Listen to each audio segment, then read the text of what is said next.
Hello and welcome back to day number 2 of the Star City game.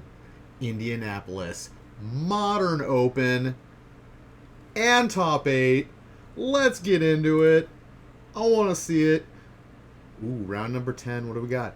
Jun Death Shadow 9-0 versus Mono Green Tron, also 9-0. This is an age-old battle. Well, normal Jund, but this is Jund Death Shadow. So Jund Death Shadow actually has a much better chance to beat Tron than normal Jund. Because Tron notoriously just shits all over normal Jund. It's a very, very hard matchup for Jund to win. But Jund Death Shadow, however, can kill you quite fast, and it's got the disruption to hold you off until it can kill you. But, you know, turn 2 Gurmag Angler. Well, actually, I guess Jund Death Shadow doesn't play no, it plays Gurmag Angler, it just can't get it turn 2. But it can, like, you know, get a Goyf turn 2, and that Goyf can be pretty big. Up to, like, a 7-8 with Tarfire, or, yeah, Tarfire. You can get Goyfs up to 7-8s. So if you can just keep him off Tron for a little while. Okay, so he's got the turn 1 Thoughtseize. He casts Once Upon a Time. Great card. This Once Upon a Time card is so good. And I'm sure he's playing Jund Death Shadow because of Once Upon a Time. It gets that new edition, which is just really good. Alright, what's he got? He's got Thragtusk main deck. Okay. I wonder why that is. And what is that, a Dismember?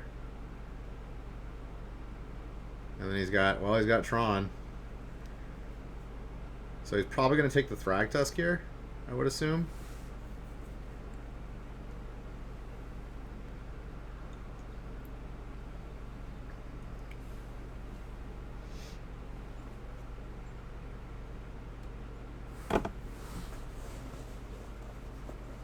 Yeah, Thragtusk goes away. That is a huge roadblock.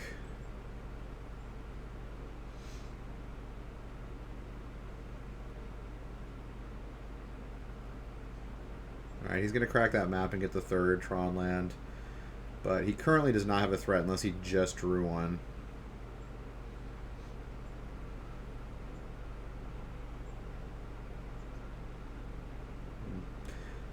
There's the Peat land. Those Canopy lands. Doing work in Modern.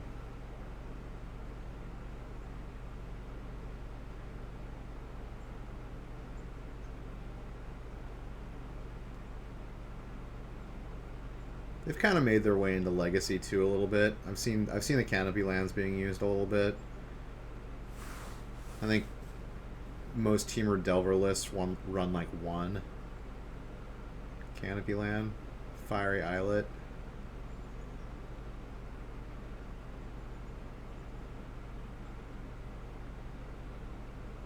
All right, Tarmogoyf, Big Daddy Tarmogoyf. He's only a there's artifact creature. Instant sorcery land. He's a 5/6. Boom. 5/6 on turn 2 seems pretty good. If he has a Tarfire, it's a 6/7. Planeswalker will make him 7/8.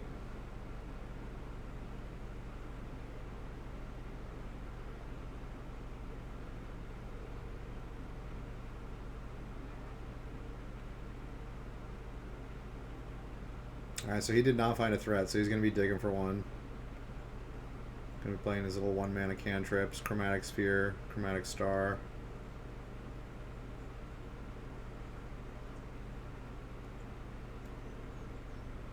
Looks like he found Karn the Great Creator.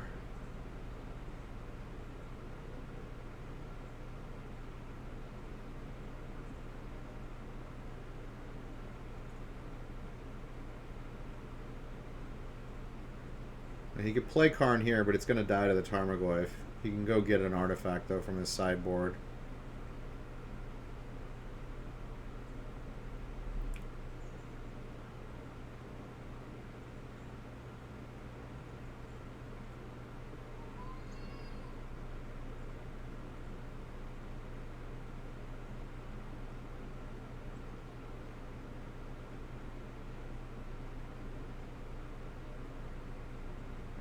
So he decided to just play another star, crack it. Okay, he's just throwing out all of his cantrips.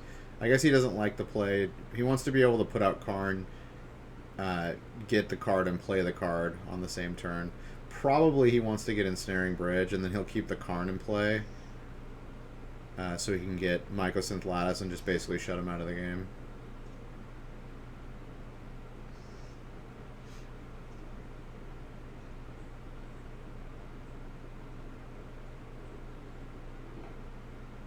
But he set it up so he can crack and get another tower, so he'll have 10 mana to work with next turn. Actually, that'll just let him put out Karn and Mycosynth Lattice, but I mean that won't win it because the Tarmogoyf will still kill the Karn, so he's probably going to go get a Ensnaring Bridge, I'm guessing.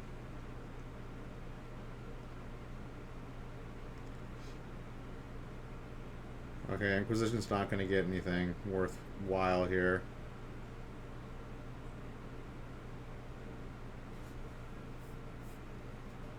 Can't take Karn with that.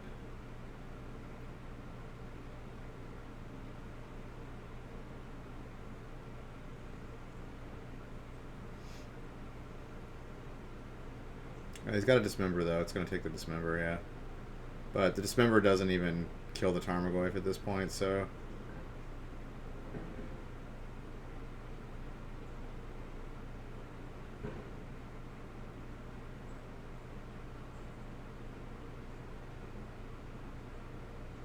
Okay, looks like John's got Traverse the Ulvenwald, which is now activated.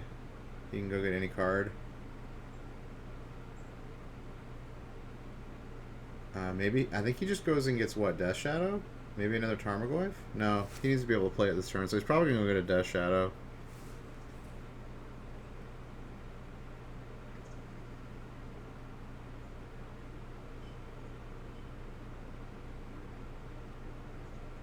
Yeah, if he gets Death Shadow, he wins on his next turn with Temur Battle Rage, so he's probably going to Traverse here, take a damage from Peatland, go down to 10 life, play Death Shadow, play a Shockland next turn, making the Death Shadow a 5/5, swing him for 10, Temur Battle Rage one of them, 15 damage, GG.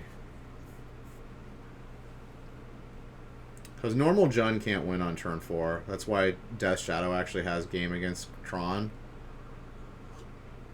Because they only need to disrupt you for a little bit, because they can kill you quickly. Whereas Jund takes longer. Jund's more value-oriented. You know, they don't play cards like Temur Battle Rage or Death Shadow, which can pack a wallop. That's right, I said pack a wallop. Boom. Quote me on it.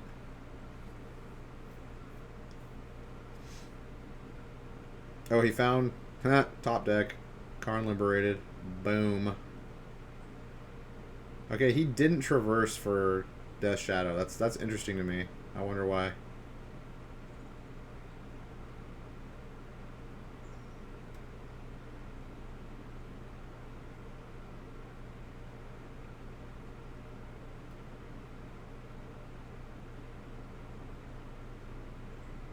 Oh, maybe he wanted to... I don't know why he didn't Traverse. That's weird. He's got Delirium, doesn't he? Yeah, he's got Sorcery. Oh, no, he doesn't have Delirium. There's no instant. It's just all sorceries in his graveyard. Sorcery, land, artifact. Bummer.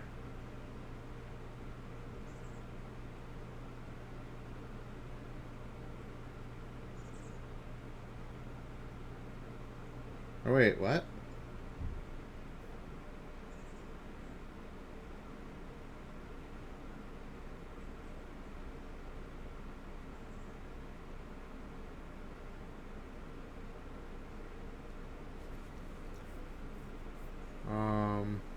How did he Traverse for a non-land?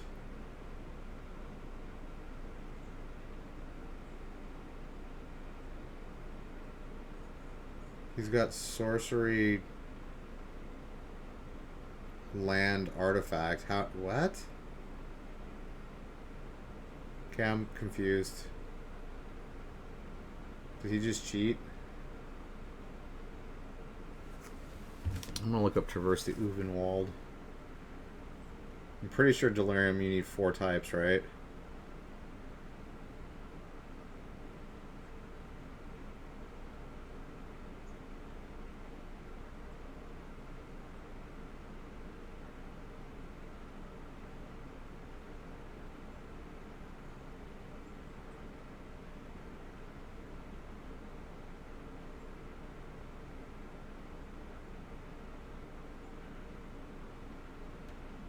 there are 4 more card types among cards in your graveyard.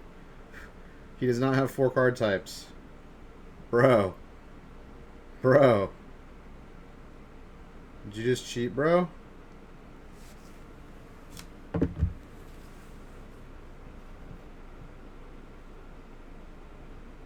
I think he might have cheated there on accident, or I don't know if it was intentional or not. But, so Tron, what did Tron play that made him scoop?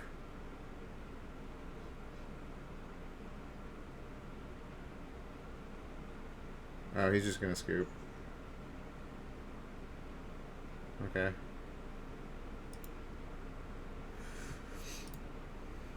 Alright, sideboard. What do we got? What comes in for Jund Death Shadow? Anything that he can do to slow him down. So 3 Alpine Moon. Great card against Tron. It's going to keep him off Tron. Fulminator Mage ×2. That's going to come in. Collector Ophi is going to come in. That card's kind of like a Stony Silence in a creature form. So, or it is Stony Silence in a creature form. So it'll shut off all of his little artifacts. Like he has like they run like 16 artifacts, so that'll shut off like 16 cards.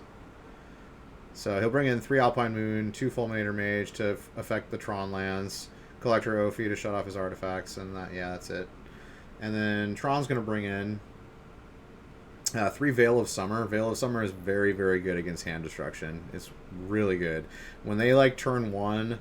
Especially if you're on the play. If you're on the play and you play and you have a forest to play Veil of Summer and then they hand destruct you, you can do it in response. Cancel their hand destruction card and draw a card. It's basically just a 2-for-1 for 1 mana. It's really, really strong.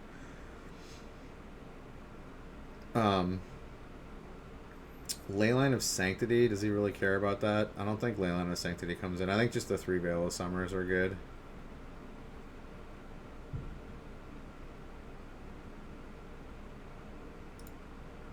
And then the rest of the cards are for Karn to grab.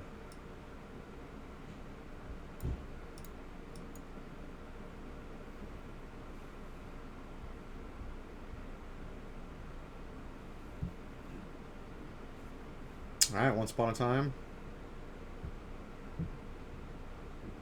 Oh wait, Once Upon a Time's an instant? Okay, he wasn't cheating. He did have all 4 in there. Which is weird, because, like, why didn't he traverse the turn before? I don't know why he didn't do that. That seems like a misplay. Maybe he had a different plan in mind, like go get Gore Clan or Rampager or something. I don't know what he was thinking.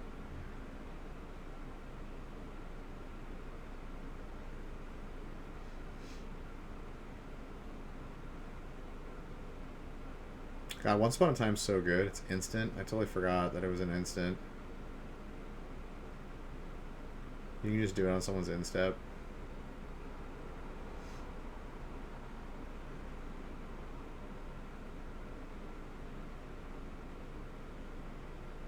Alright, he uses a Wraith.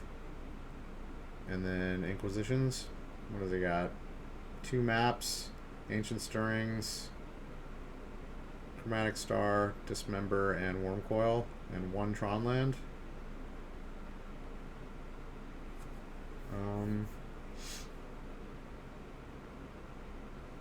You know, he might take Chromatic Star here, so it'll shut off his Ancient Stirrings. Or Ancient Stirrings. I think he takes Star or Ancient Stirrings here. I'm thinking Star. Star really shuts him down because he can't find another. If he can't find another land, he can't use the Expedition map. And then he's got 2 Expedition maps, so you're not going to take Expedition map. I think you take Chromatic Star here. That would be the most disruptive.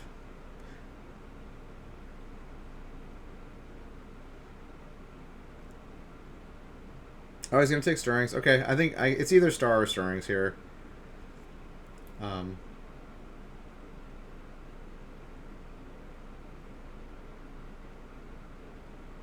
There are a lot of... There are 7 other copies of the Chromatic Star effect in the deck. Did he just draw an Ancient Stirrings? Feels bad.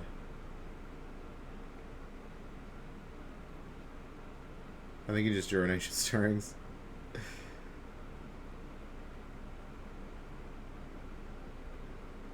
Oh, he's already got Delirium online. Gross. Street race. Oh, he had to go get a land, though.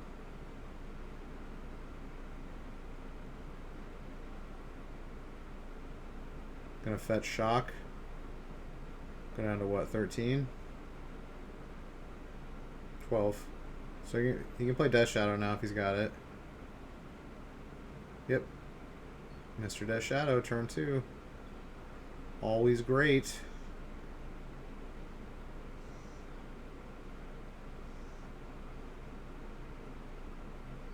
Oh, we found Blast Zone. That's good. He can take care of that Death Shadow if he needs to. But he's gonna stir Ancient Stirrings here.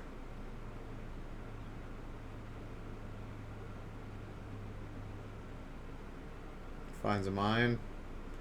Gonna play a map, I assume.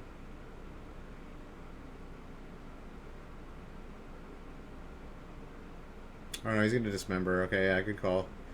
Get that Death Shadow out of here before it gets bigger.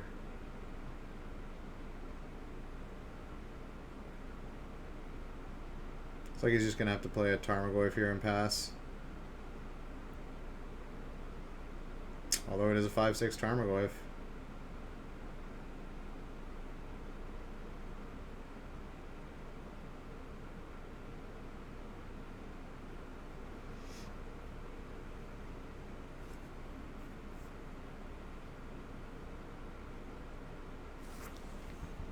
Alright, he's going to run up Blast Zone.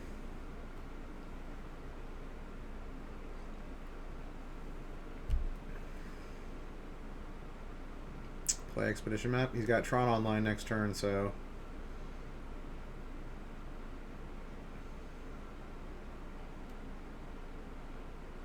Oh, Fulminator Mage. That's a good pull.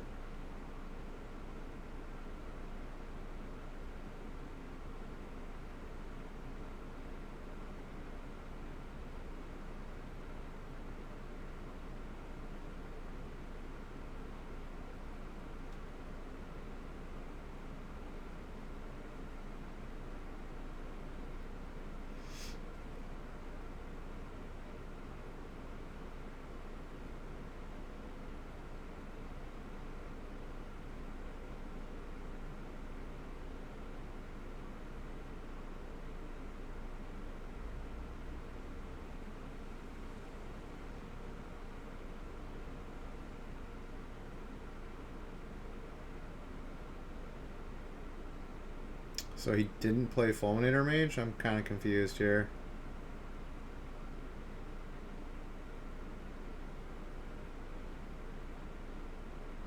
Looks like he's going to fire off Kolagon's command. I'm not really sure why he let him assemble Tron.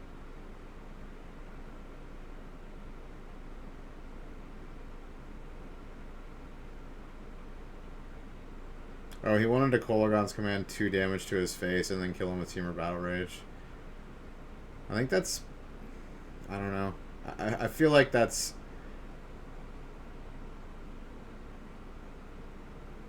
way too problematic. Like, way too, like, taking a chance that he doesn't have a threat in his hand. Like, he's basically calling him out and saying, you don't have a threat in your hand, I'm just going to kill you next turn. But I think you always try to keep Tron off Tron. I mean, he knew he could only keep him off Tron for 1 turn.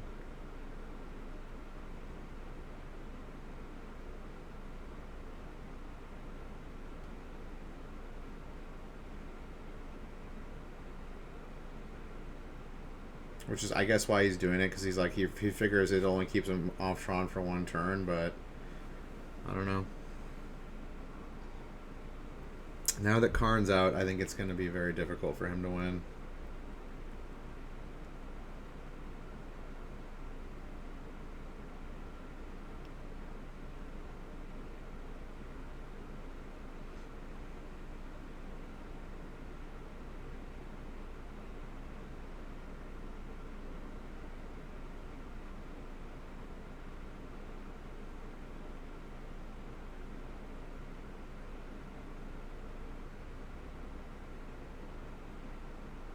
And he's got O-Stone in hand too. Yeah, I think this is just over.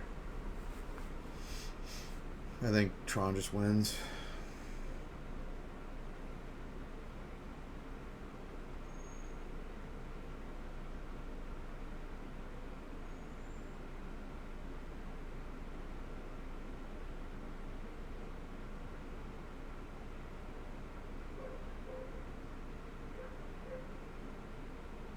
Yeah, he's just gonna plus Karn, exile a card in his hand, throw out O-Stone, pass it back.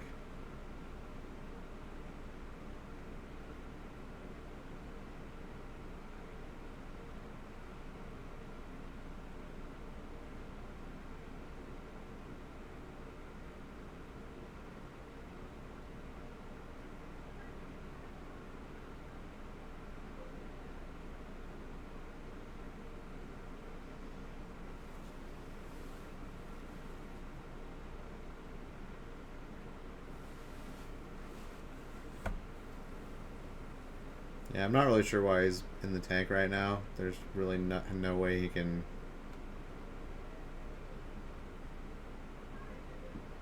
not play O-Stone here.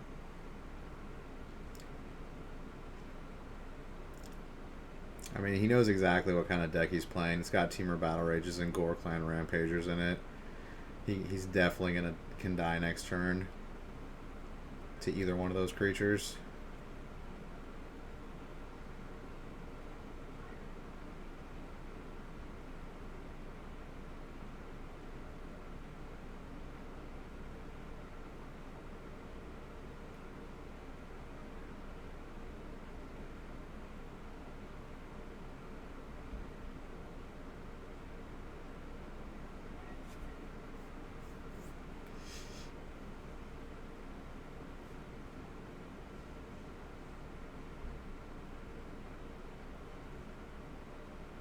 Oh, he's gonna play Worm Coil. Okay, I didn't see it a Worm Coil, so that seems as good.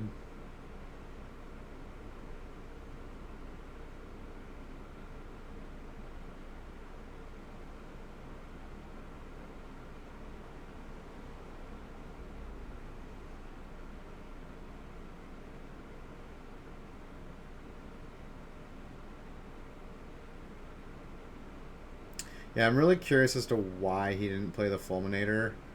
I mean, if you're gonna board the card in to keep people off Tron, I mean, I don't know. I guess he just thought, like, you don't have a threat, I win. I guess that was just the line. But now Fulminator is just like a dead card. I mean, I guess he can still get Blast Zone with it, but yeah, he's really screwed now because he can activate Blast Zone, kill the Dust Shadow, and just block the Tarmogoyf.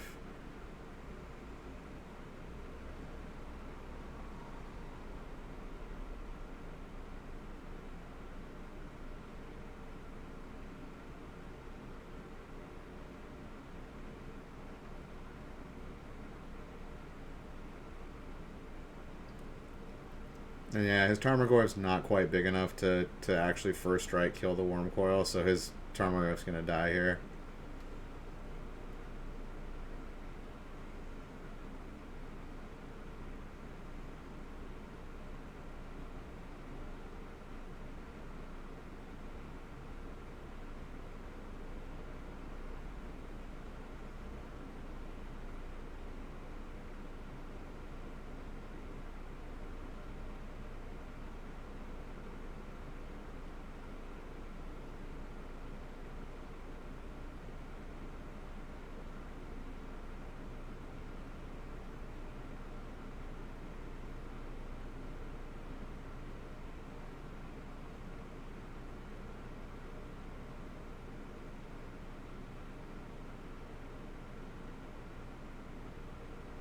It would have been cool if the Tarmogoyf were a 6/7, because then it would have just straight up killed the Worm Coil, not died, done 6 to his face, and he still would have had a 6/7 Tarmogoyf. I mean, he would have had 2 Worm Coil tokens, but either way, I think just Tron is just too far ahead. There's no way.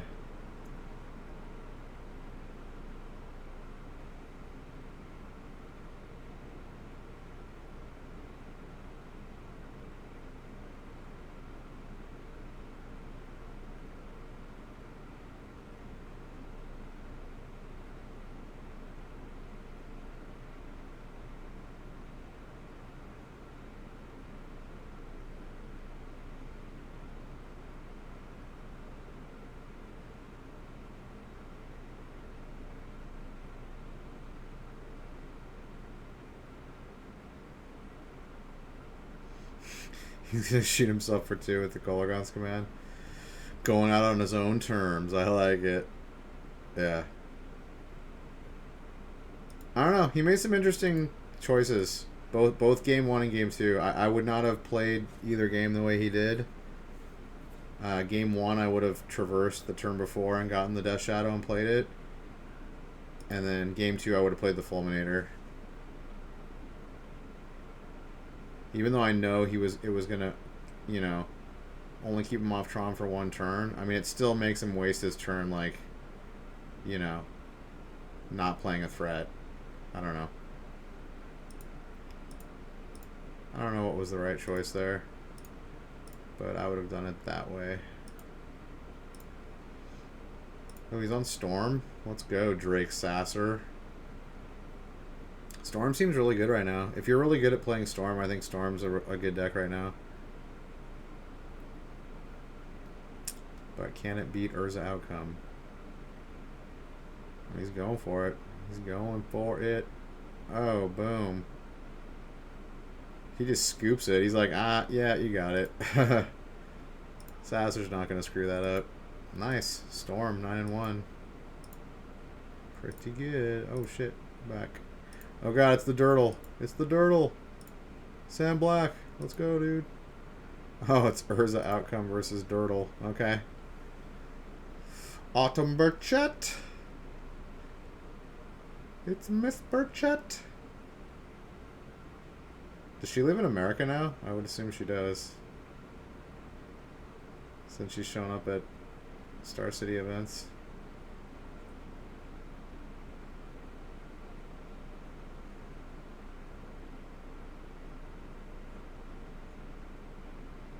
Astrolab. Snow-covered island, Astrolab. I see your snow-covered island, Astrolab, and I raise you a polluted delta. Boom, double Astrolab. Suck it, nerd.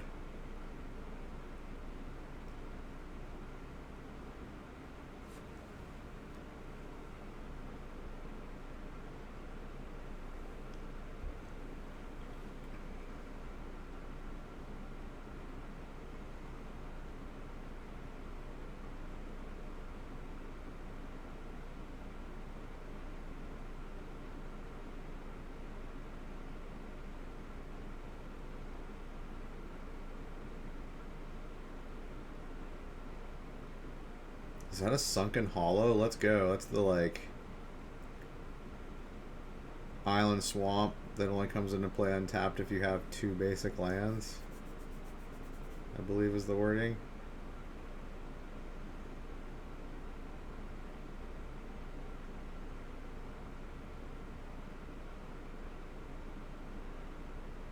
Saheeli. Alright, he's going to deprive that bad boy.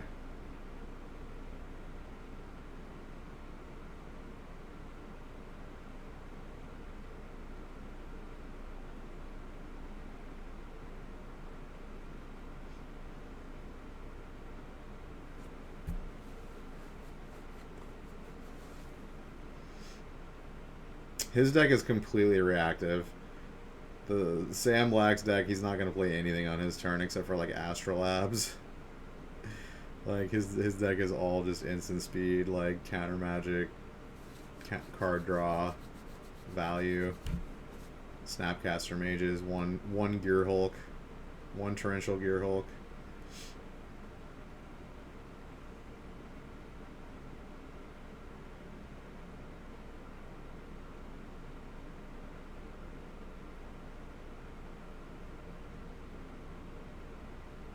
Does Urza play? I think it does. He's only got Cryptics in his hand now and a Spell Snare. Or does he? Is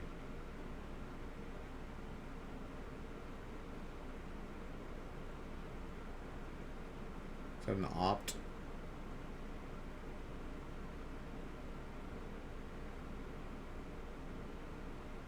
Oh no, he's gonna Fatal Push it. In response to the trigger. That's one good thing about Urza is you can kill them before they can actually, like, play more artifacts and use them for mana. So Autumn will be able to tap those 2 Astrolabs for 2 blue mana, but she won't be able to play any other artifacts and use them for mana.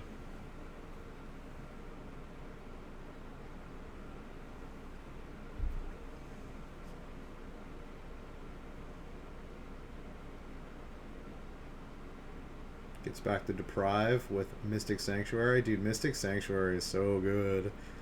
Card is great. And the namesake of Sam Black's deck.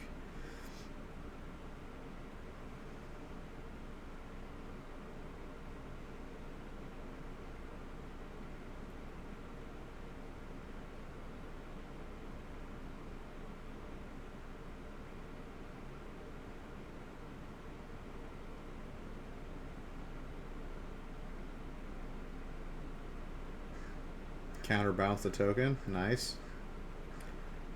Yeah, Sam Black's pretty far ahead now. He's got all action. And Autumn's just got, what, 3 engineered explosives? And paradoxical outcome. Oh, paradoxical outcome, but that's going to get countered. Like, she's never going to play another card this game. Another card that matters.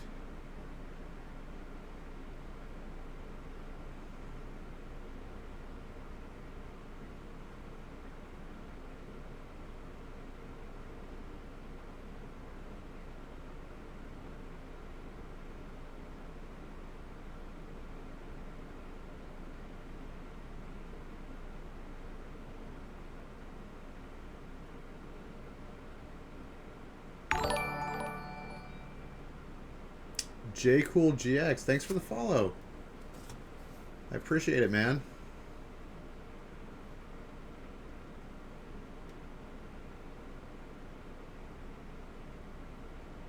Alright, Paradox Locum, that's not going to resolve.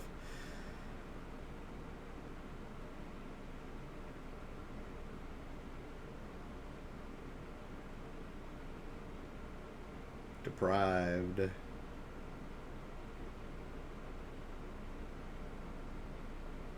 Because she's going to try to Paradoxical Outcome again. She did that during his instep. But it's going to run into another counterspell. His hand is just, like, unbeatable. Like, there's no way she can beat his hand. He's got counter magic for days. Yeah, she's got nothing now. He's got, what, Spell Snare, Cryptic.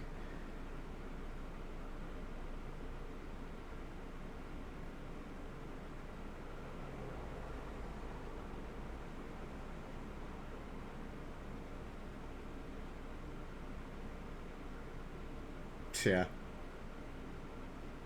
Mystic, bring back Deprive. This deck is insane. This Mystic Soul Tie. It's just like, I'll counter everything you do. This is a straight up just counter deck.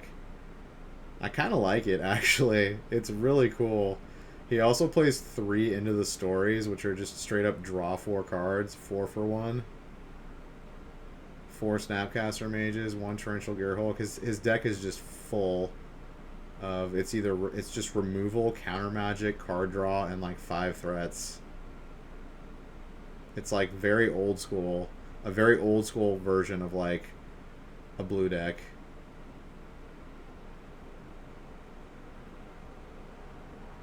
Where it's just like very, like, you know, very few threats. Control the game, just dirtle your way to victory.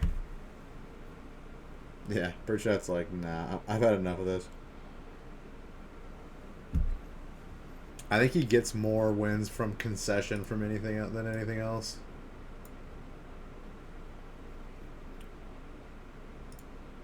Alright, sideboard. Sultai is going to bring in 2 Plague Engineers because, let's face it, it's great against this matchup. It takes out servos or thopters. 2 engineered explosives that can take out a bunch of their 0-cost artifacts or their tokens. 2 surgical extraction. You can take their key cards like Paradoxical Outcome, Urza. You know, you can just drastically reduce what they can do. 2 Ceremonious Rejection. Actually, is Ceremonious Rejection even good enough? Like, It's not really their artifacts that are like the problem in this matchup. It's the non-artifact cards that you want to counter and get rid of. Because the artifacts by themselves are really bad. So I don't even know if he brings those in, to be honest. Disdainful Stroke comes in. Probably Force of Negation. Assassin's Trophy seems good. Spell Snare I don't think is very good. She doesn't really have a whole lot of 2-drop spells. Oko. Does Oko come in? Oko might be good. Although Oko's more against for like aggro. Maybe Oko doesn't come in. But he can Oko and turn their Urza into a 3/3 elk that does nothing. So maybe Oko does come in. This is going to be interesting to see if he puts those in or not. But definitely 2 Plug Engineers, Assassin's Trophy, Surgical Extraction, Engineered Explosives, Disdainful Stroke, Force of Negation. All seem really good. And then Urza's going to bring in probably 2 Monastery Mentors. She's going to want more plans of attack. 2 Rest in Peace. Rest in Peace is really good against this Mystic Sultai deck. So 2 Mentor, 2 Rest in Peace. 1 Mystical Dispute. It's a blue hate card. Blue counter magic hate card. Probably 1 Disdainful Stroke. And 1 Stoic Rebuttal. I think she's going to want as much counter magic as she can get in there. Alright, let's see what happens.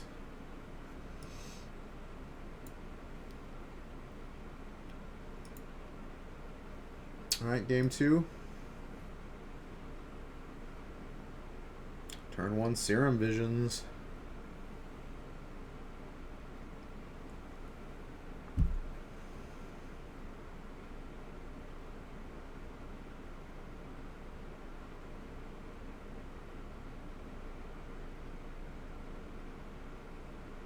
And he's got the Thought Scours in there so that he can target his opponent in order to turn on his Drown in the Locks.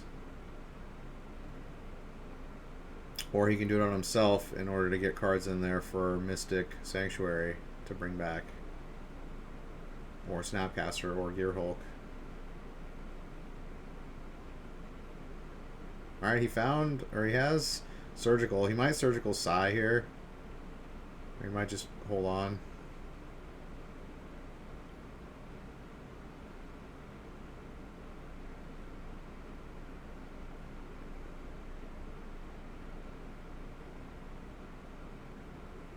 He's probably going to Surgical during her draw step, because then it's a higher chance that she might have another Psy in her hand.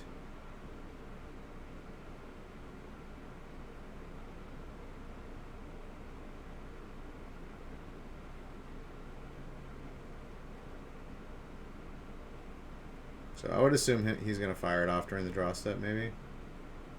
Or not. I guess maybe he doesn't care about Psy. Maybe it's just for Urza and Paradoxical Outcome.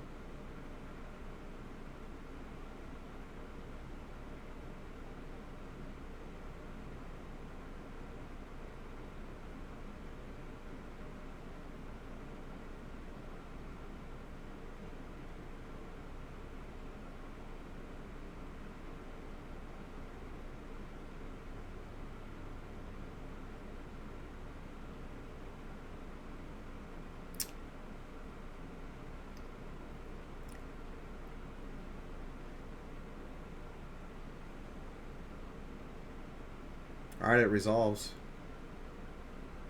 In response to her placing the first one, he's going to Abrupt Decay her. So she's only going to get 1 servo out of it.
I assume if he didn't surgical the Sai, he's not going to surgical the Saheeli.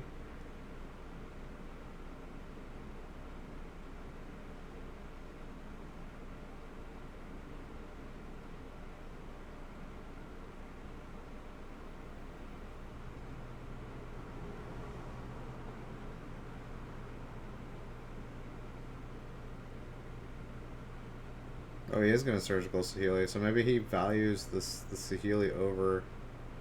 Oh, he's surgicaling the Mishra's Bauble? That's super interesting.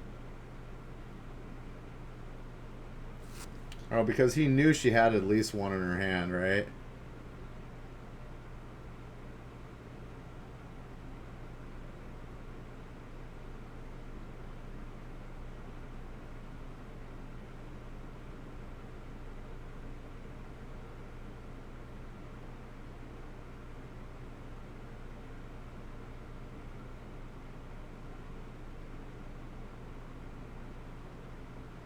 Or he's going to surgical side. Oh, he wanted to fire him off at the same time just to totally just rip her hand apart. Okay. Good call.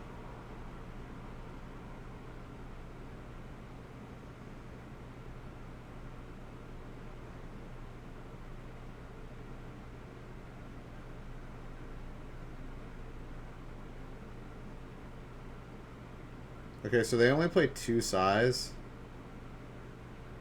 Two Sais, two Saheeli. Is that how many? Probably four Urza, yeah. That's probably why he was waiting for Urza. That's why he didn't want to fire it off on Sai unless he was actually getting one out of her hand.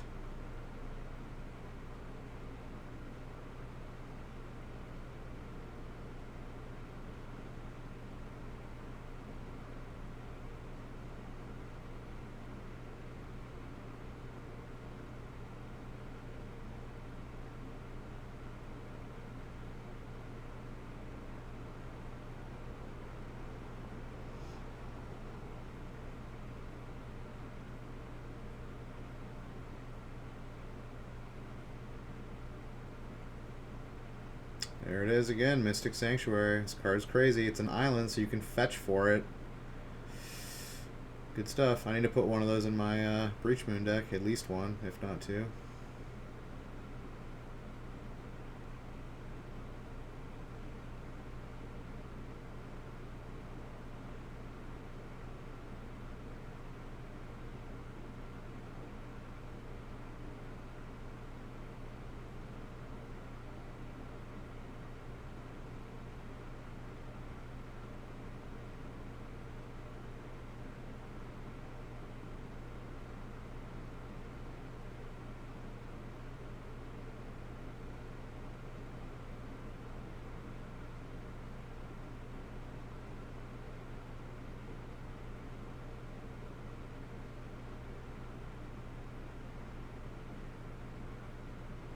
Witching Well.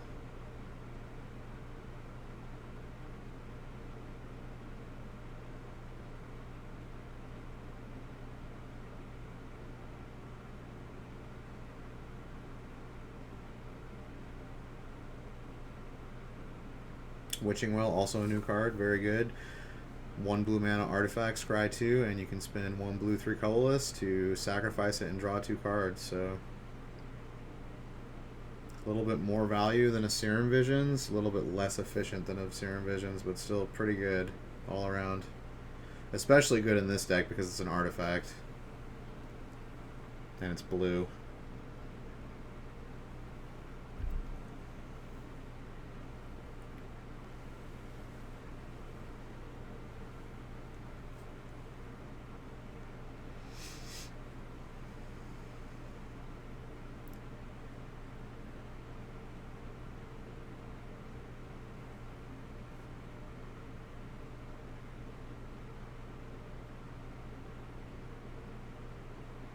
He's got a lot in his hand, though.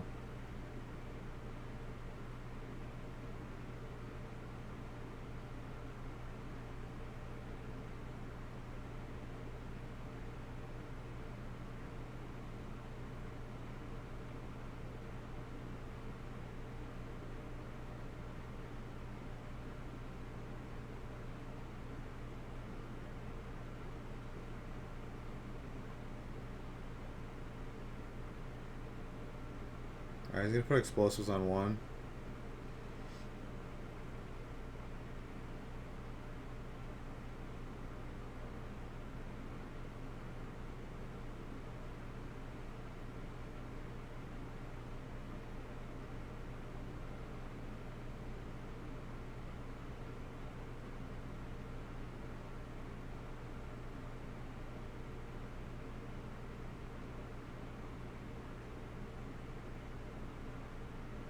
Alright, she brought in Oko.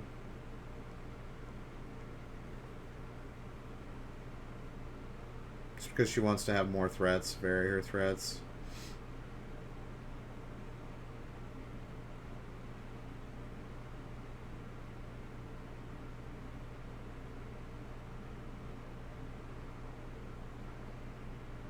Alright, will he Cryptic here? If he Cryptics here, she's going to Disdainful Stroke it. This is going to be actually really good for her. Alright, he's going to Mystic Sanctuary. What is he putting back? I wonder if he's going to put another Surgical back and get Saheeli or some shit. That would be funny. Take all of her threats out of the deck. But it's a good thing she brought in Okos, and she still has Urza. Maybe Abrupt Decay comes back.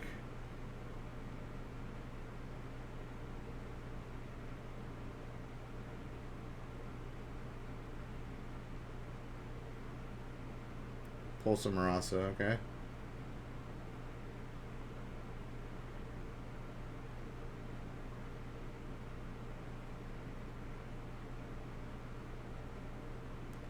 Disdainful Stroke, really good.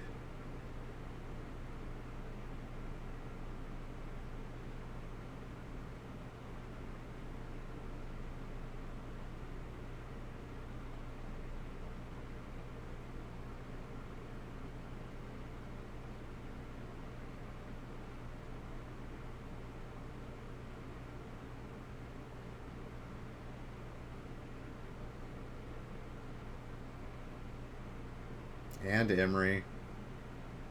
Snuck 2 past. Okay, the Fatal Push is going to be able to get Emery. Oh, wait, no. Is the Fatal Push going to get Emery?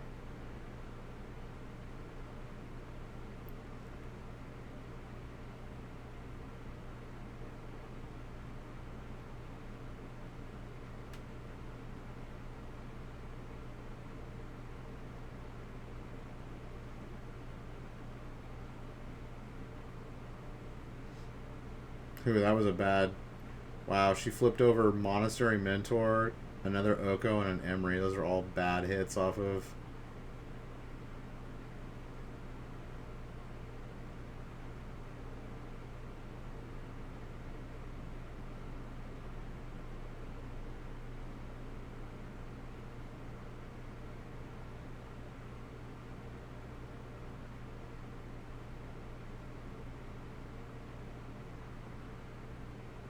Alright, he's going to fetch and Fatal Push the Emery, I assume. But what's his last card in hand?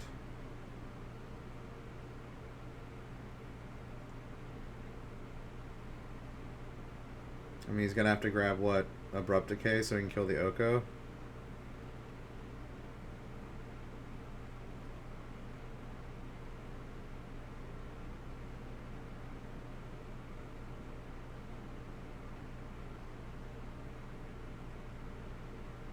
Okay, in response to the trigger, he's going to opt.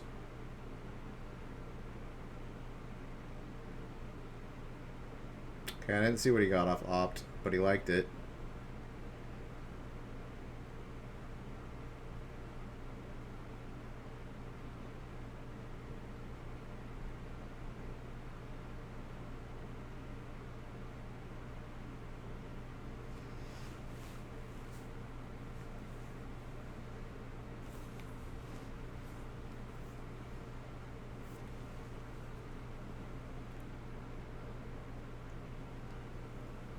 All right, 2 Elks coming in, 6 damage, nothing to laugh at. Oh, and she top decks Urza. That's really good. That's really good for her. That was like the best possible draw when the shields were down.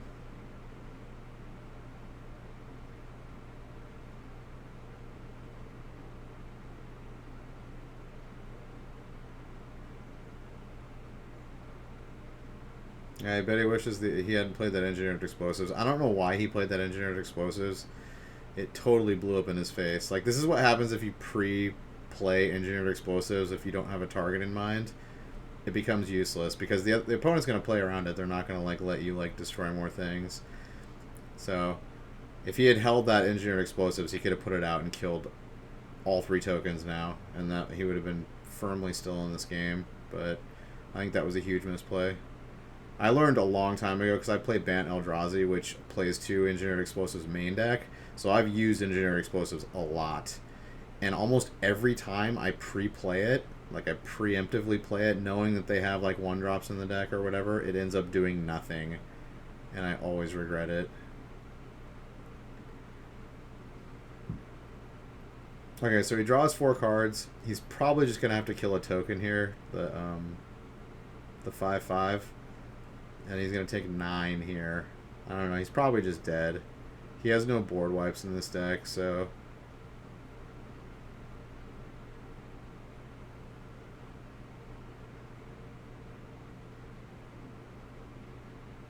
But yeah, that Engineered Explosives play was a misplay, for sure.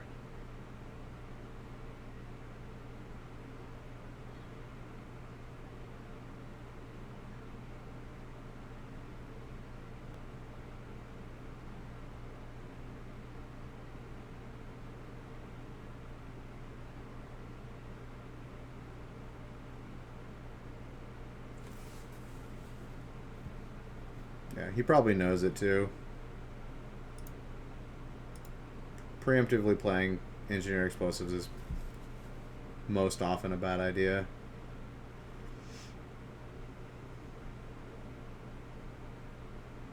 Because he had no targets on the board when he played it. And she was obviously going to crack Wishing Well.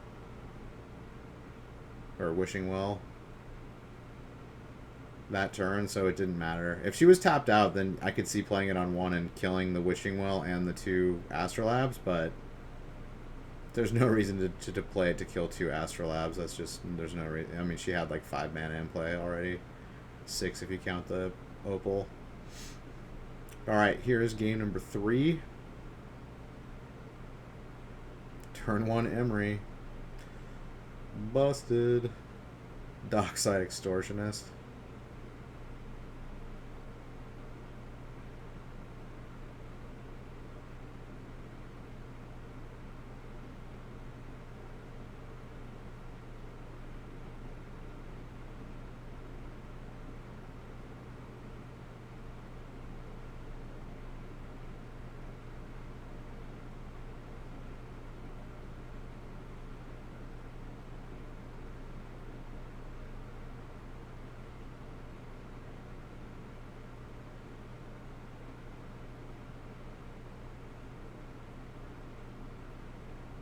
Alright, gonna drown in the lock Emery.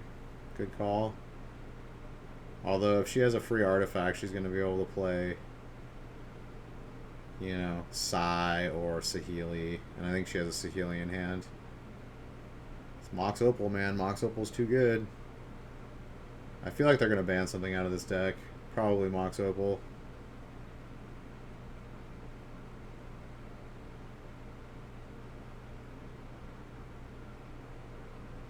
Okay, he Surgical's Emery. I don't know how good a play that was.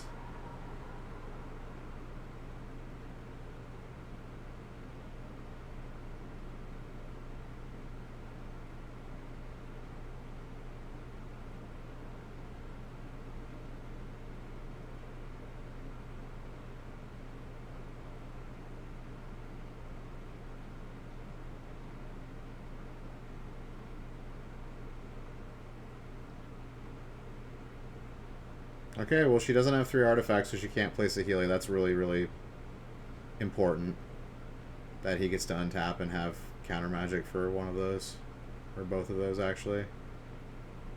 So he's still doing good. If he untaps here with if she draws, or did she already draw? Okay, she already drew. So yeah, obviously he's gonna fire off the Surgical after she draws.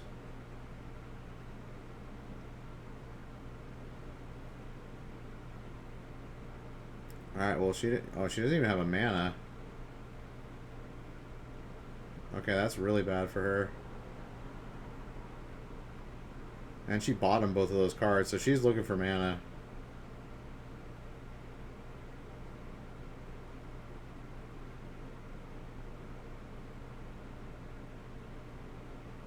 Alright, she found mana.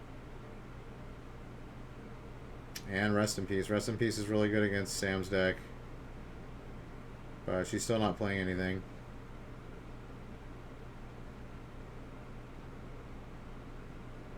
Oh my god, he's playing Fields of the Dead? Are you kidding me? Dude, this card is bonkers. This card's showing up in so many different decks. Alright, Mystic Sanctuary brings back Drown in the Loch on top of his library.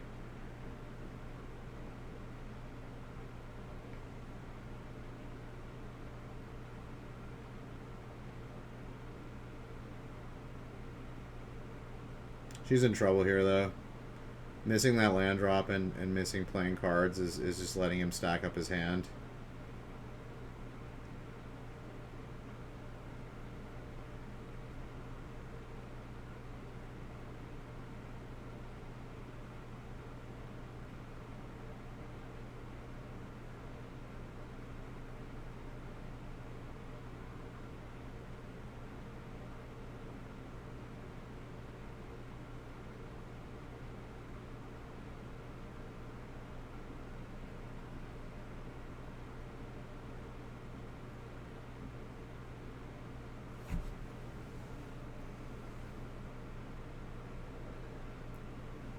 Alright, Rest in Peace. Is he going to allow this to happen? That's the question.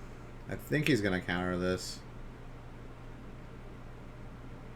Oh, no, he doesn't care. Okay. Maybe he doesn't have counter magic, actually.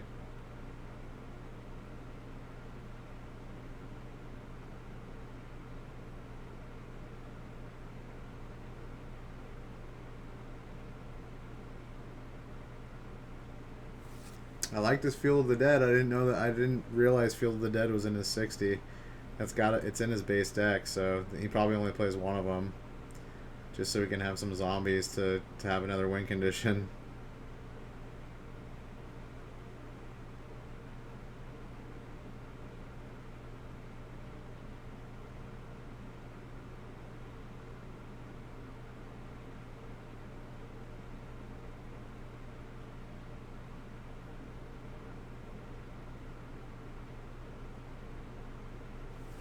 Yeah, Rest in Peace. Oh yeah, he would have countered Rest in Peace if he could, because that shuts off Drown in the Loch also. So Drown in the Loch is basically a worthless card now. Well, he killed the token with it, but that he obviously wanted to counter Urza. Yeah, Rest in Peace is very, very good against Sam's deck. His deck is heavily dependent on the graveyard, both his and his opponent's. So basically, Drown in the Loch is, I mean, not dead, but pretty dead now. And his Mystic Sanctuaries are dead now. And his Snapcasters are just 2/1 creatures now, and his Gearhulk's just a 5/6 creature now.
Alright, Sam's down to 2 cards, and one of them is Mystical Sanctuary, so it's not looking good for him.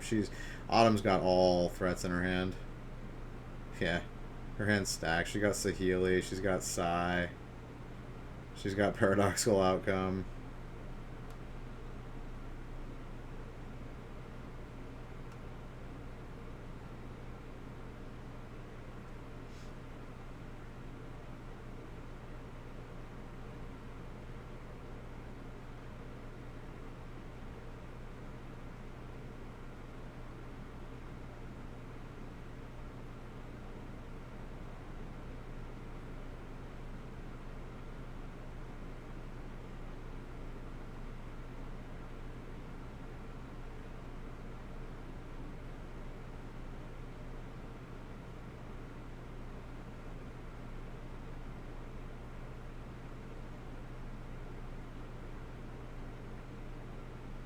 Who gets a zombie? Boom. Yes, the Sam Black zombie. Yes. Love it. He gets to play with his own token. That's sweet.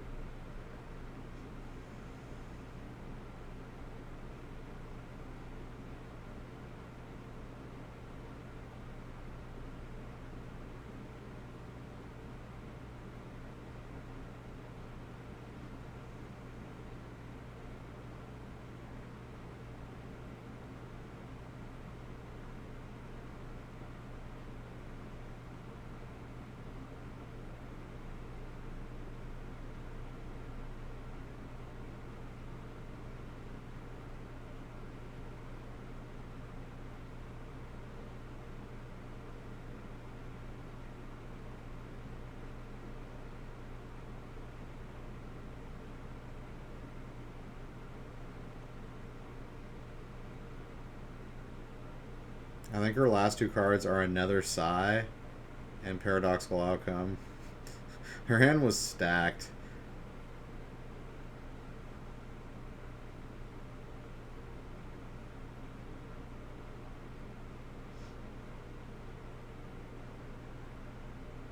Maybe it's not Psy.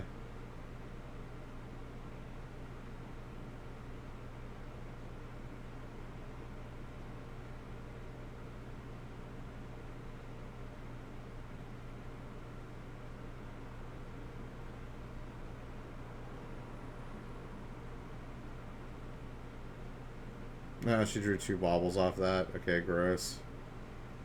Yeah, she's gonna make a servo army now.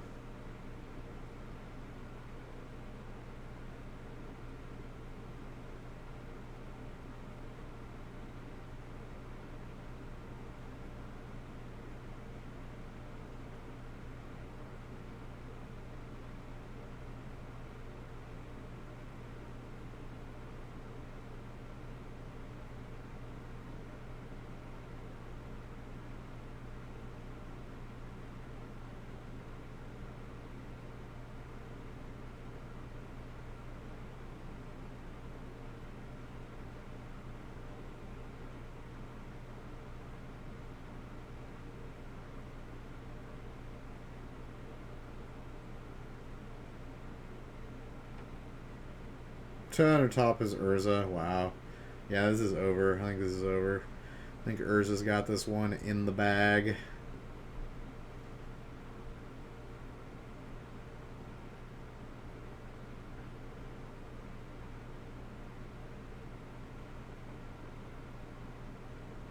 So he's got two useless.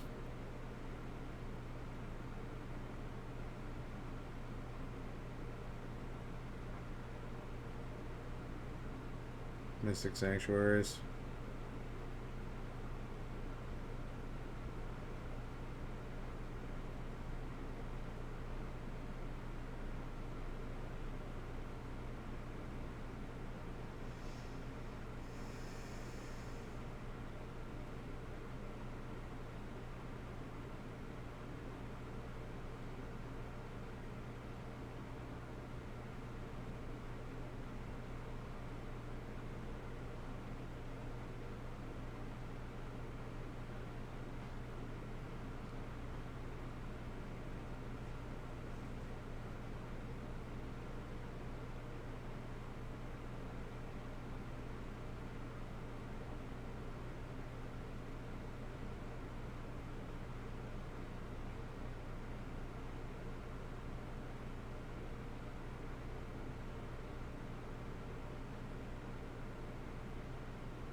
Yeah, he's like, yep, you have it all. She kind of had it all that game.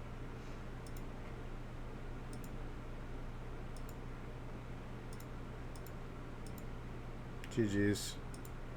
Round number 12. Dredge versus 4-color Snow Wheelie. Snow Healy.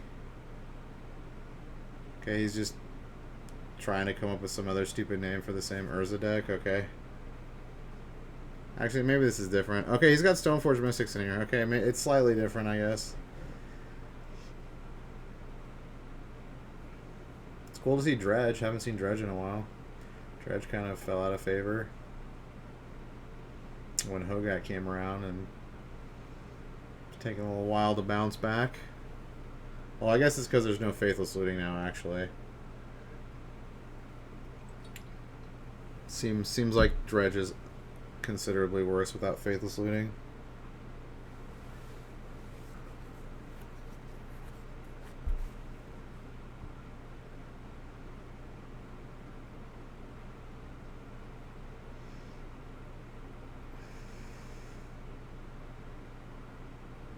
But they're probably playing like 4 Shriek Horns now.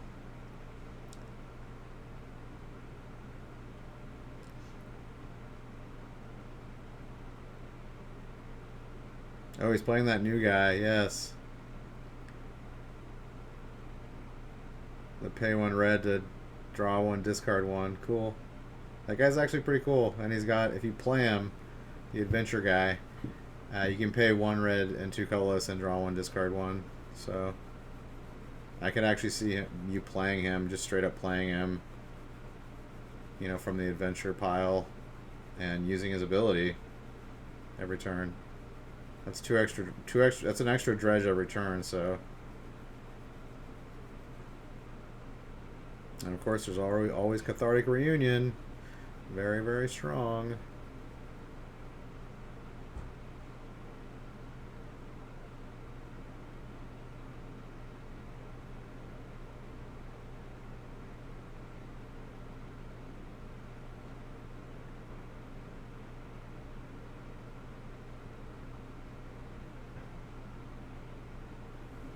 Alright, well, he's going off pretty hard. 2 Amalgams are going to come back, and a Blood Gas. No, the Blood Gas is not coming back. 2 Amalgams are coming back, though.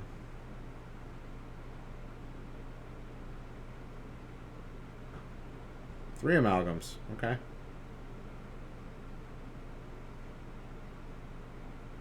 Dredge is, in fact, not dead.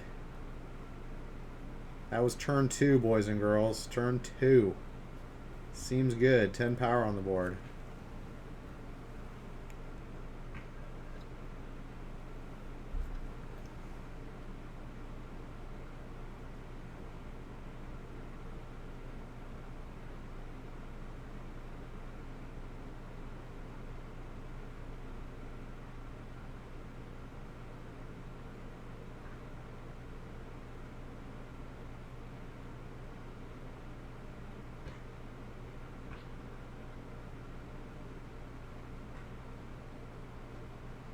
I assume you got Batterskull with the Stoneforge Mystic.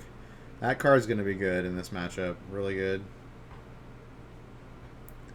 4/4 lifelinker pretty much is bigger than all of Dredge's creatures. And the lifelink's going to be good.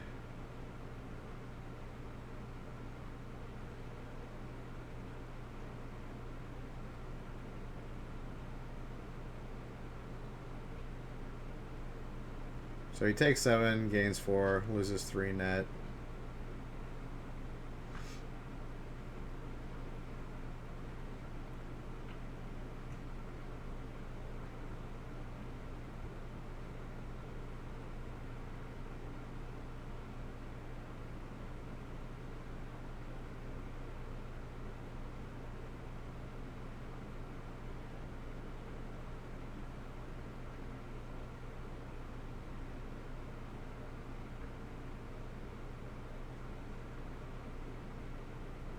Gonna finish off the Batterskull, kill the Stoneforge with a Conflagrate.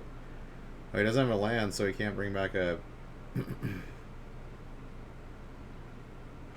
a blood gas and get the amalgam that just died back. But he can just do that next turn.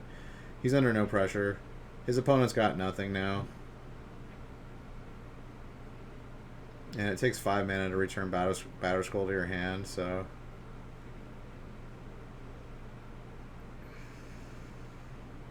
Oh, I saw a Spell Queller in his hand. I kind of like this 4-color deck.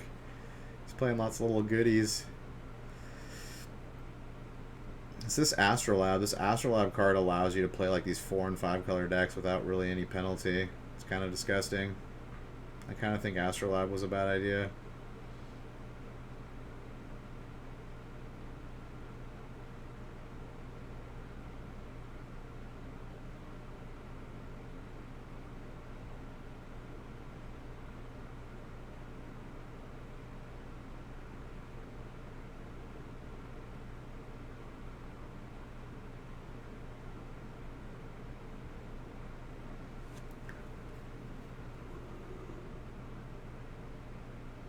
Oh, he's got the Felidar Guardian combo in here too. Sweet, and you can blink Batterskull and get the Germ token back. That's sweet. I like it. I dig it.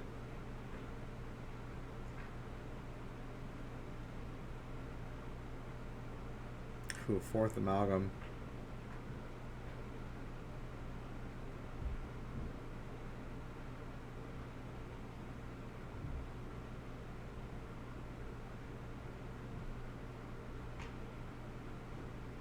So he's playing the Saheeli that makes copy tokens of permanents in play. So with Felidar Guardian, it's an infinite combo that does infinite damage. Makes infinite Felidar Guardians.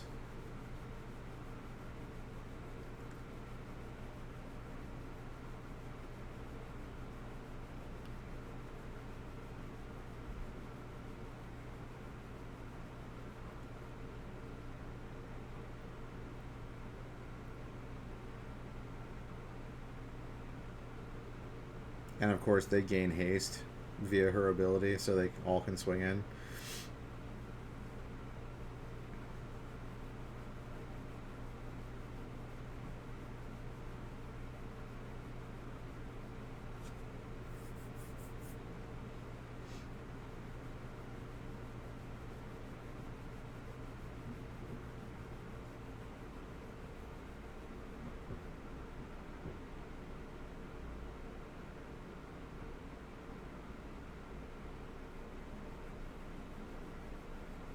Ooh, double Creeping Chill.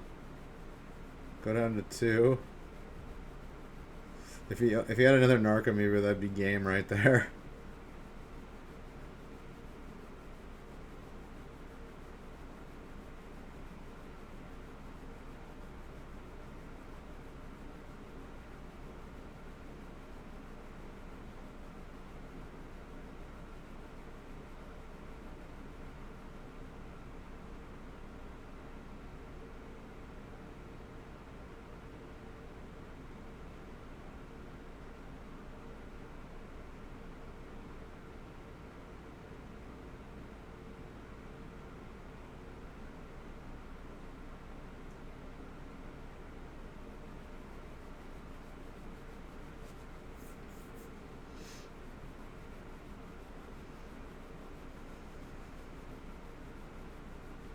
Alright, what can 4-color Snow Healy do?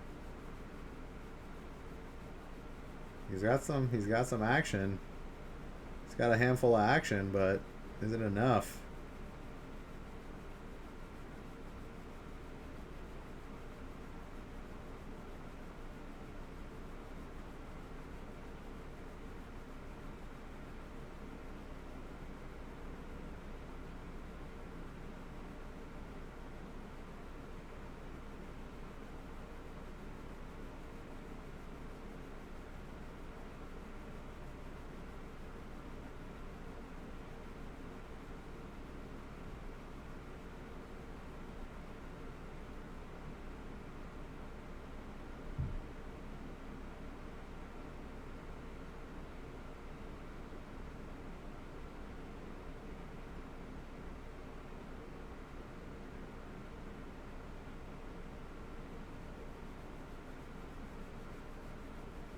Teferi bounces Amalgam. Okay.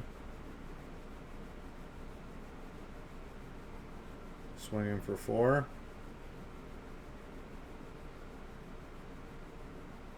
Gain 4. Okay. He's at 5 life. Is it enough?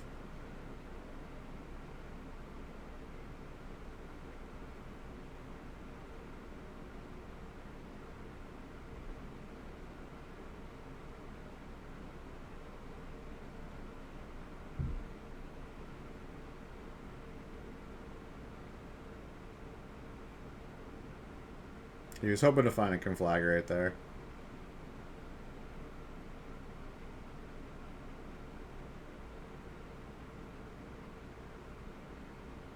Oh, you can put him to 1 again.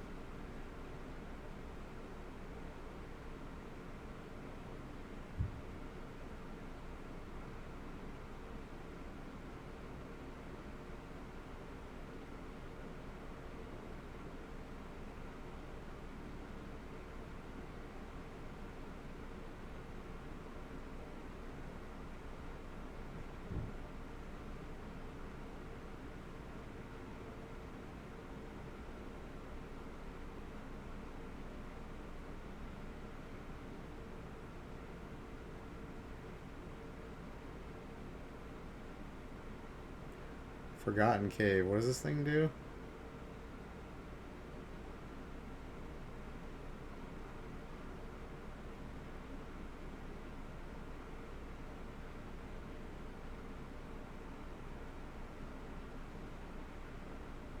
I think he's trying to find another Bloodghast. If he has one, if he found one more Bloodghast, it would have been game. But I think it's just gonna. He's just gonna go to 1 here.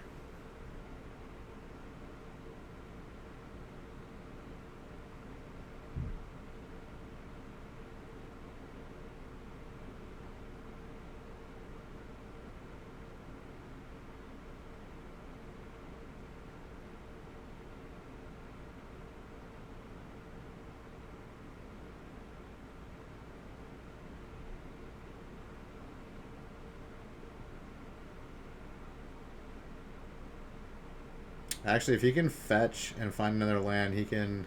Oh, no, he can't. He doesn't have another way to...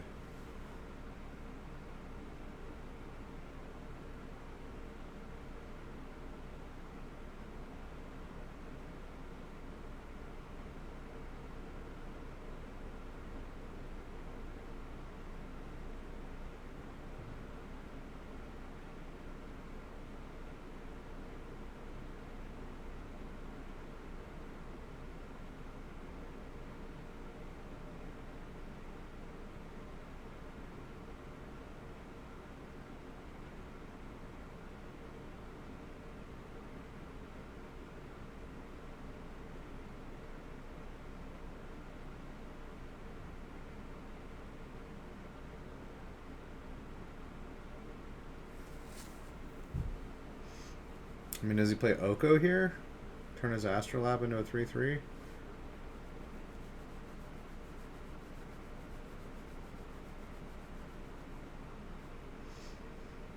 Hold on to Spell Queller because Conflagrate kills him. Although I guess he can't stop Conflagrate with Spell Queller. Because its cost is going to be higher than 3 when he casts it.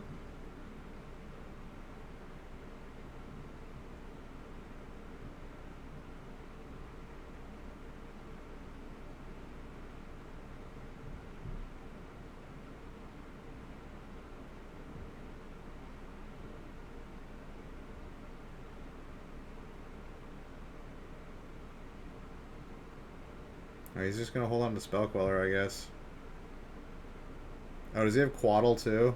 Okay, he's playing Quaddles in here too, which is the new Simic Baleful Strix. It's a 1/1 flyer with flash. When it comes into play, you draw a card, and it has Death Touch if you have 3 snow cover permanents, I believe.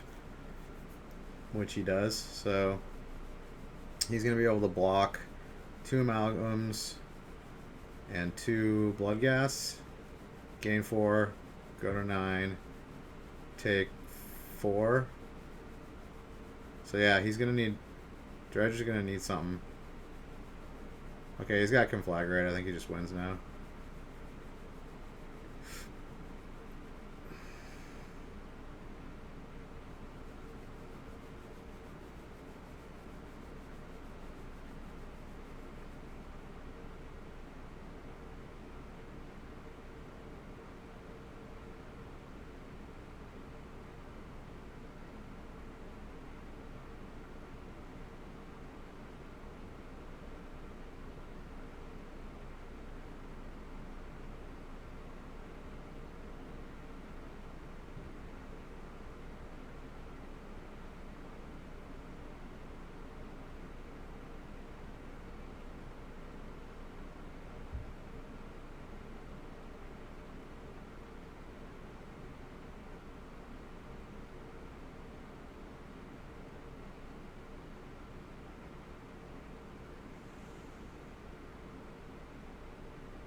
Okay, he's trying to get it counter magic in response here with Quaddle, I guess.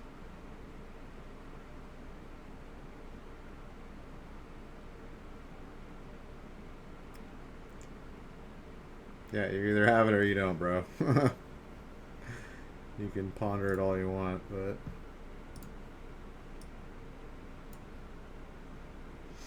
Alright, sideboard. 4-color deck, what's it going to bring in?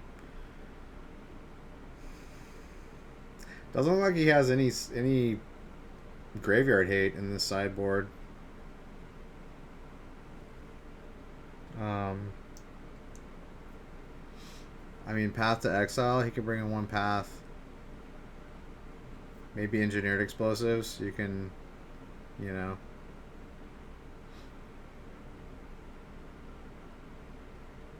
Yeah, probably just a path and Engineered Explosives. Oh, actually, Sword of Light and Shadow might come in too. That gains you life, and it gives him pro black and white. So he, you slap that on a, you know, Batter Skull, and it can just swing through amalgams.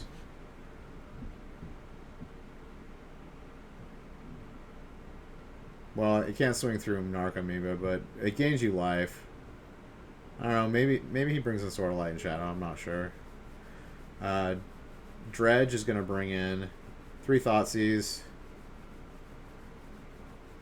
Does Abrupt Decay come in? That's the Healy cost 3, right? The one that has the infinite combo. I think she costs 3. So maybe Abrupt Decays come in. I mean, maybe he expects...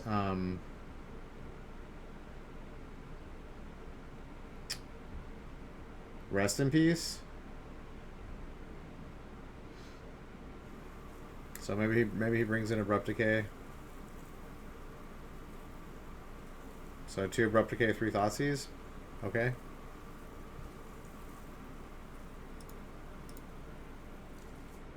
Alright, game number 2. Here we go.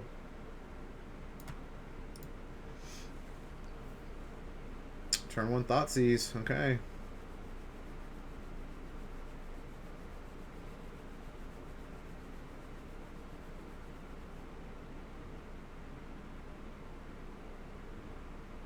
Remand, Quaddle, and what's that other card? Is that a Spell Queller? Yeah, he probably takes Spell Queller here.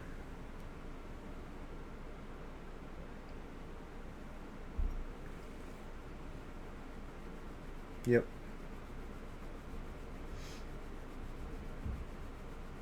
Remand is not really a card that's good against Dredge.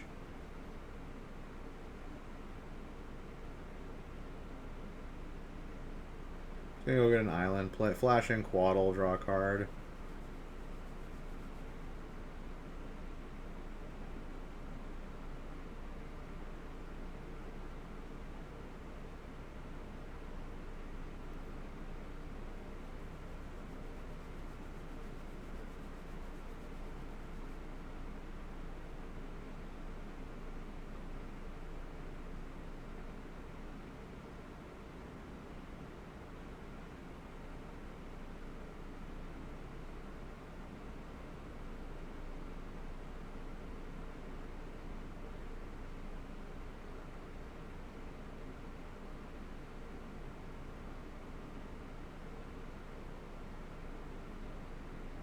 Alright, remand the life of the loam. He just went... Oh, he's got the combo now.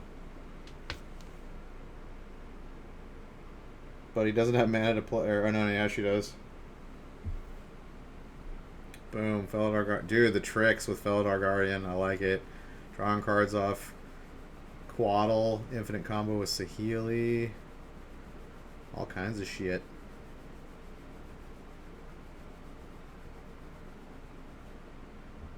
Well, he just loses on his next turn, so this Dredge player's in for a surprise.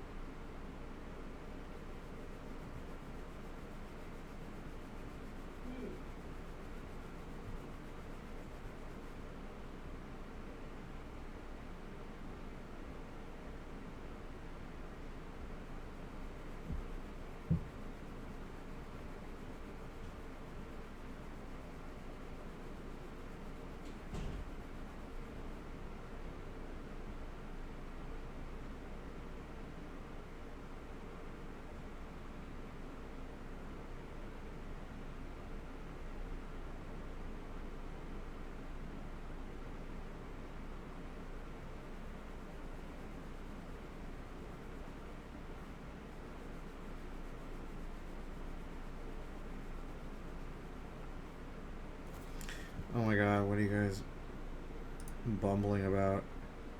Wait, what just fucking happened?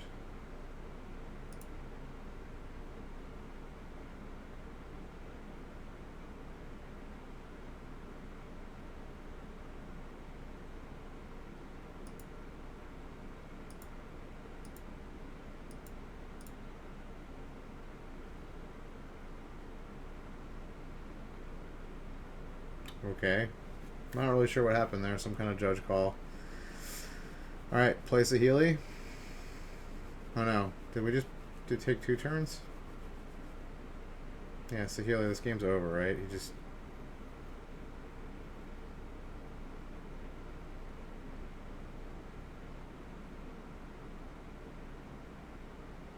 So trigger on the stack, you kill Saheeli. Yeah, it's over. He can stop it if he has Abrupt Decay. Yeah, trigger on the stack.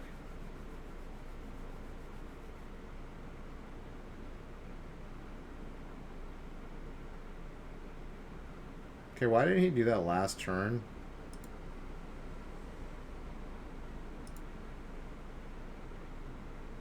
Okay, he chooses to play another Felidar Guardian instead of playing... Oh, he has 2 mana open. Okay, I guess he's already got the Abrupt Decay. Okay.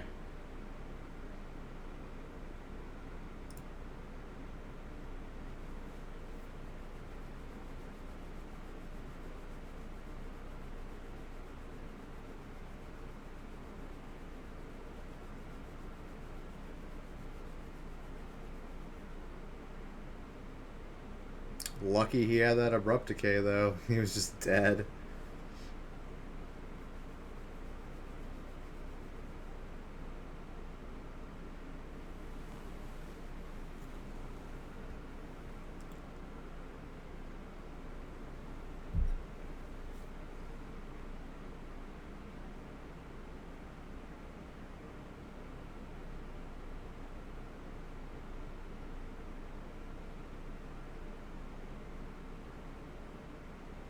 Okay, he did bring in Sword of Light and Shadow. Okay.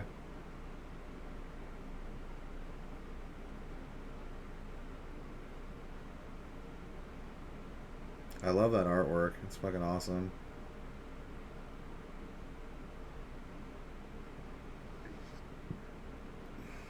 Mark Zug.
That's a pretty sick picture too. Sword of body and mind. That sword's like the worst of the swords, but yeah. Bone and Sinew is pretty bad too, but the new one, or the one out of Modern Horizons.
Dude, he could almost do 10 to his face. Yeah, those things have 4 toughness. You're not killing all those creatures, buddy.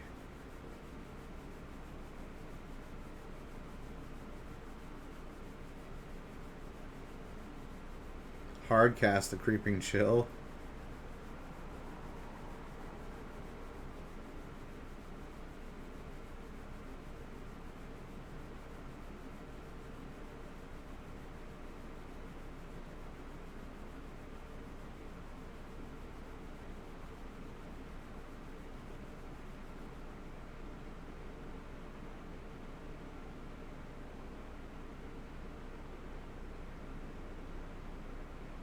Alright, I think Dredge loses here.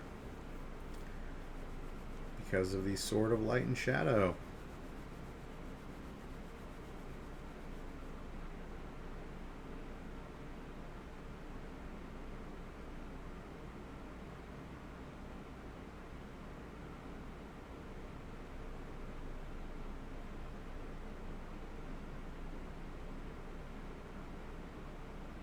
The life gain. The life-giving life.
Although he's at that magical 10, if he can get, like, I don't know, a bunch of blood gas here.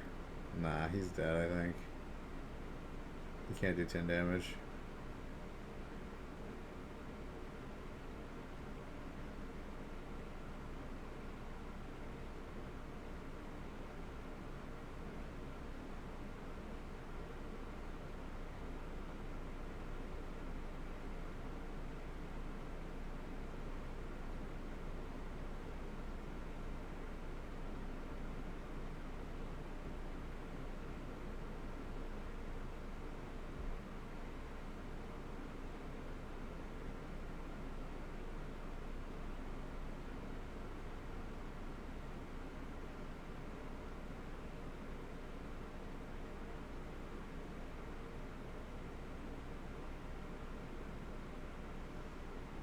Wait, did he just, like, cheat and, like, the 3 cards he grabbed with the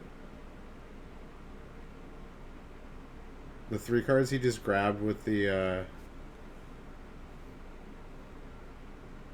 the life from the loam, he kept those in his hand and put the other 3 lands in his graveyard when he used Spell Queller on it.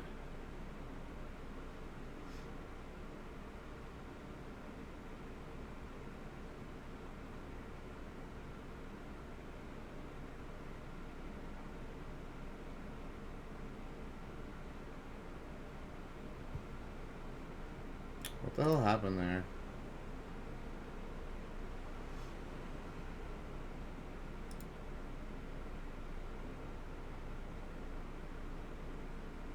I gotta watch this again.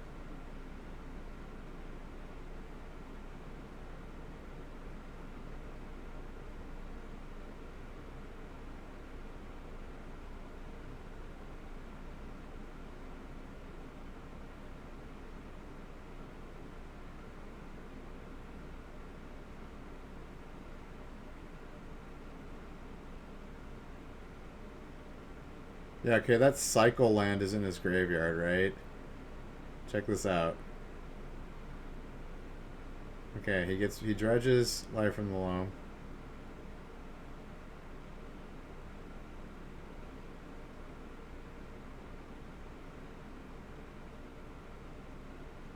Okay, see, these are the 3 lands he gets back with life from the loam. Okay, boom. He spell quellers it. Oh, he conflagrates. Oh, okay, I see what he did. Okay, so he used it to conflagrate the spell queller after he played it. Okay, he didn't cheat. My bad. Sorry, bro. Didn't mean to accuse you of anything. He was just playing so quickly, I was like, what is he doing? What is he doing over there? Although I do appreciate quick playing versus slow playing. Alright, turn 1 Thoughtseize. Game number 3 for all the marbles. Was this double Saheeli? Negate? Spell Pierce? That hand seems pretty weak. Taking a Saheeli, huh? Yeah, he doesn't really care about Negate and Spell Pierce, really. Come on. I don't think those are worth sideboarding in. Enforce a negation, okay.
He drew the Saheeli that he got out of his hand already.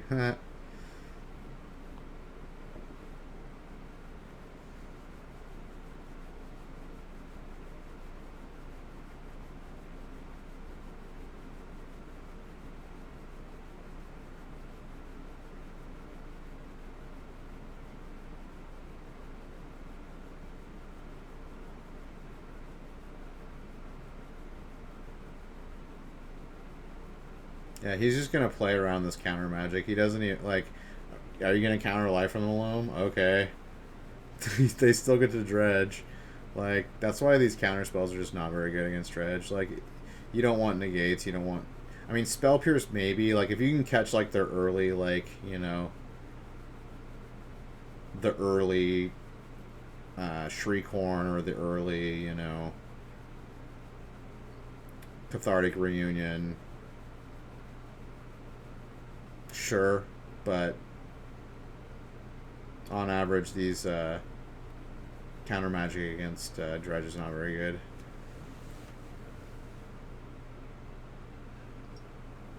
And of course, you can counter like a conflagrate at an opportune time, but like again, there's just not very much benefit to countering stuff that Dredge does, because they'll just keep on dredging.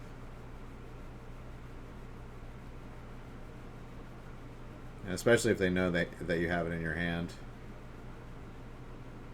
And look, he's going to play Cathartic Reunion because he tapped out to play Saheeli, so like he's not even going to get to use the counter magic that he has. Well, he hasn't found a Dredger yet, so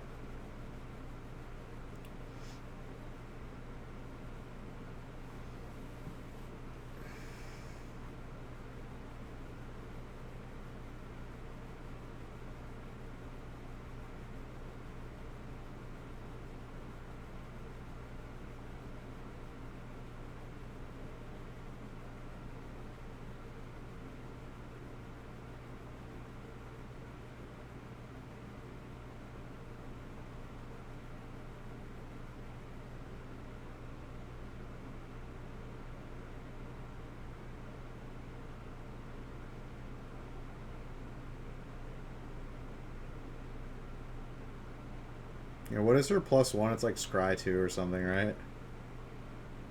Or Scry 1.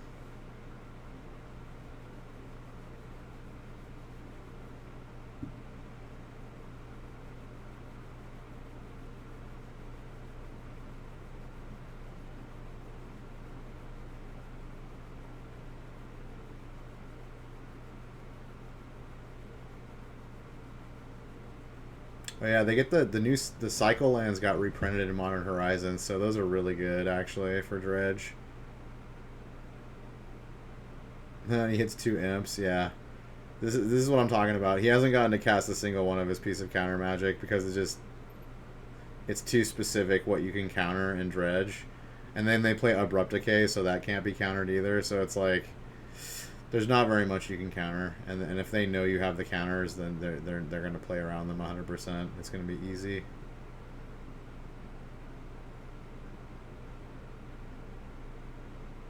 Okay, so now he's going to counter his Dredge, or his Life from the Loam. Not a big deal.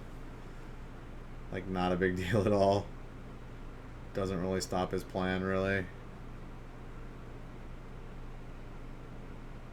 They just aren't impactful enough. That's what I'm trying to get at here.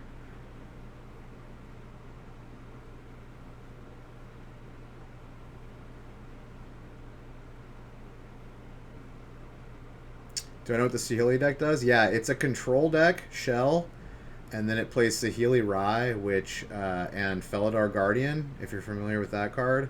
The Felidar Guardian is a 1/4 white creature that costs 4, and when it comes into play, it blinks, so it removes from the game and then puts back into the game immediately any permanent or any non-land permanent. So what Saheeli does, yeah, it's just a 4-color combo deck, essentially, using the Saheeli Rai combo. So she makes infinite Felidar Guardians, those two cards together, and then they all have haste, so that you just swing for infinite damage.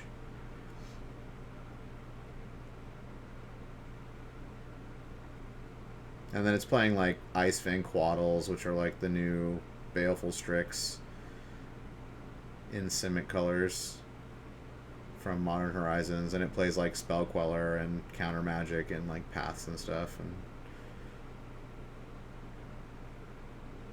I haven't seen any Snapcasters, so I don't think he's playing Snapcasters. And he's playing Stoneforge Mystic also, so he's got that package in there.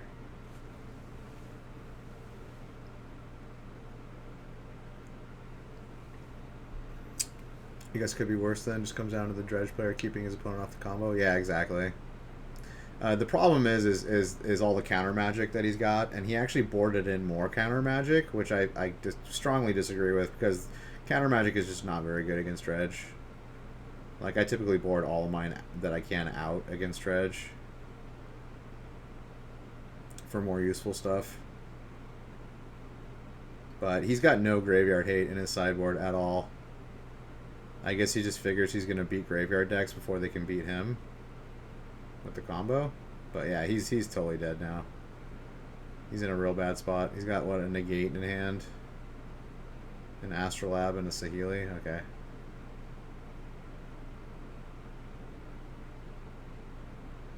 I mean, I don't think these Sahili... I mean, he's doing good. He's 10-1. So obviously this deck is good against, like, the Urza decks and, like...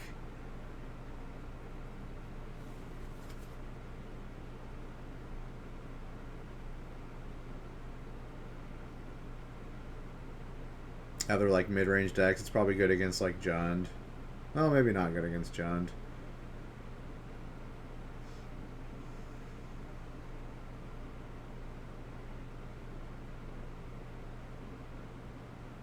You can it's good against Tron probably because you can just use your counter magic to keep them off their threats until you can just Saheeli combo them.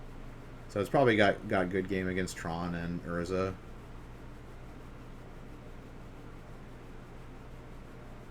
Yeah, for sure. Illuminati Hottie. I just realized your name was Illuminati Hottie. That's awesome. Yeah.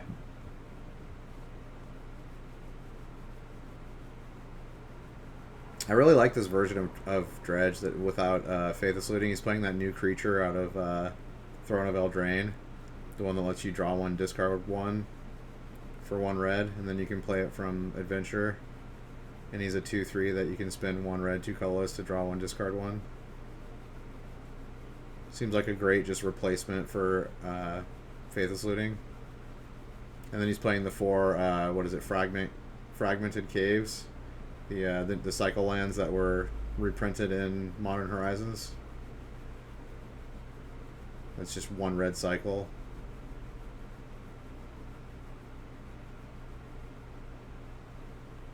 And then he's playing some Shriekhorns.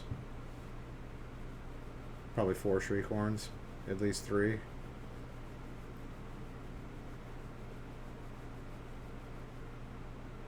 So yeah, as you can see, Dredge is not dead. Still quite playable without Faithless Looting.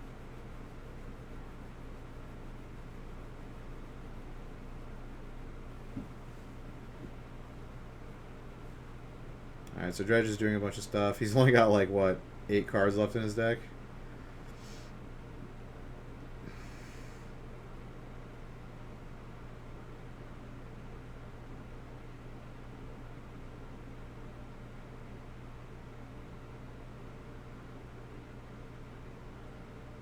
Yeah, these cycle lands are all-stars.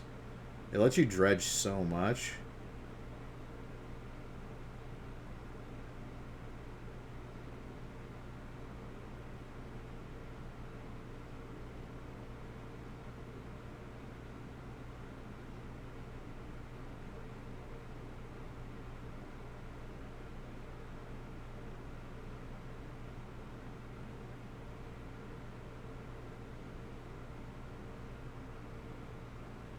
Shaking his head. I wonder what he's looking for. A Narcomoeba? His last Narcomoeba? No, his last Narcomoeba is already in the graveyard. Maybe he's looking for another Bloodghast? I don't know, to get his prized amalgams back.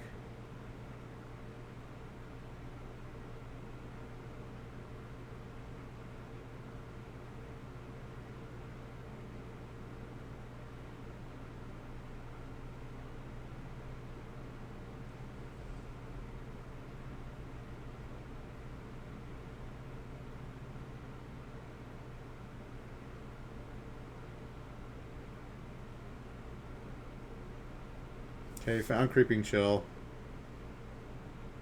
Okay, so he was trying to win this turn, I guess. So now his Bloodghasts have haste. He was trying to find the last Creeping Chill. So he kills Saheeli. Okay. Alright, so he's all in on this turn. He's only got 1 left.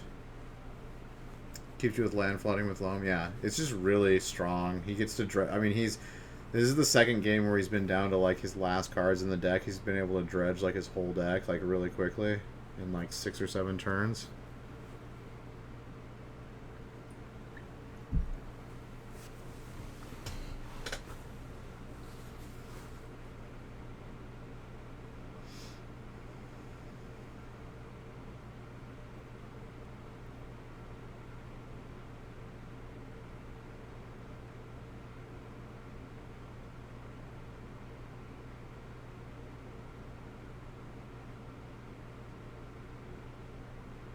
Yeah, he's had that negate in his hand since the beginning of the game. Hasn't gotten to use it.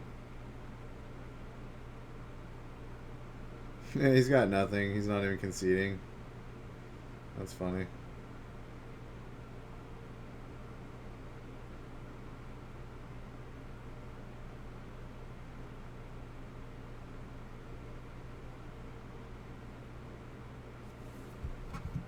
GG. Got it in turns. Alright, round number 13. What do we got?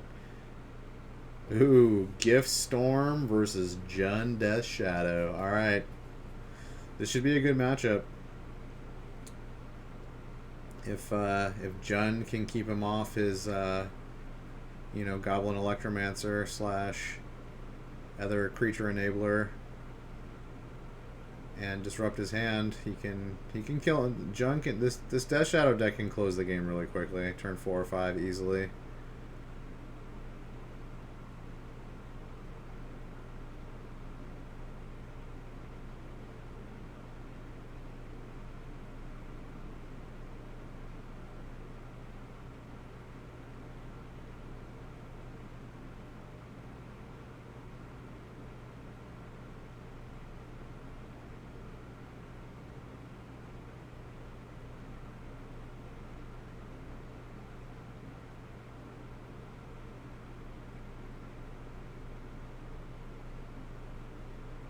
Inquisition. Probably gonna snag Baral unless he has a Fatal Push in hand. Yeah, he's definitely gonna grab Baral here. Chief of Compliance. You love the Jun variation of Death Shadow. Mario versus get bought by Chalice. Yeah. Well, Jun, if you remember, Jund was like the first version of Death Shadow, like 2 years ago or whatever, when people first just created the deck. Or maybe it was even longer than 2 years ago. Maybe it was like 2.5 years ago. I don't remember when Death Shadow. It was 2 or 2.5 years ago, something like that. But yeah, all the first versions of it were Jund. And then it evolved to Grixis, and everyone thought Grixis was the best version, which it was for a while. And then Mardu more recently because of, Hogak and the meta at the time. And then now it looks like it's back to Jund.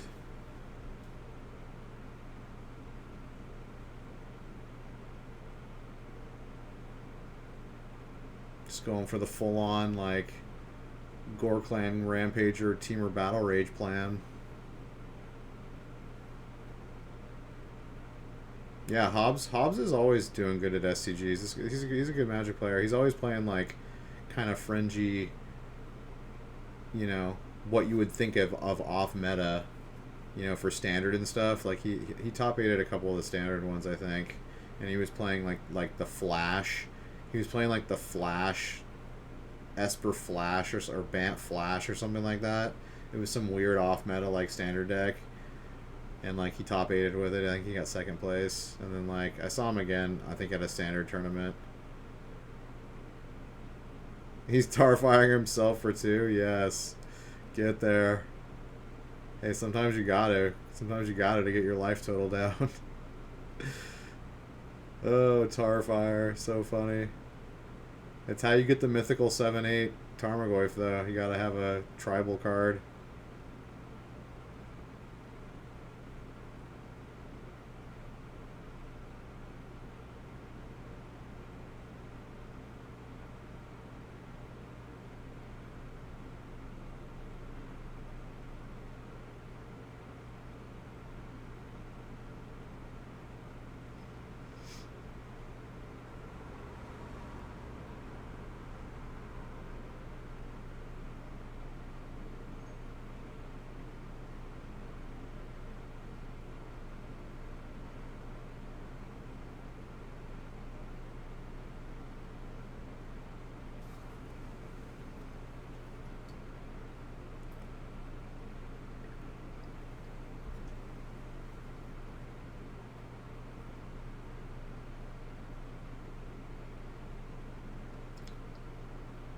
Alright, double Death Shadow.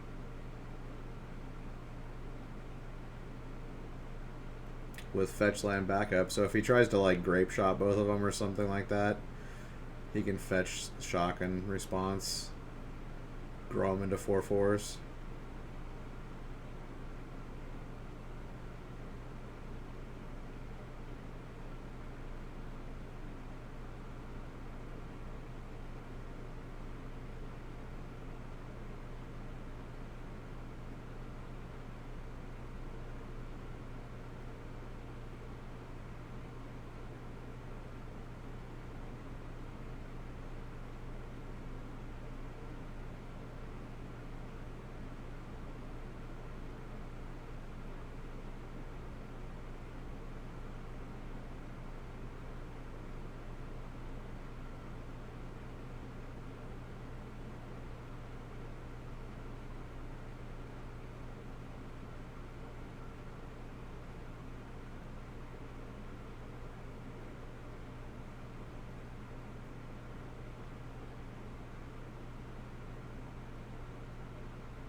Dude, the guy who does the artwork for Death Shadow, I forgot the guy's name, but he does some of the when you bring cards to him to like sign or like if you want like a picture drawn on him or something like that.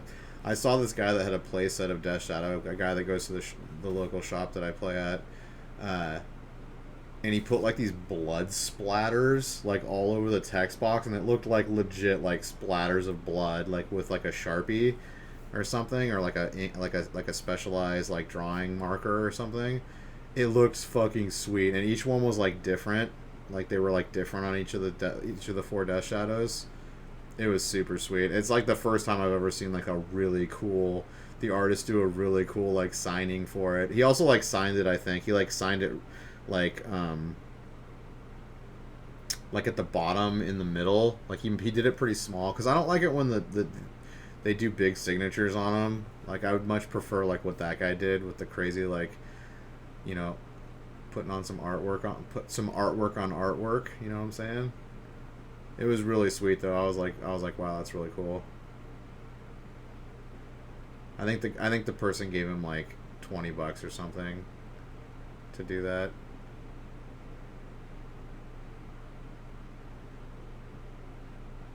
Oh, is he going off? Is he just like doing it right now with like he's like, dude, I don't need Electromancer or Baral, motherfucker.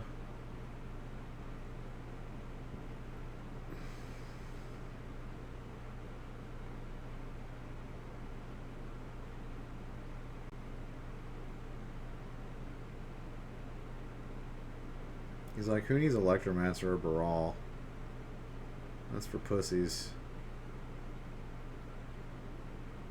I think he's just going to straight up win. He's only got 12 life. That's the thing. Storm only has to do 12 spells to kill. Oh, scoops him up. Yo. Let's go. Storm. Storm seems really good right now. Like, really good. Like, no one's playing, like, Graveyard Hate at all. No one's playing Rest in Peace. Or, like, other Graveyard Hate cards. Since Hogak left, everyone's like, oh, we don't have to worry about Graveyard decks anymore. We don't have to worry about Dredge, you know. We don't have to worry about... Alright, sideboard time. Ooh, he's got the 4 Aria Flames. I like that. Aria Flame is sweet. Alright, so what's Gift Storm gonna bring in? I like Empty the Warrens. I think Empty the Warrens is good in this matchup. Although maybe not, because he gives his stuff trample, so Empty the Warrens might not be good. Blood Moon's good, so he's gonna bring in 2 Blood Moons for sure. This card's great against basically any kind of Death Shadow because they're all 3 color. They use exclusively shock lands. They have like one basic. I think most of them have one basic, and that's it. Maybe two basics. I think I played a swamp and an island in my Grixis Death Shadow. So maybe just like... And he plays one Leyline of Sanctity. What? Is that for like burn or something? Why would you only play one Leyline? That seems a bad decision.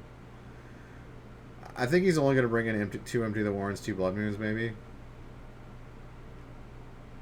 Maybe Aria Flame. I don't know if like when Aria Flame comes in, to be honest. Maybe it comes in against like control decks.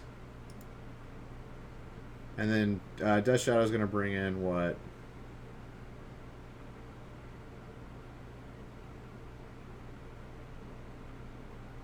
I don't even know. None of this is really good against Storm. No graveyard hate. Maybe Collective Brutality. I mean, you can kill Electromancer with this, and you can take cards out of his hand. So yeah, probably like some number of Collective Brutalities, maybe like 2 or 3 of them. I don't know, depending on if he thinks he has dead cards that he doesn't want in his deck. All right, Thoughtseize. He Thoughtseizes. Okay, let's see this again. Since he took a cantrip out of his hand, I want to see what are his options.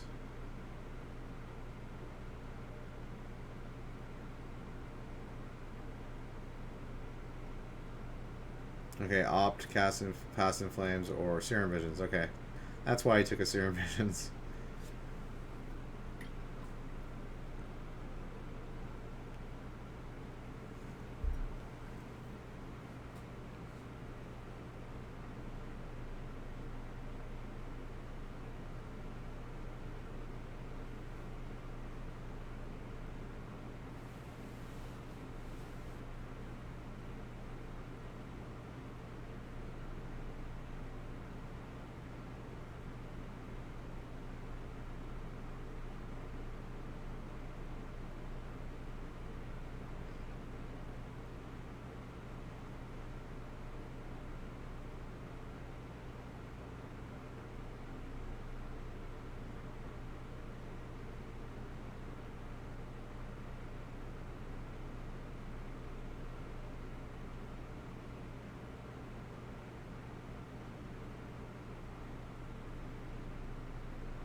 Oh, he brought in Liliana the Veil. Okay. That's actually, come to think of it, Liliana seems pretty good. Whittling their hand down. They have to build up their hand a lot of the time, so... And you can just minus to kill off one of their enabler guys. So yeah. Plague Engineer. I don't know about that. Plague Engineer seems bad. Oh, that's for Empty the Warrens. That's why I brought it. Okay. Okay. I see his counterplay. I see it.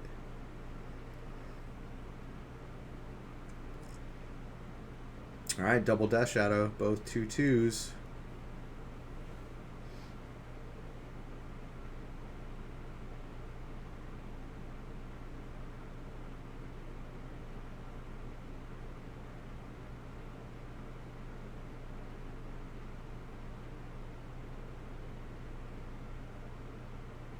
Alright, he's gonna dismember his own dude. Paying 4 life, making them 6/6s.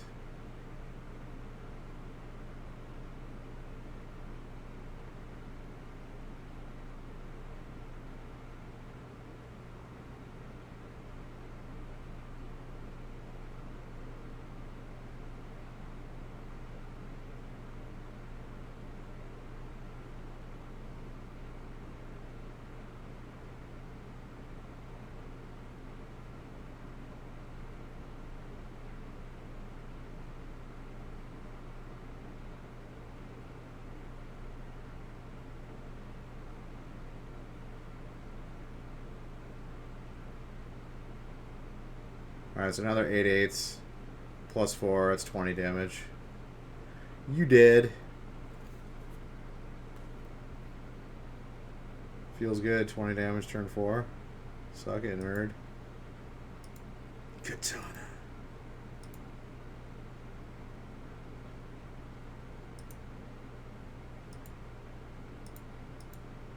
Alright, game number 3.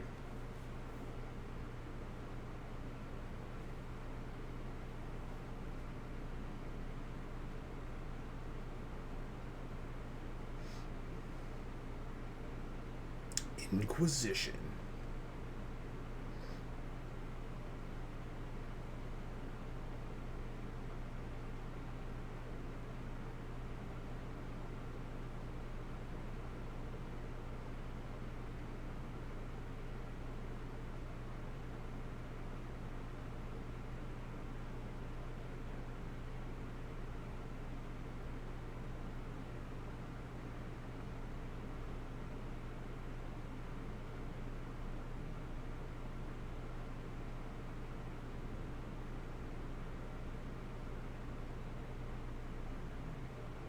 Alright, Pyretic, Desperate, Manamorphose, Opt. You probably take Manamorphose. I think Manamorphose is a lot of times the most impactful of their cantrips. I was going to take Opt, okay. It's interesting.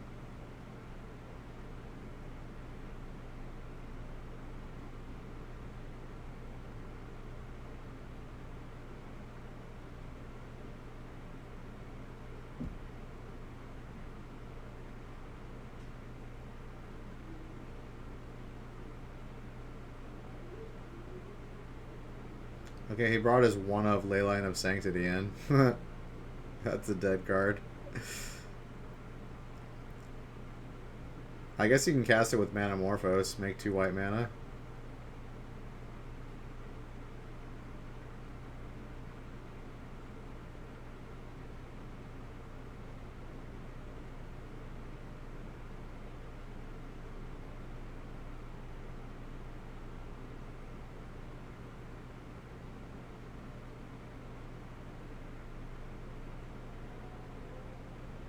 It's a 5/6 Tarmogoyf, beefy.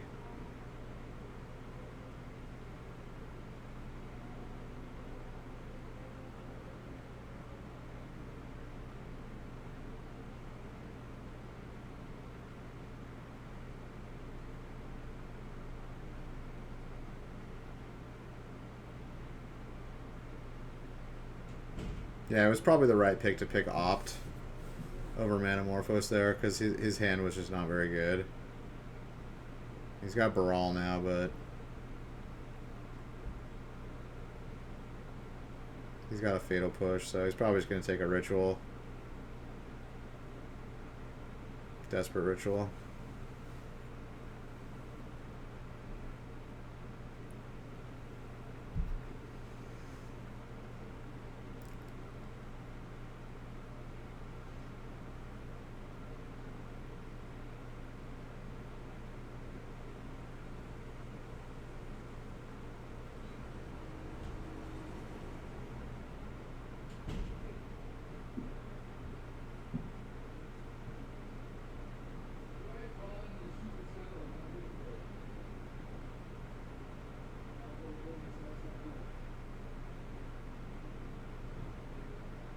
Wow.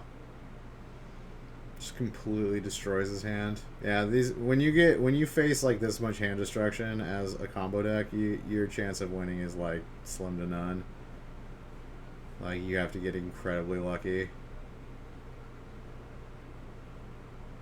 And he's already drawn a Leyline, which is a dead card, and 4 lands. Wow. Feels bad. It sucks when this happens, but it happens sometimes.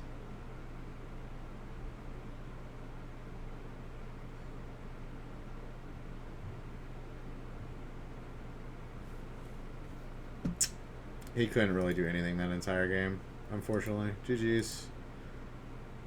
The Royal Scions.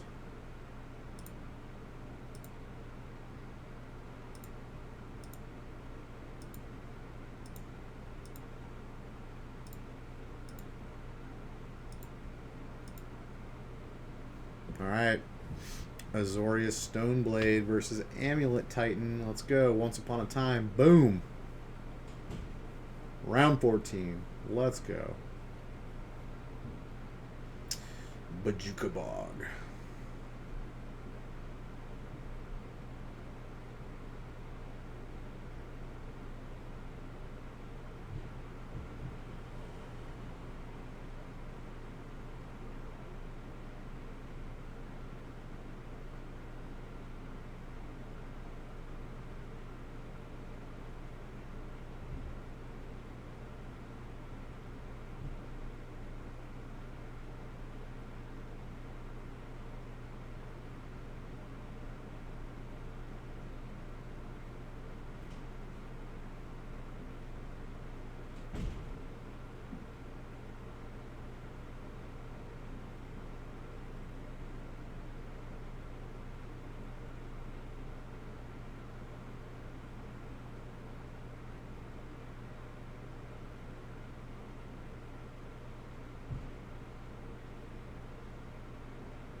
Alright, responding to the Amulet of Vigor.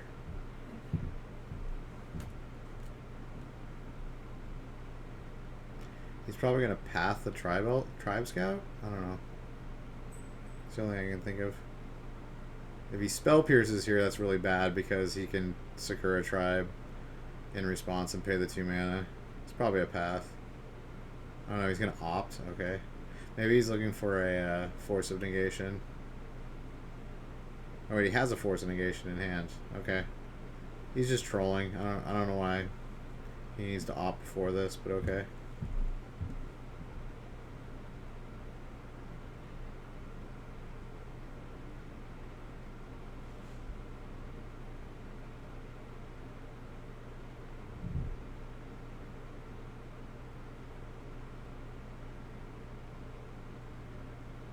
Gonna exile to Fairy to negate that.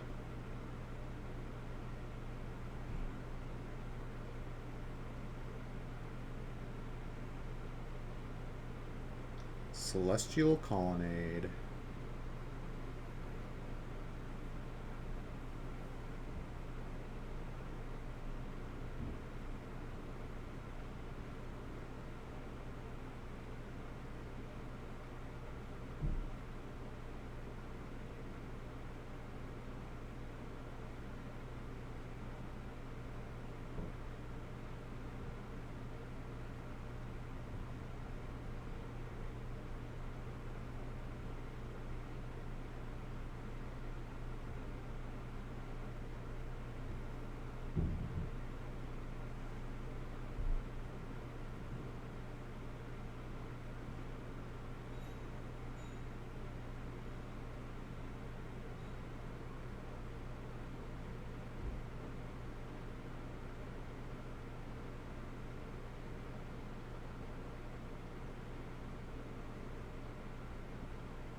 There's the Green Castle.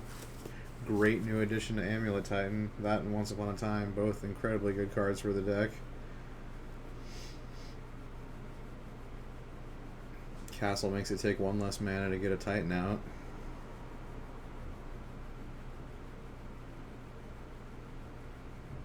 Ooh, Queller that Ancient Stirrings.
Alright, just swinging in with the Spell Queller, just holding back his counter magic. The Titan player needs to, like, draw, like, multiple, like, threats in a row here if he wants to win this. He keeps drawing lands. I don't know what's in the control player's hand, but it's a lot of action. Because he'd definitely be playing lands if he had any. So he's got all action in his hand.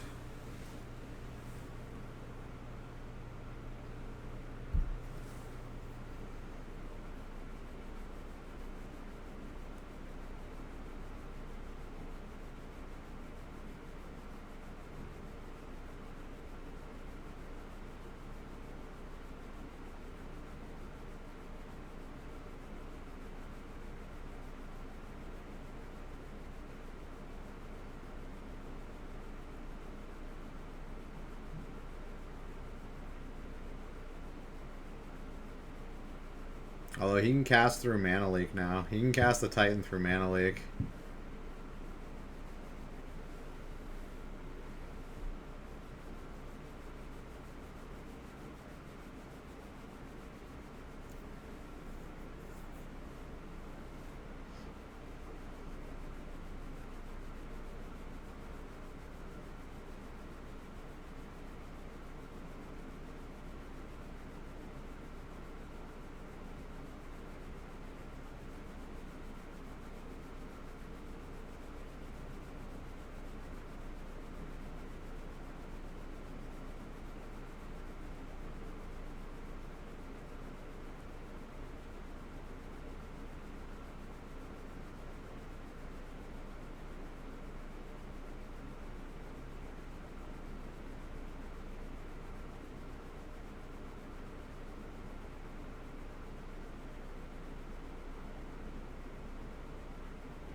This is painful. I'd be scooping if I were the Titan player at this point. I mean, he is in a tournament and he's playing for top 8, but I hate being in this spot against control. Absolutely hate it.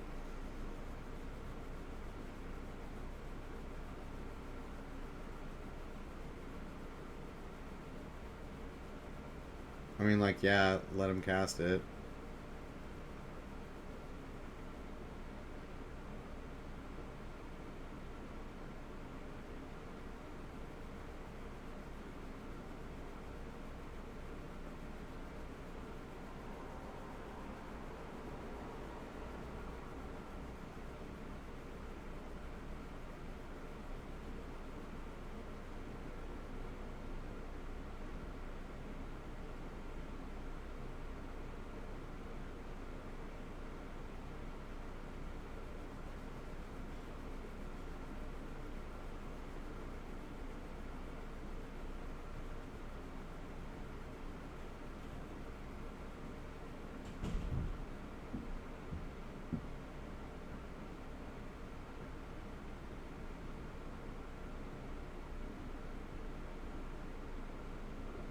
Yeah, I think I would have let him cast the Summoner's Pact, because then he would have had enough. He would have had to pay the 4 mana during his upkeep, and then to play the Titan, he'd play 6 more. So then he could have mana leaked it, and he wouldn't have been able to have it. He wouldn't have had the 3 extra mana after paying 10 mana. So I think he misplayed that a bit.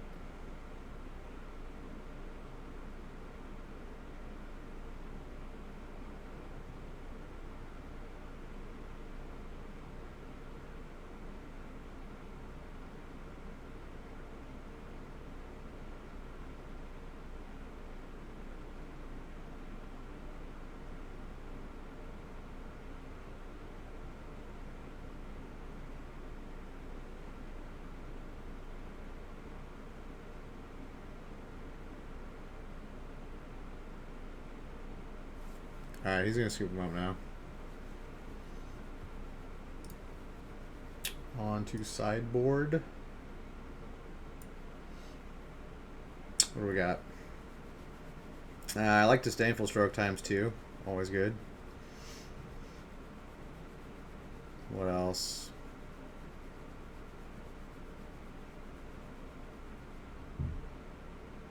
Gideon to up the clock? I don't know if that's actually even worth. Dismember to kill Tribe Scout? I think just 2 Disdainful Stroke, right? Maybe Gideon to make the clock faster. And then Titan's going to bring in 2 Disdainful Stroke.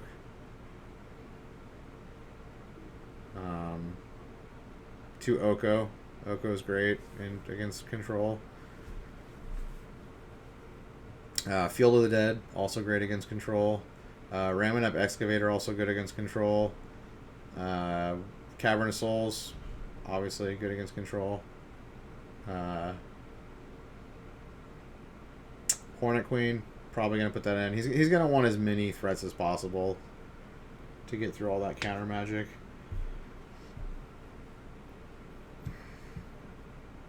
And then Ramming Up lets him, like, you know, do tricks with, like, Ghost Quarter. He'll probably bring in Ghost Quarter, too. Nice things you can do in control matchups when you have more time.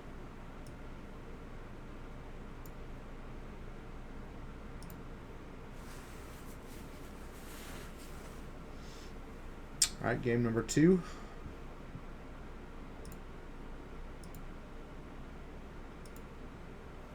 Alright, here we go. Sakura Tribuilder turn 1, Celestial Colonnade.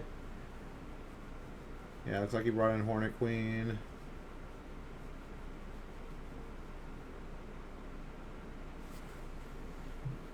Stoneforge Mystic.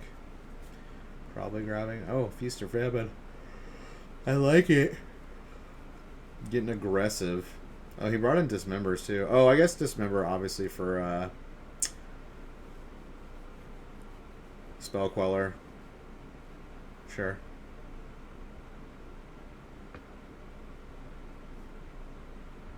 Or Stoneforge.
Ooh, going to Cavern of Souls. Good call.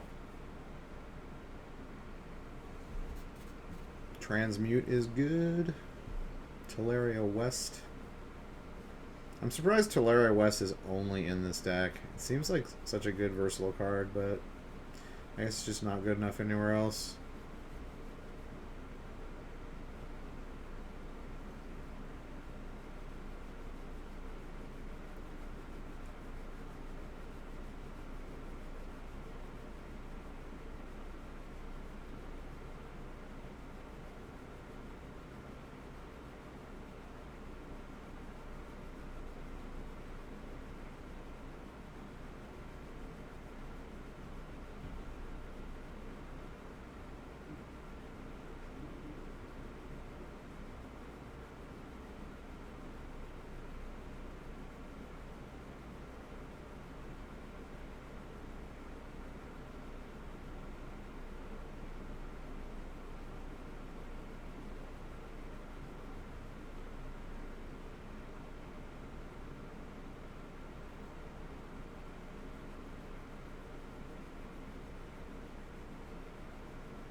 Alright, Azusa got spell quelled.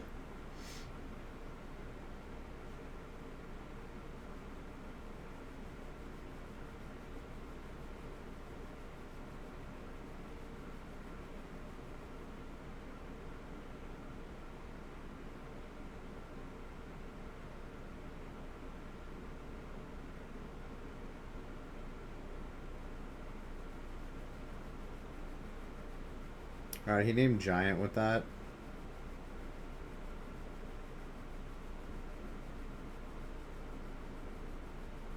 I kind of like... I guess because there's just like 4 of them in the deck. But he's got Hornet Queen in hand. That card's pretty good. It's going to get Disdainful Stroked.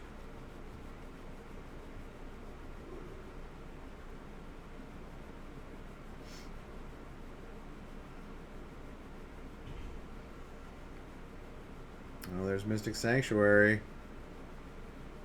Cards showing up everywhere.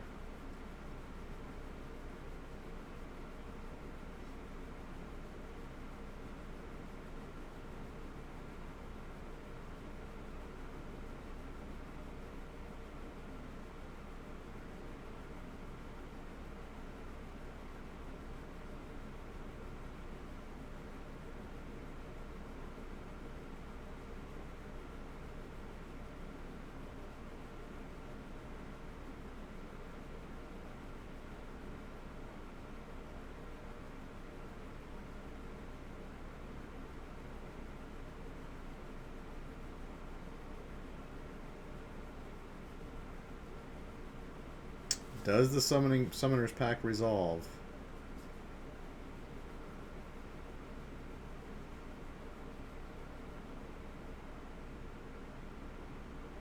No, it does not. Force of Negation says no.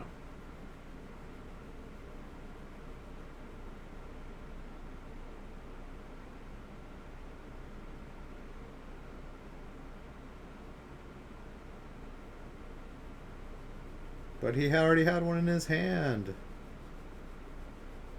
Joke's on you, Stoneblade.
Feast and Famine. Boom, untap all those lands.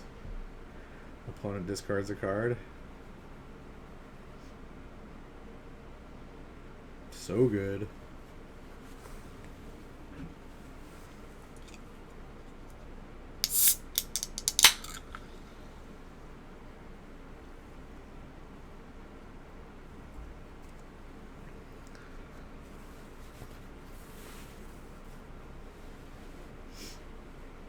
Teferi Bounce Titan.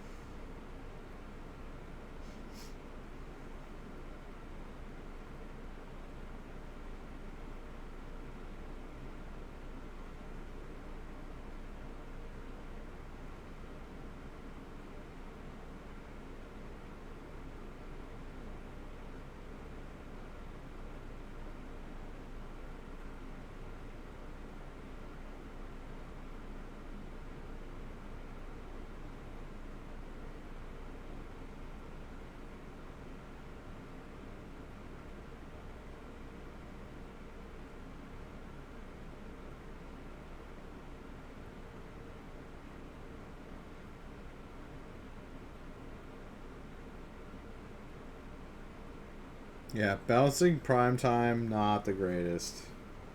Not the greatest. Yeah, I think he's just going to lose here. To the power of Cavern of Souls.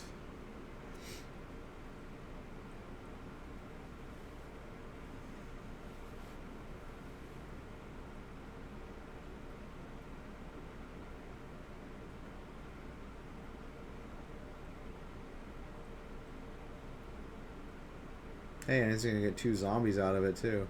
Boom.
Alright.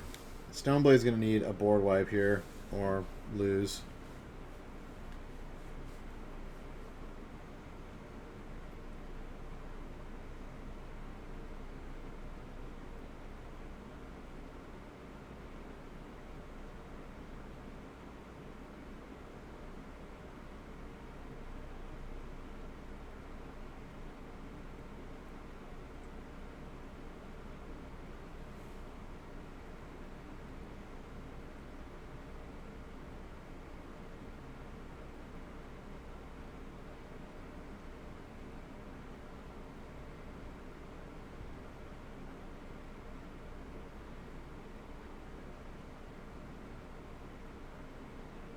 Jace the Mind Sculptor.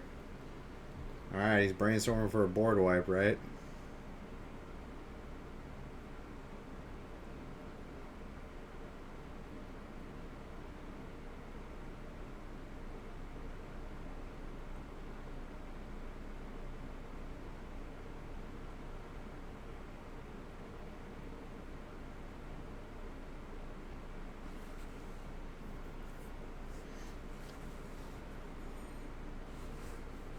I mean, you're very dead otherwise, right? I mean, what can you do?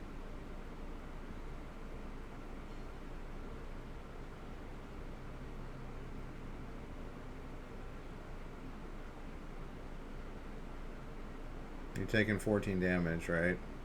Just blocks. I guess if he has a path to exile? I didn't see one. No, because he has no mana now, so he has to attack with his best blocker.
Okay, he's getting rid of Slayer's Stronghold.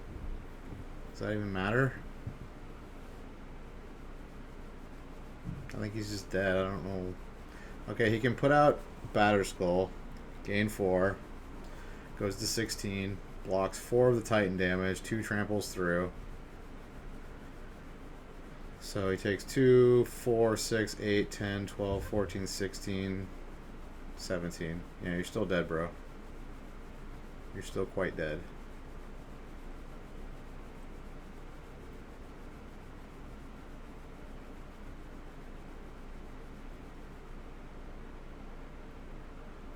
Oh, maybe not. Okay, he's re-equipping the sword. Okay. Oh, wait, but he has one less blocker now. But he gains 6. No, I think he's dead. I think he takes 19 damage here.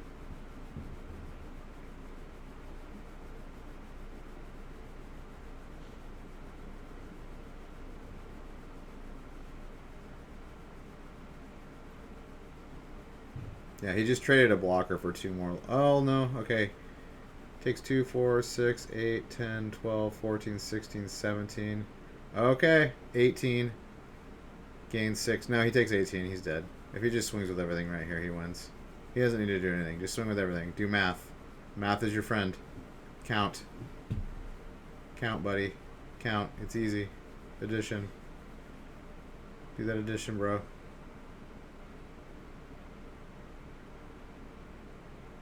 He's got 1 blocker. 1 blocker.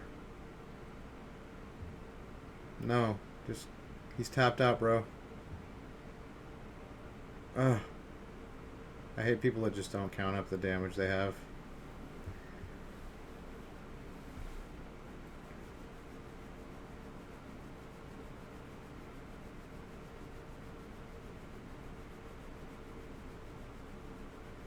Maybe they have the life totals wrong. Maybe he's got more than 12 life. I don't know.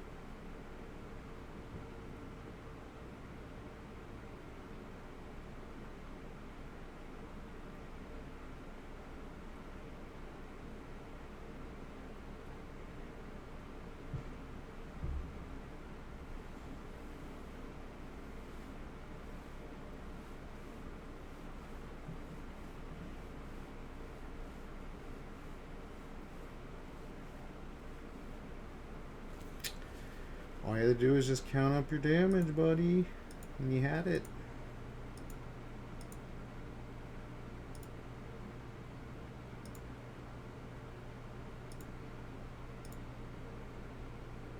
Alright, game number 3. We got turn 1 Sakura, turn 2 Amulet, which gets Force of negated.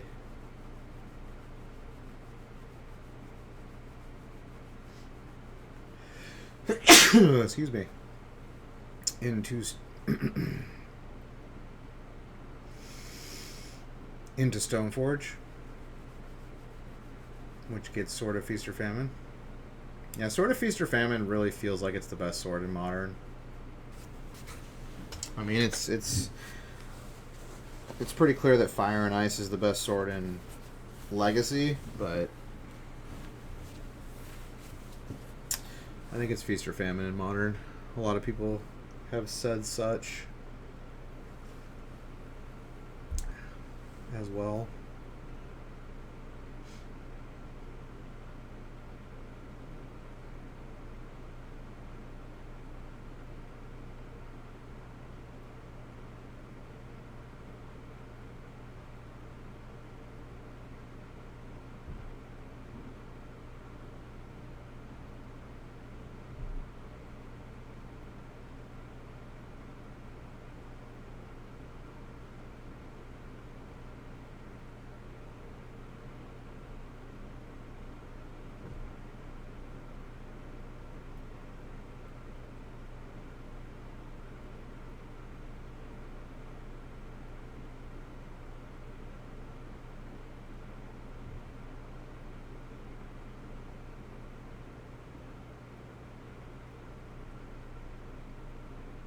Azusa, wow.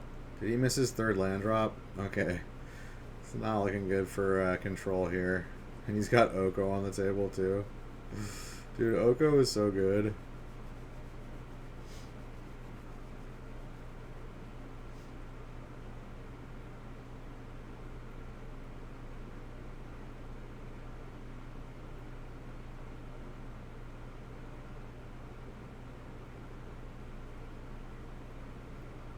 I don't think he found a third land. Or did he? No. Oh, in response, Dismember gets so wrecked, bro. Feels bad. Yeah, he's just dead. Yeah.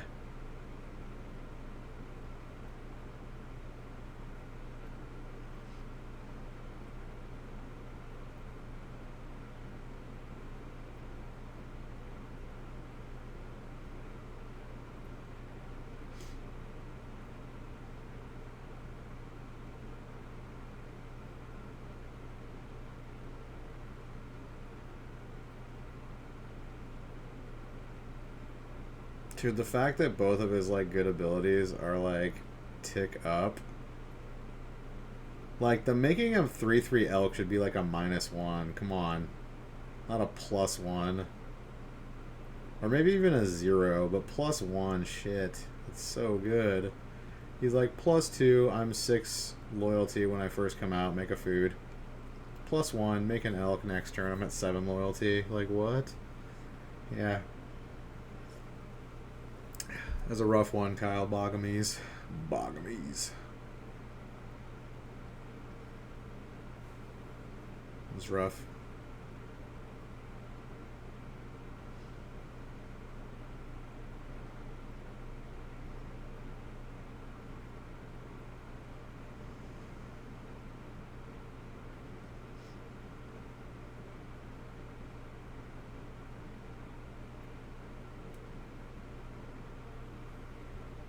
Feels bad.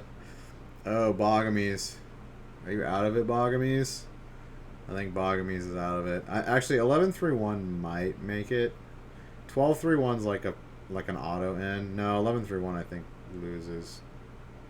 Or 12-2-1's an auto end, but and 12-3 might be in. 11-3-1 I don't think makes it in. I think 12-3s get in though. Actually, there might be one or two 11-3-1s that get in. I'm not sure.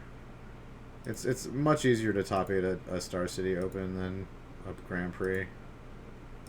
Alright, round 15. Amulet Titan versus Tron. Looks like Tron picked up a few losses in the last 3 rounds.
Azusa.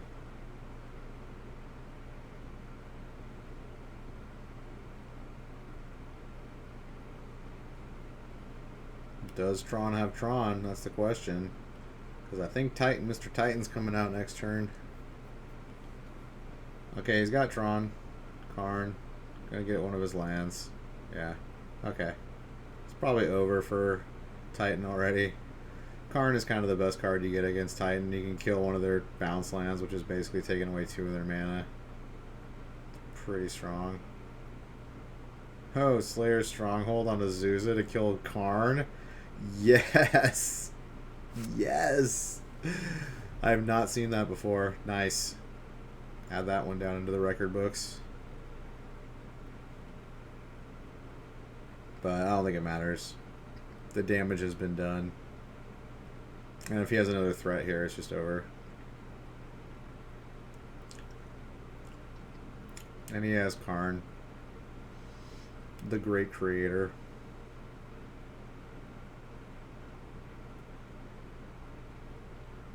Or just another Karn liberated.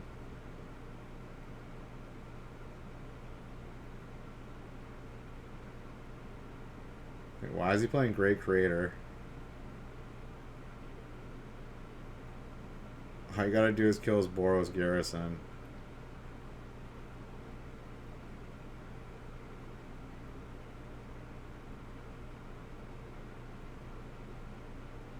Oh, he already did that.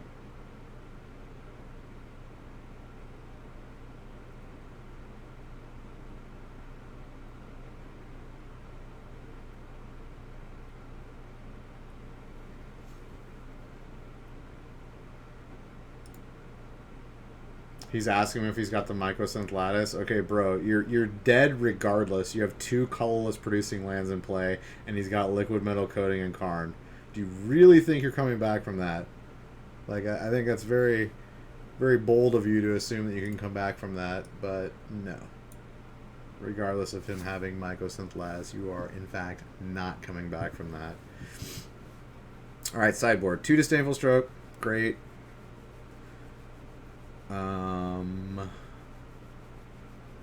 Ghost Quarter is good. Ghost Quarter Ramanap. Little combo. Little combo. Maybe. Engineered Explosives can be good on 1. If you do it turn 1 on 1. Yeah. So Engineered, Ghost Quarter, Disdainful Stroke times 2. Ramanap. Sure. Go with those. And then Mono Green Tron's going to bring in what?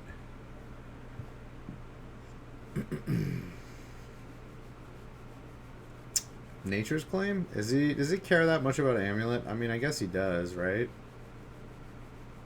Veil of Summer? I mean, he's not going to bring in Veils just for Disdainful Stroke. Maybe he just brings in 3 Nature's Claims here for Amulet. But Tron's, I think, is pretty set up. Well, it's very dependent on who's going first in this matchup, I feel like, too. As it is in a lot of matchups. It's, well, more so in this matchup, obviously. But turns 3 and 4 are pretty impactful turns for these decks. It's like Titan's going to take a mulligan. He's not too happy about that. But I think he's locked for top 8. 12 and 3 gets you in. Alright, what do we got? Once Upon a Time, turn 1. Let's go.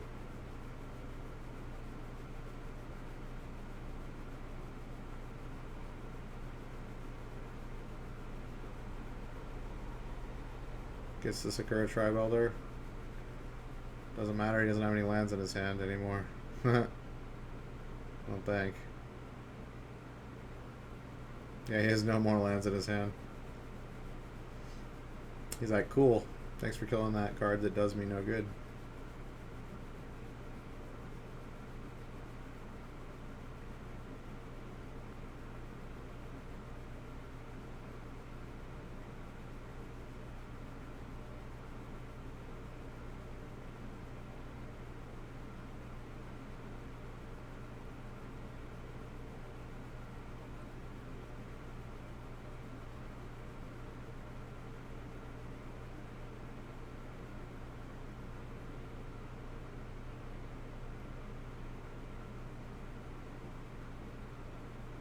He kind of missed on that. Had to get a Chromatic Sphere. Didn't find a tower.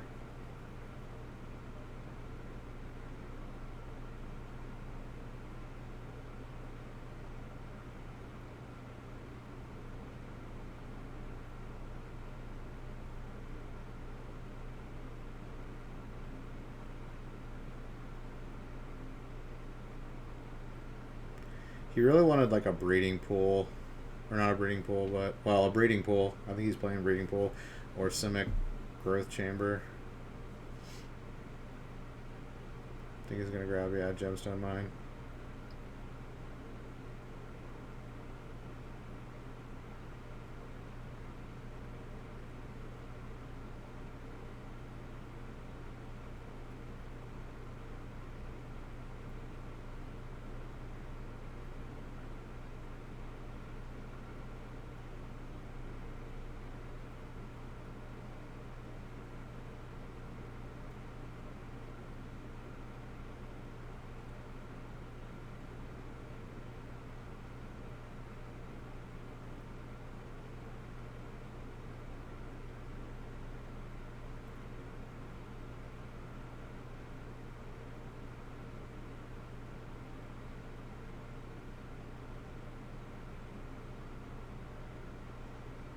Alright, looks like Tron's struggling a little bit too.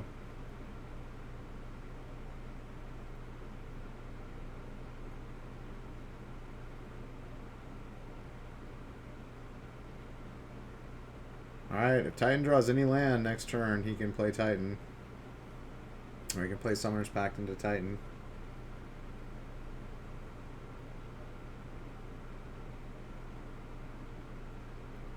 Oh, he found the tower.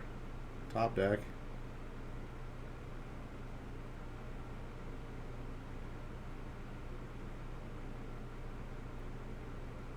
Seems pretty good. Got the Disdainful Stroke though. Boom! Suck it, nerd. What has he got? Emrakul, the Promised End in hand. Oh, he drew the land. So good.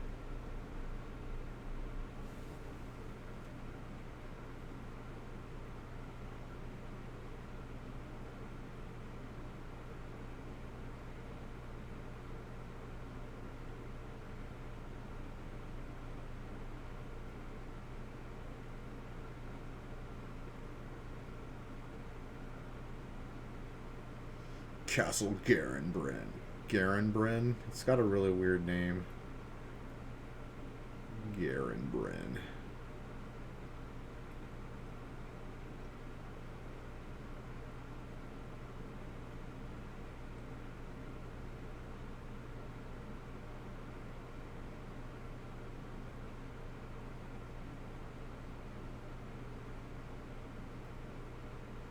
Oh, he's got it. That's exactly 16 damage. Boom. The Dismember. The Dismember ended it. Wait, what? Okay, grab 2 Ghost Cores. All I had to do is grab Sunholm, though, and Vesuva and win. Or Sunholm and Boros Garrison. Or Vesuva, because I think it only plays 1 Boros Garrison in there. And then it has Vesuvas to copy it.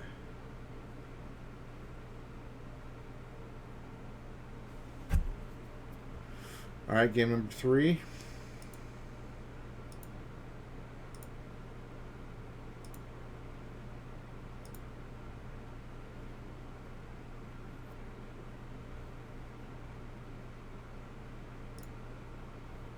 Alright, what do we got? Oh, we played Sakura Tribe Scout again and it got dismembered again. This is shaping up like the first game. And then Ancient Stirrings turn 2. For a Chimeric Sphere, or Chromatic Sphere. This is like the exact series of plays that happened in the first one, or in the second game. That's pretty funny. Amulet of Vigor.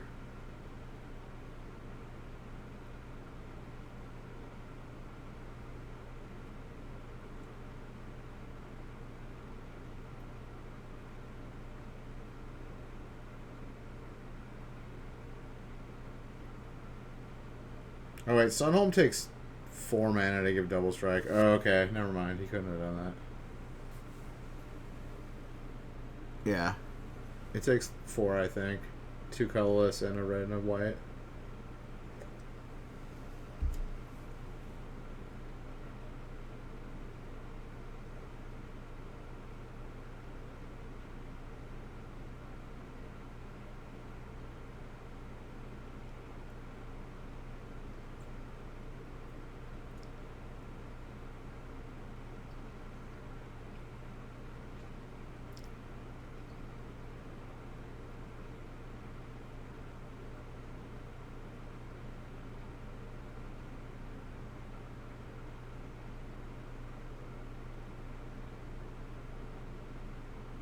I mean, he's got this. He's got the Disdainful Stroke. He's got the Summoner's Pact. He's got the land. He's got the Amulet. All he has to do is play...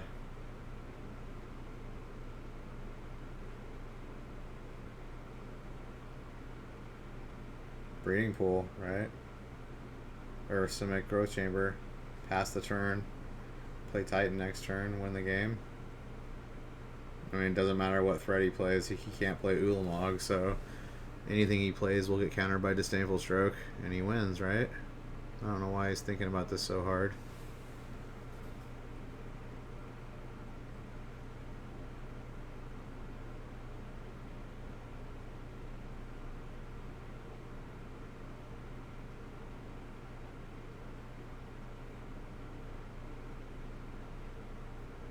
Oh wait, he's just gonna win this turn. He's going to get a Zuza, isn't he? Alright, what is he doing?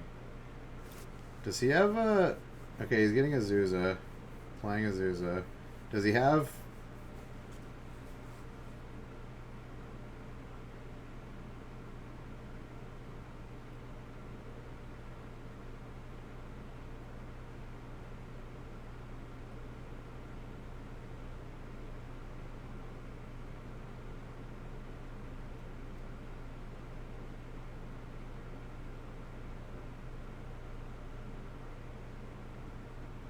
Does he have another Summoner's Pact in hand? Honestly, I don't see the point of like him doing what he just did. And then he top decks the Titan. He's got another Summoner's Pact too, but...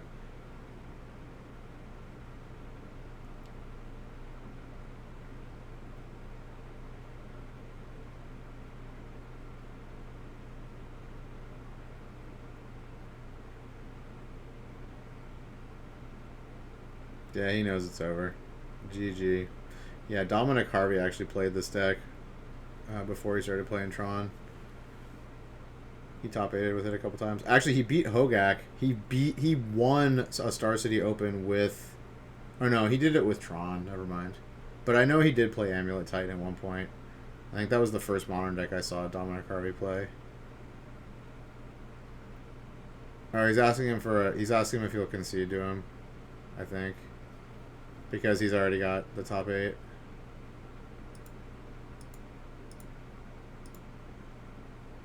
Ooh, Burn versus Death Shadow. Boom. Ooh, Burn got the first one.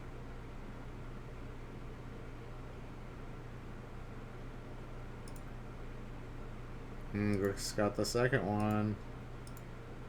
Game 3.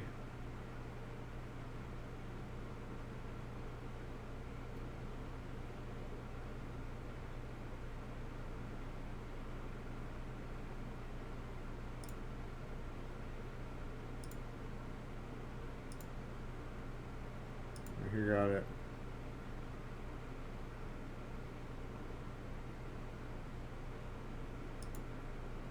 Burn got it.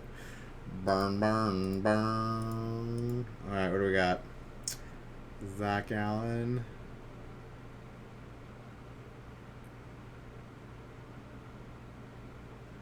Oh, he didn't give him the win, so he didn't make top 8.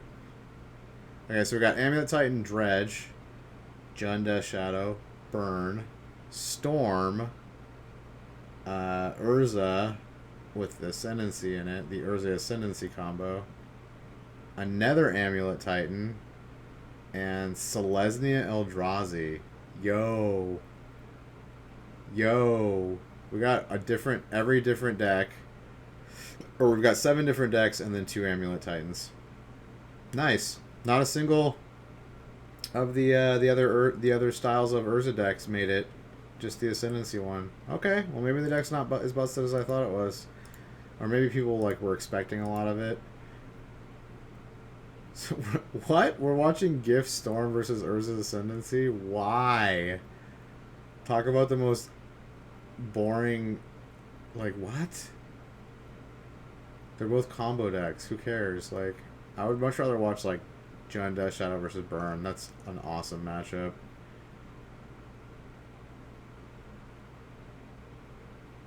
Or Selesnya Eldrazi. I love Selesnya Eldrazi. Okay.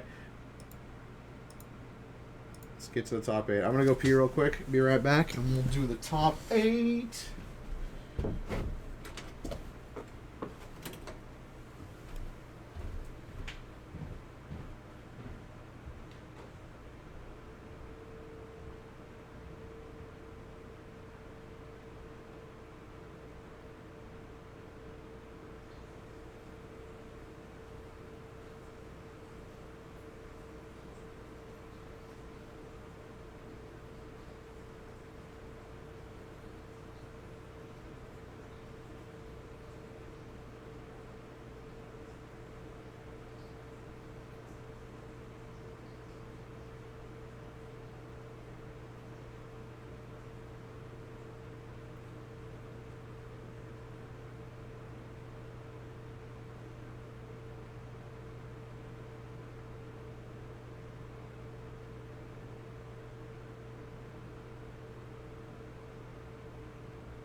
All right, we back.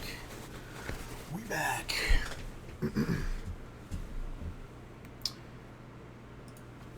we go. Quarterfinals. Let's do it.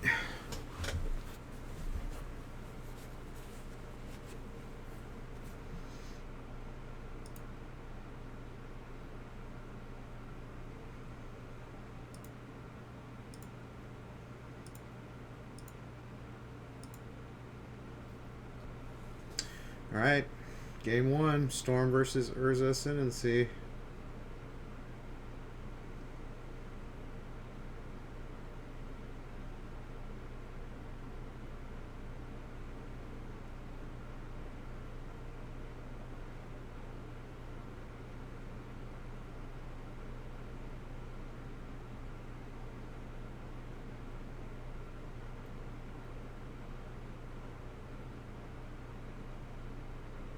Impervious to scratch. What the hell are those sleeves? I've never seen those before. Those are weird. Those must be some more Dragon Shield. I don't know. Dragon Shield's really doing a lot of picture back stuff now. They're just like, it's exploding. Alright, we got Electromancer, turn 2.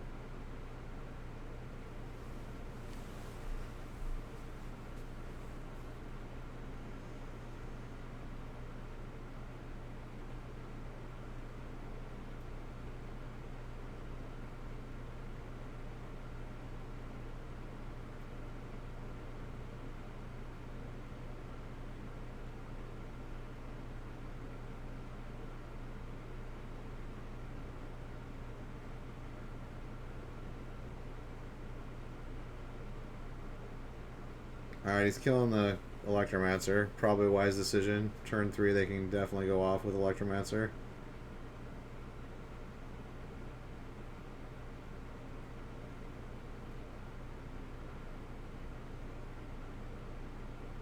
Alright, he's got nether explosives he has to use on the Baral.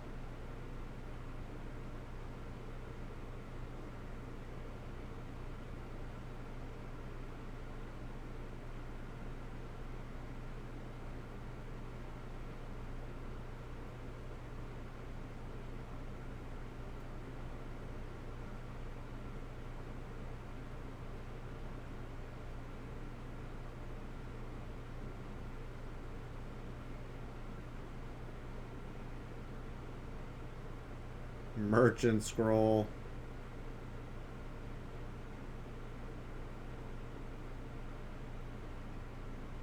For Remand.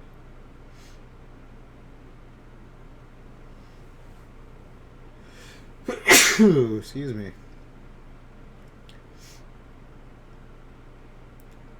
So remand allows him to grape shot and then remand the original grape shot so that he can cast it again with all the storm triggers +1. So basically double the money, double the storm, double the payoff. Seems good.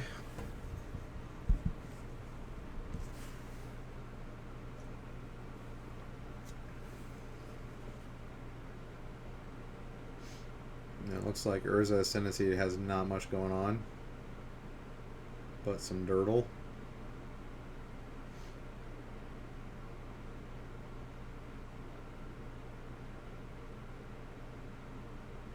Well, he just found Baral, so can he go off this turn? He might be able to go off this turn if he's got Baral and another land.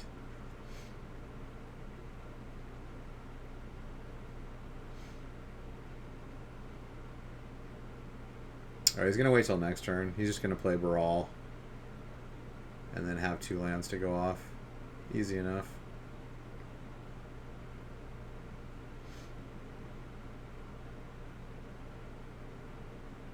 Oh yeah, that's Mirrodin Besieged.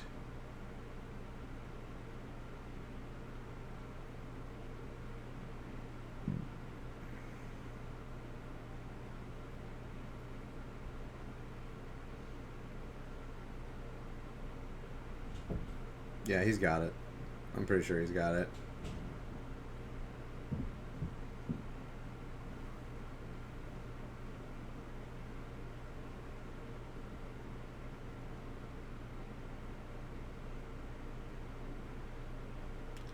Mr. Baral.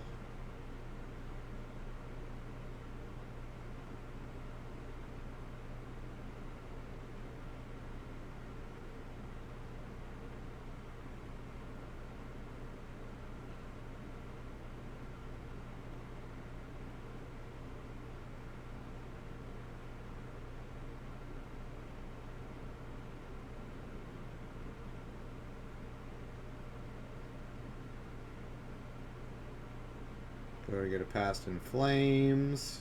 Or no, Gifts Ungiven. Yeah.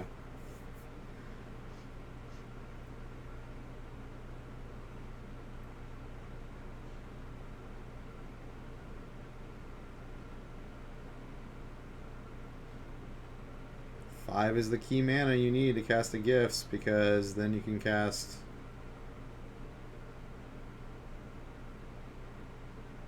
anything that you get from your Gifts Ungiven and still cast Past in Flames. So if they choose to put the Past in Flames in your graveyard, it only costs 3 mana to use. If they choose to give you both Manamorphose and Past in Flames, you can just play the Manamorphose and have the mana to cast it and cast it in your graveyard. So it's a no-win situation. No win. Alright, sideboard.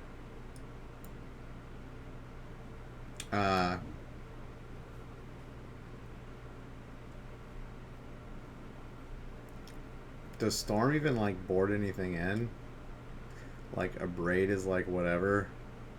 He can't kill the 4 toughness guys, which they have 2 of. Mystical Dispute. Okay, he's probably going to bring the Mystical Disputes in because his opponent has Mystical Disputes and Disdainful Strokes, so he'll probably bring in his 2 Mystical Disputes as just like a countermeasure. Is he going to bring in Empty the Warrens? Is that actually worth? I don't think Empty the Warrens is actually worth, because he's playing against a token deck, so Lightning Bolt, not worth. Yeah, I think just 2 Mystical Dispute. And then Ascendancy is going to bring in 3 Galvanic Blasts to kill the little enabler dudes, and then 3 Mystical Disputes and 2 Disdainful Strokes, because this will counter Gifts Ungiven and Past in Flames, which are both like key cards for Storm to go off. So he wants maximum interaction.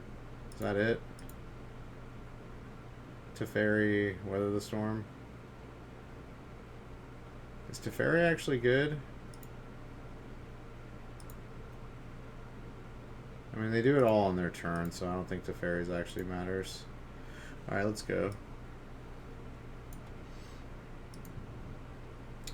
Game number 2 of the quarterfinals. Let's get it. Let's fucking get it.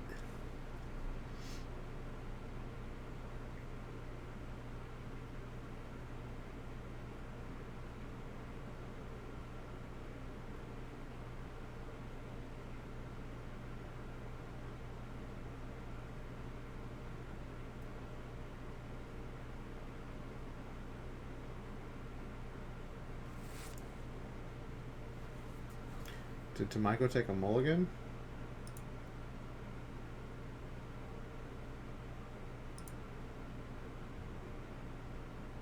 Alright, turn 1 Astrolab into turn 2 what?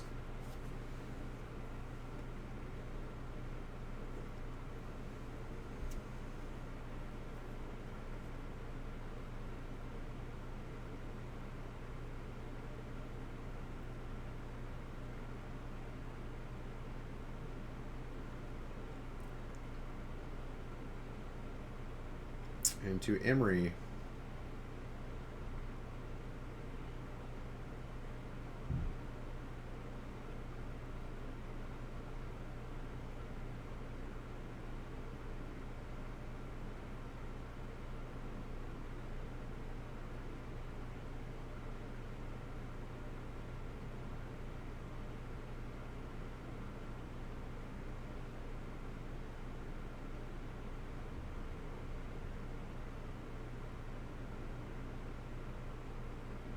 Dude, the Merchant Scrolls are flying.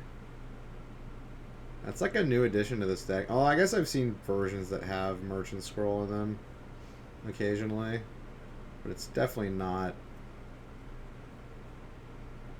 Or it didn't used to be common, at least from my perspective. Every time I played against Storm, they didn't play that card, you know, within the last, like, couple years. But,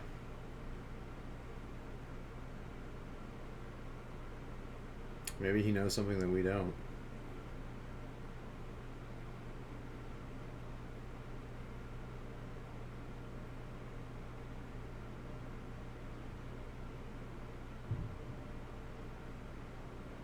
He's also not playing Pieces of the Puzzle, which is the one that gets you 2 instants or sorceries to let you build your hand up against like hand destruction and stuff.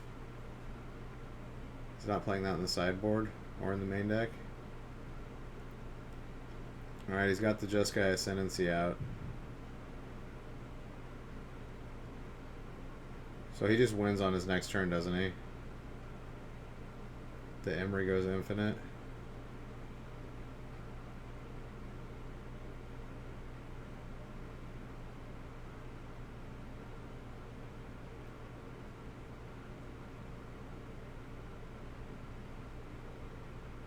All he needs is a Mishra's Bauble, right?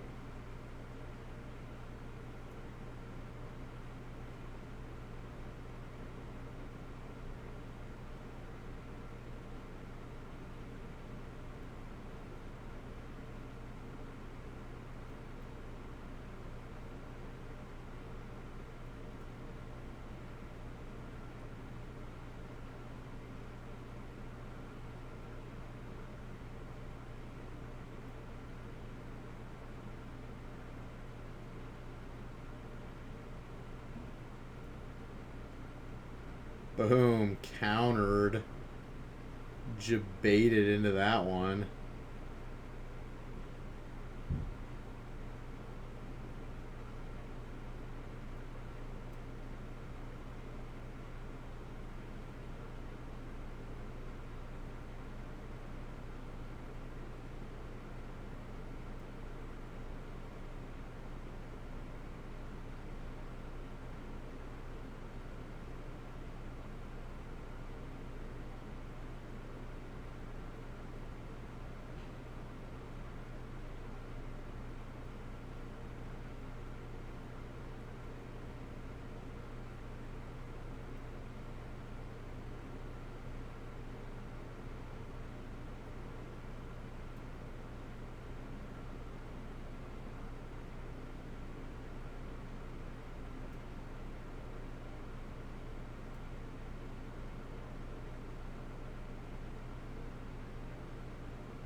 Past in flames.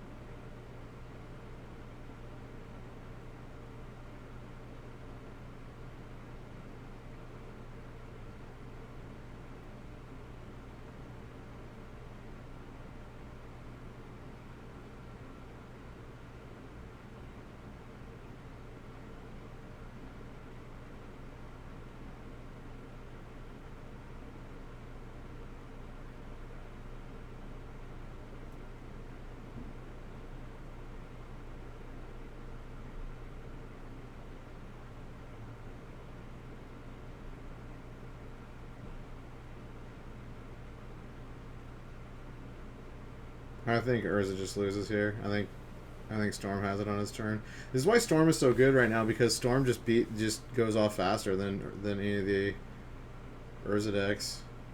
The Urza decks kind of go off like turn 5-ish. I mean, they're really resilient, but like turn 5-ish, they're just not like super fast. Whereas Storm can go off easily like turn 3, turn 4.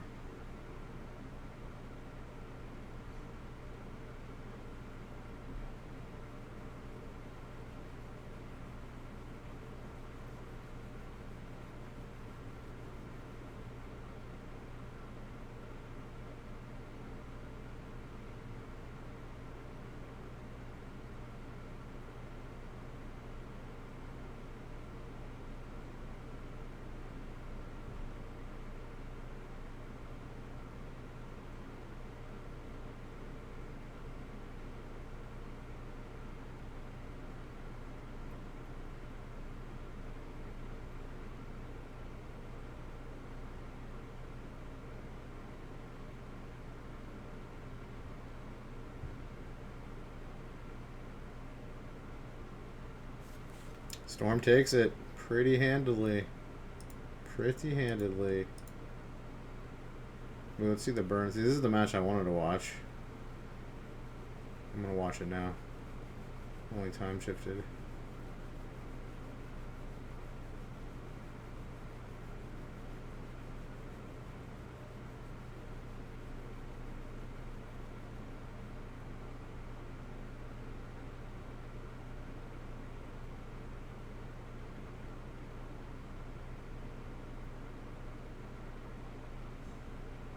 Wow, dude, they're like dirtling a lot.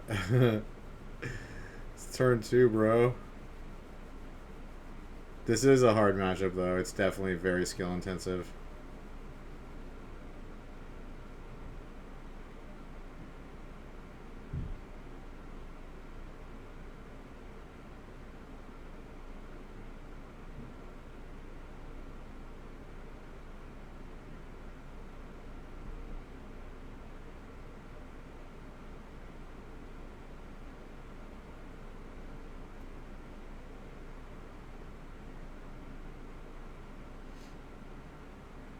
Oh, it's a 6/7 Goyf. Oh, because is that an Eidolon? Ew, 6/7.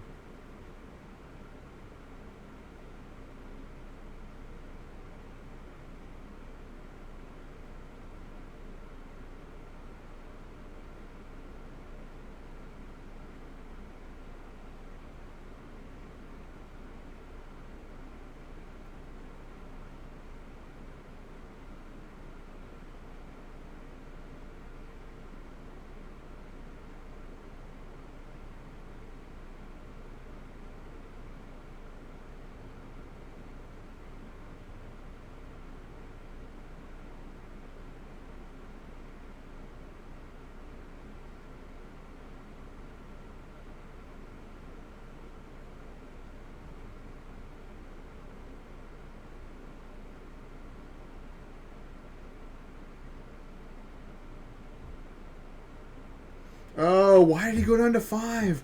Oh my god. I guess he's thinking 5 is the same as 6, but not with the cards he had in his hand. Dang, so close. He had Searing Blaze. He should have flipped the top card and see if it was a land, because if it wasn't a land, he would have lost that game. Well, I guess if it was any burn spell, he would have lost too, but...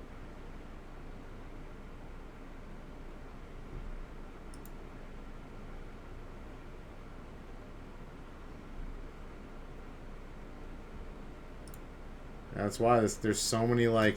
You gotta calculate so much in this matchup. You're just like... He's got haze creatures, you know, he's got this, he's got that.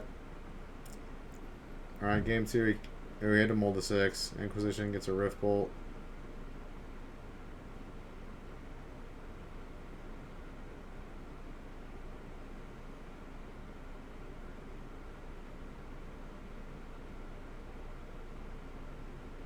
Alright, Daddy Goyf. Big Daddy Goyf.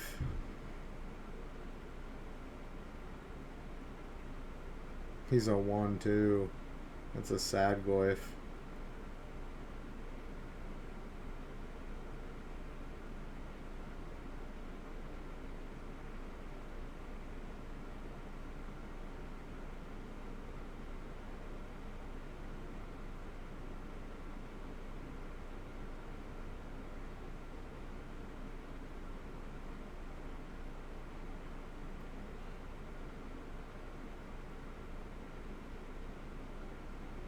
He put in Liliana? That seems wrong. Liliana the Veil seems wrong against Burn. I don't know. Maybe he knows something I don't.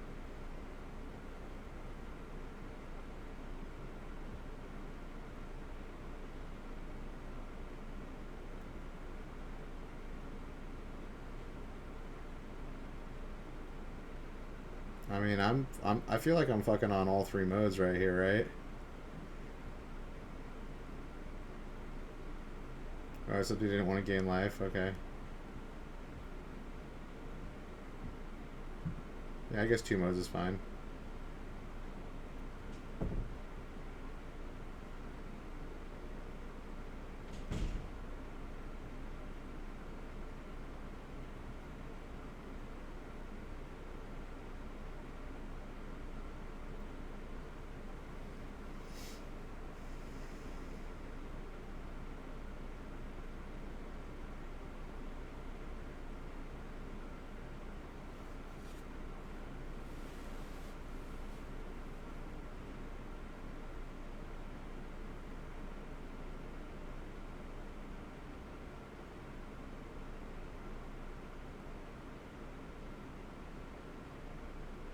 Charlie's got another one.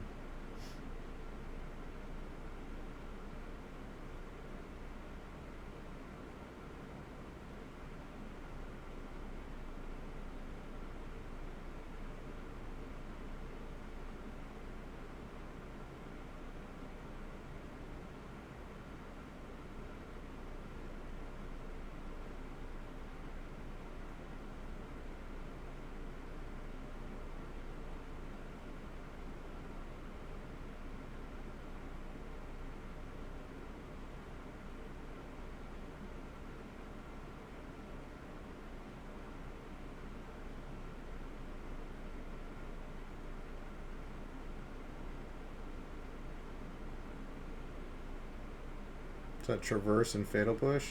Pretty solid.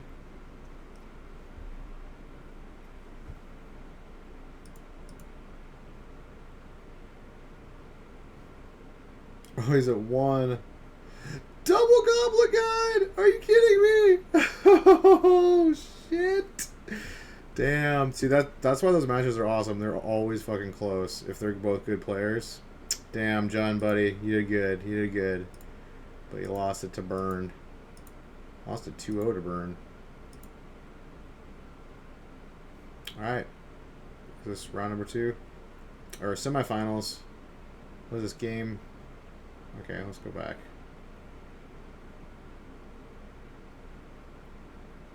Let's go back. Okay, I think Titan was on the play. Yeah. Alright, here we go.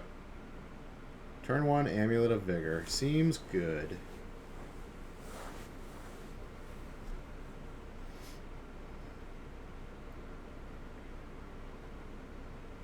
Turn 1, Sleight of Hand. Not as impressive.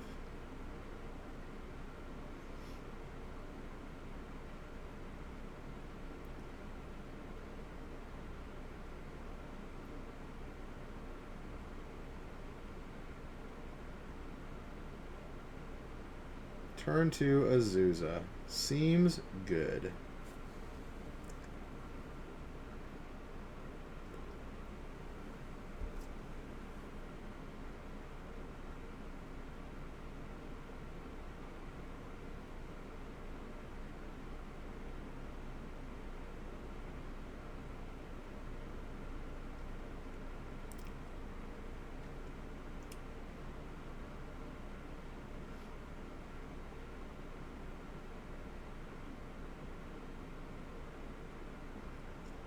I see a summoner's pack.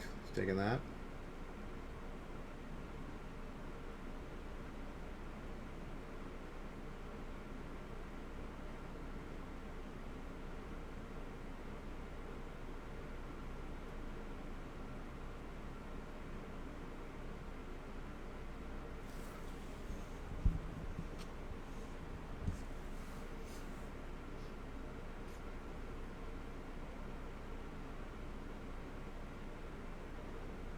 Oh yeah, Summoner's Pact is actually green. You're right.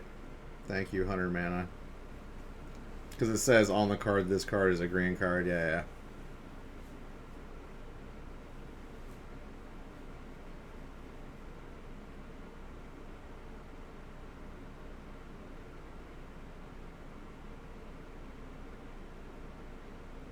yeah. He got Teleri West, so he's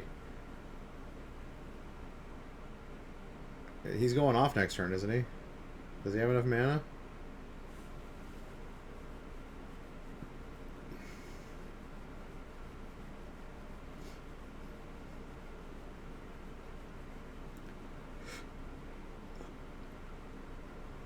I think he's going to kill Azusa here.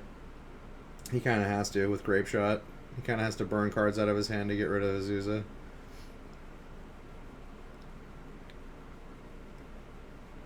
Yeah, he's just going to kill her. Straight up.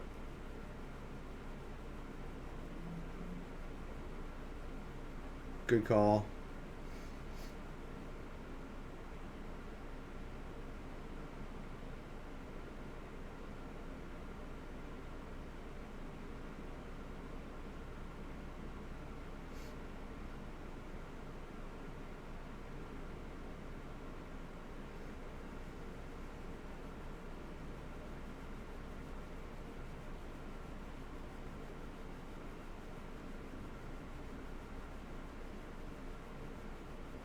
Bajuka Bog. Also another cool little thing about Titan is it's got all these utility lands that just deal with certain decks. Like Bajuka Bog's so good against Storm. Or Dredge.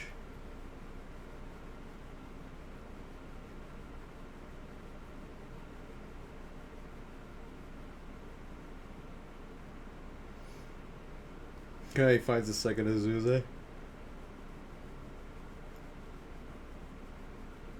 Remanded. You get no Azusa.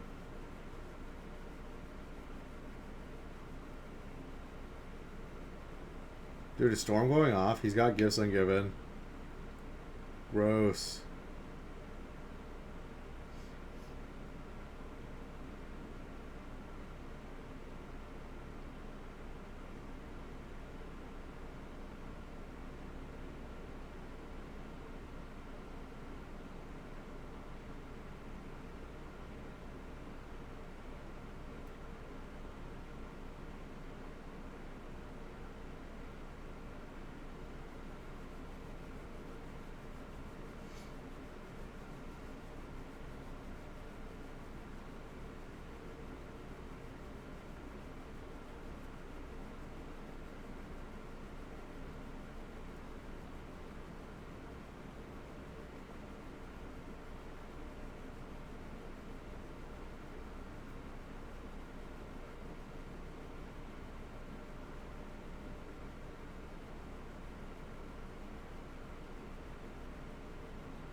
Yeah, he doesn't have any rituals in his hand. If he had a ritual, he could probably do it. But he's got 2 Gifts Ungivens. He's probably going to have to wait another turn.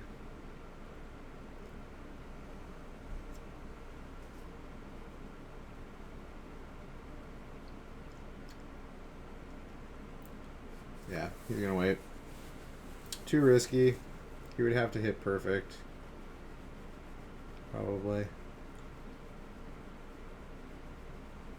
Because if he didn't give him any rituals, he would have to hit like a ritual off of the top card for Manamorphose.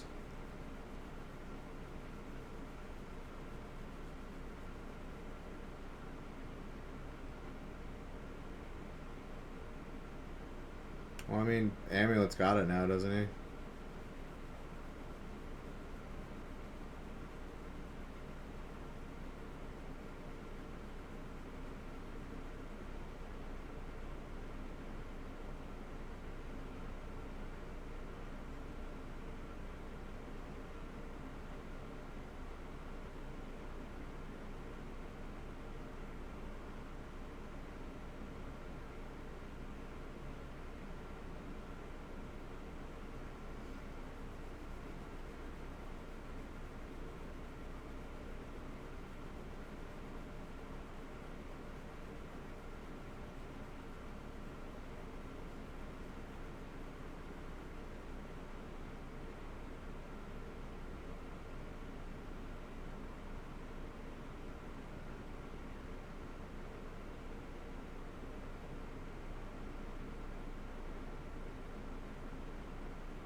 Well, the thing is Amulet Titan doesn't win this turn, so Storm's probably going to win this game, right? Storm can definitely go off next turn, like 100%.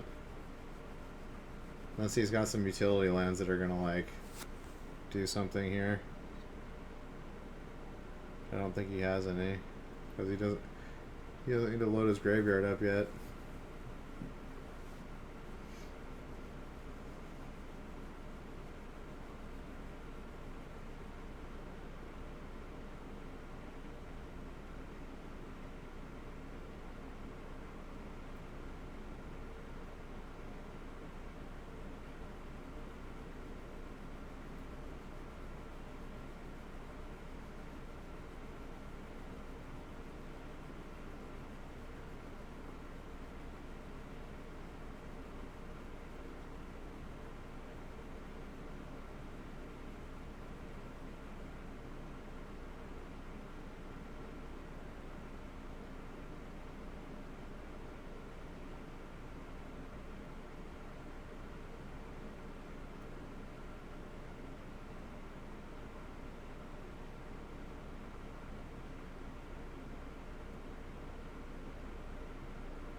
Oh, actually, he could have Sunholm too, but that's only 16 damage.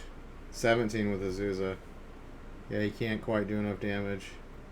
If he had fetched and shocked, he could have won this turn. But Storm doesn't do much damage to itself. Doesn't play fetch lands.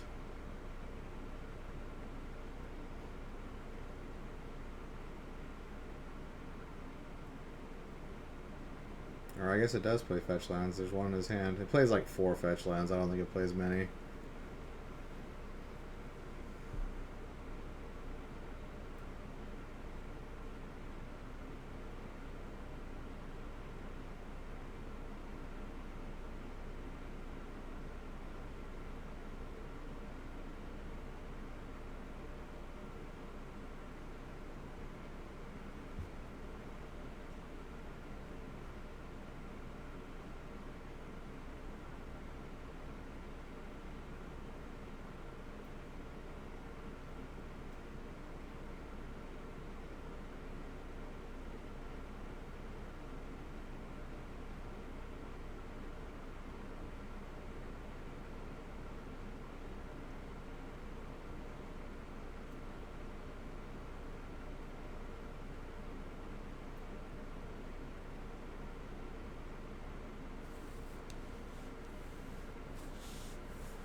Yeah, I think it's over.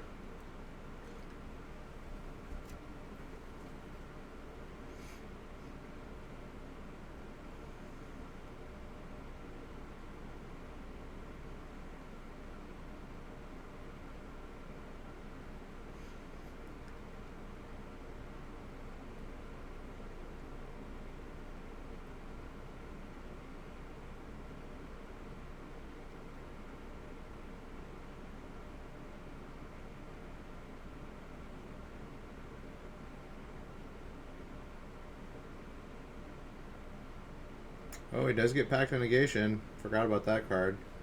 So he can counter Past in Flames.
Alright, so basically he has to cast Past in Flames twice. Because the first one's going to get Pact and Negated. So it'll cost him 4 and then 3, so he needs 7 mana. Or he needs 8 mana, actually.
Wait, he had another Past in Flames in hand?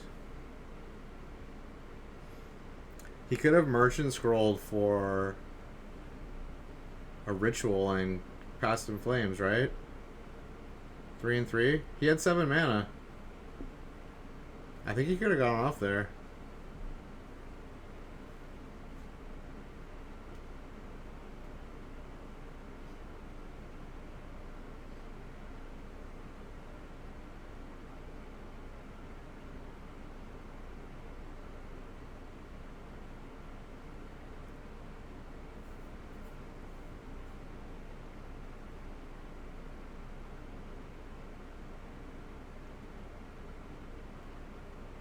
Wait, oh, he had to pay for Summoner's Pact and Pact of Negation. That's why he's tapped out.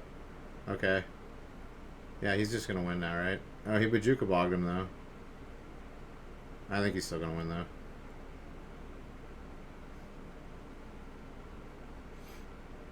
Maybe. Actually, yeah, he's got another Gibson given.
Yeah, he 100% had it. GG.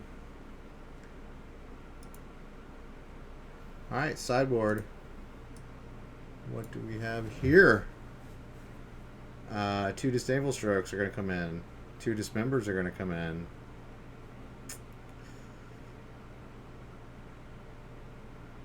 And 1 Engineer Explosives. Maximum interaction, those 5. And then Gifts is going to bring in... Is he going to bring in Mystical Disputes just to take care of Pact of Negation? Maybe. 2 Blood Moon seems good.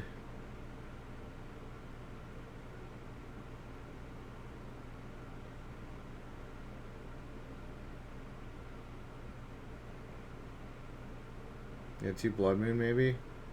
Maybe 2 Mystical Disputes? I don't think anybody of the Warrens is good.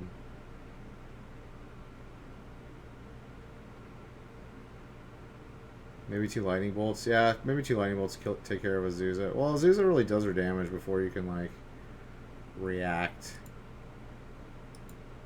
You can kill scouts with it, but... Alright, here we go. Titan.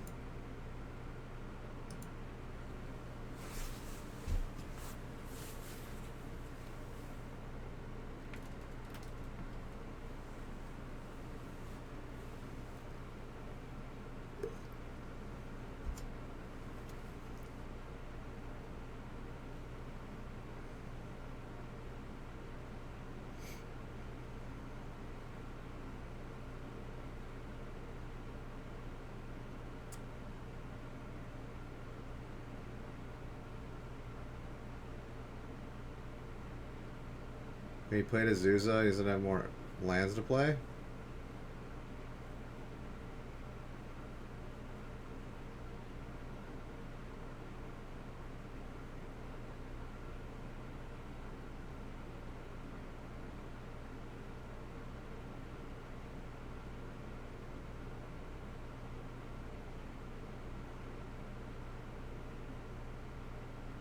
Oh, wait, he had a breeding pool. Okay.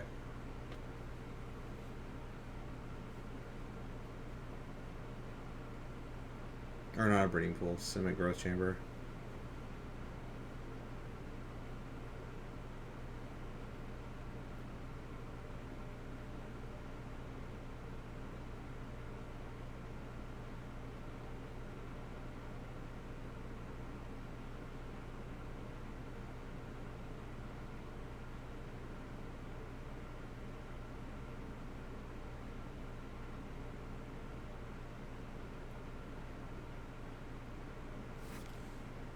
Alright, you're gonna get another Azusa.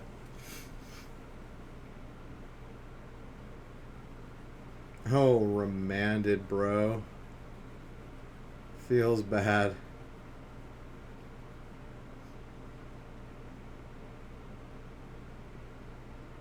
Feels real bad.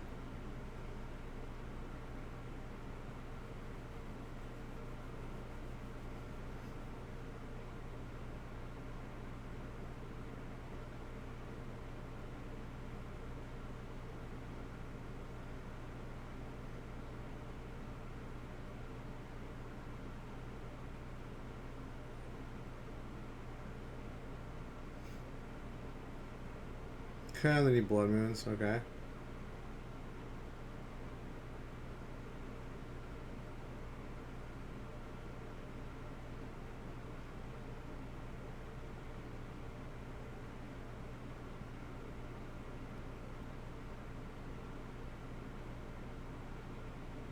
That's lucky that he has 2 basic forests in play. Wow.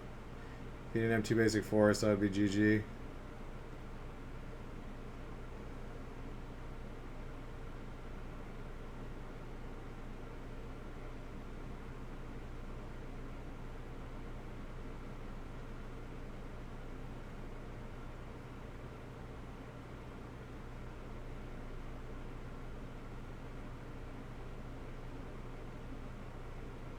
Wow. Still just hard cast Primeval Titan.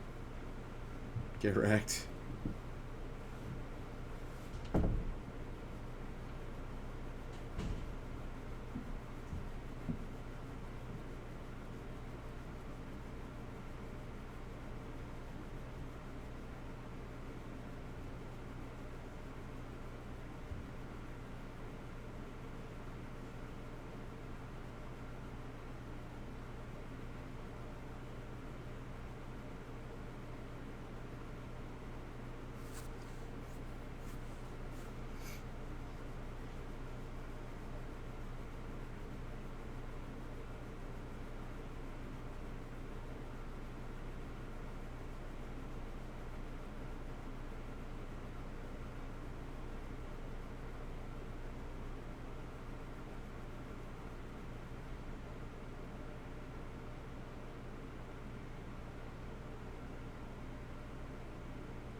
Yeah, you should have 2 and 2, bro. Fucking cheater.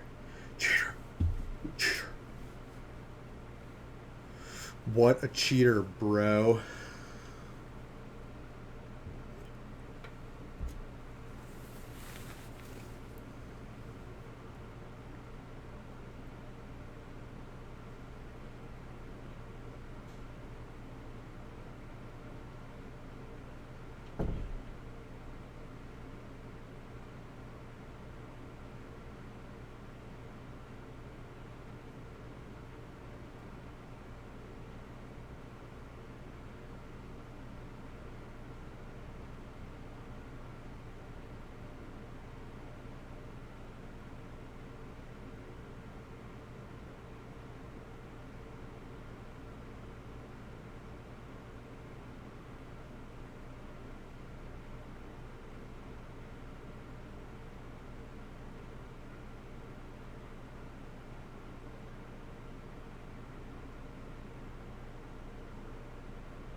Boom. Storm. Get there.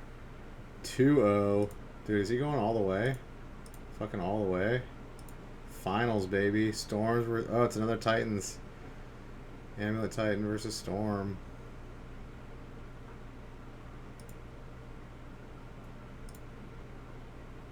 Alright, here we go. Turn 1 Scout into turn 1 Serum.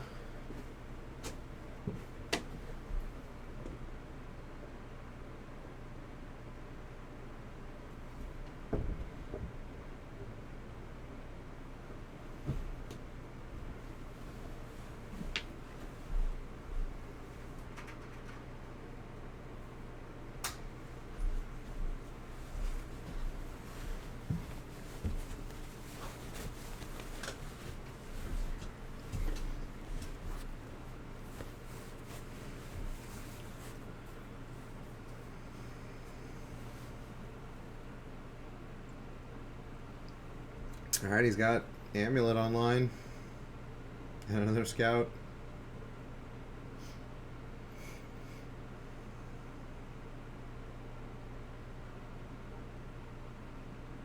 Firefighter, what's up, man? How you doing? Been a minute. Just doing a little Magic the Gathering commentary.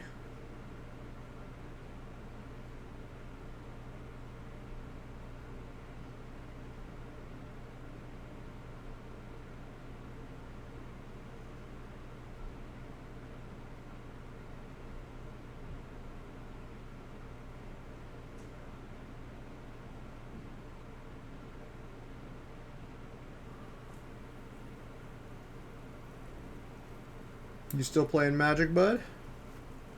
What do you think about the new set?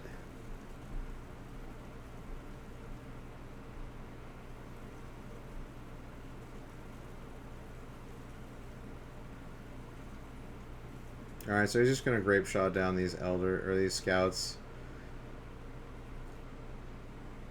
Hopefully to stop him from playing a Titan next turn.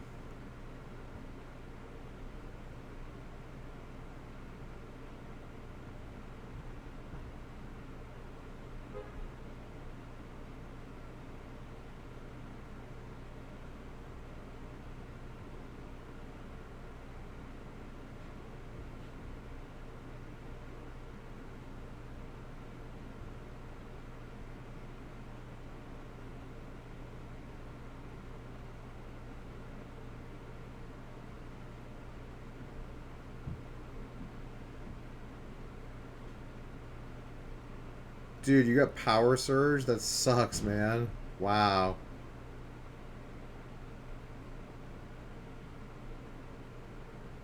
Damn, dude. The Surge Protector couldn't protect it versus the Bolt of Lightning, huh?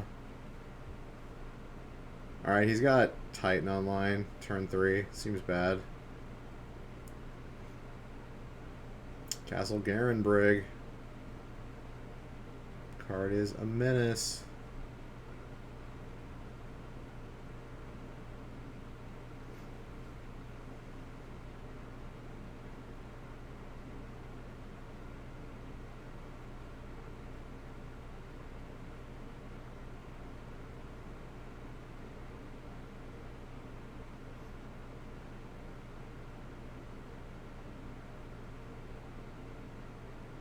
It came through the Ethernet cable? That's insane.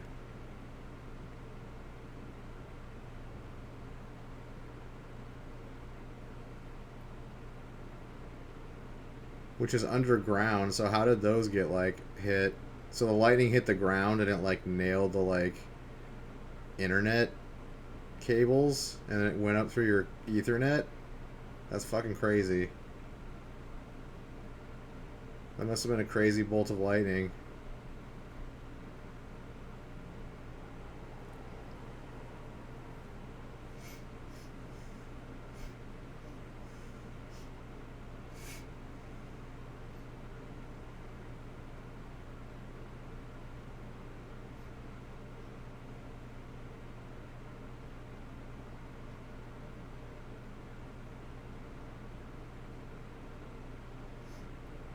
Oh, he grabbed Jukabog and Teleria West instead of attacking? Oh, because he already had the Boros Garrison? Well, he could have gotten Vesuva. Or maybe he had it in his hand or something. Oh yeah, he had Slayer's Stronghold in his hand.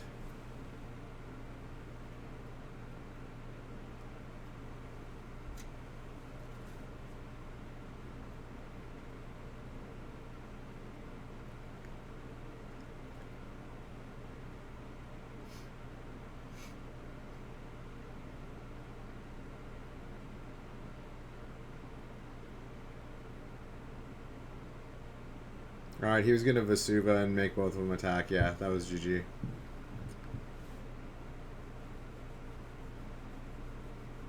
Oh, your cable lines are above ground? Oh, okay. That makes more sense.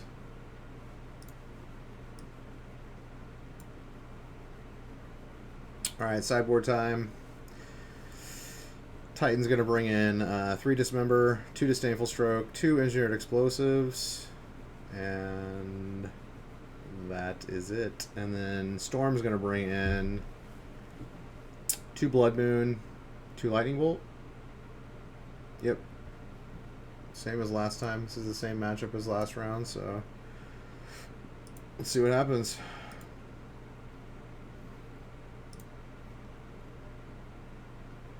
Yeah, that's still really unlucky, I'm not going to lie. That's pretty crazy, dude.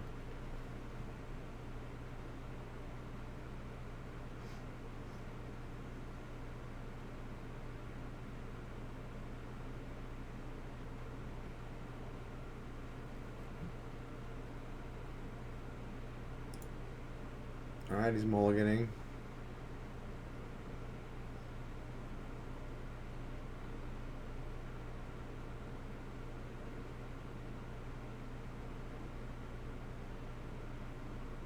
Alright, here we go. Game 2. Serum Visions.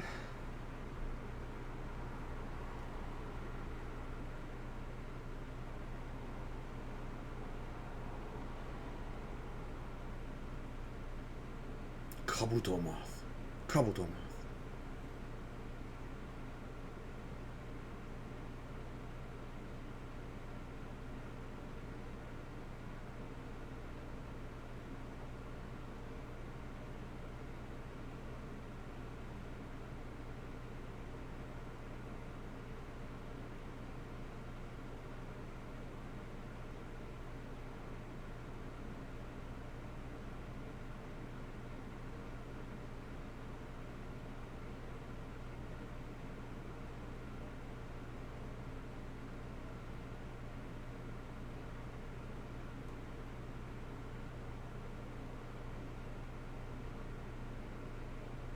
Alright, he dismembered the Electromancer. Oh, he's got Baral too. Dude, is Storm just gonna fucking do it?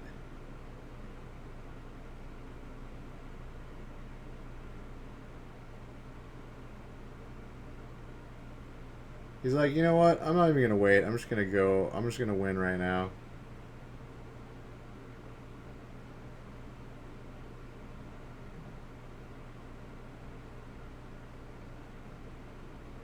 You have a new chip. Need a new RAM and cooler. GPU too, but only because I want to upgrade to a 1070. Yeah, I'm getting a new computer soon too. My computer is like 5 years old, or almost 5 years old.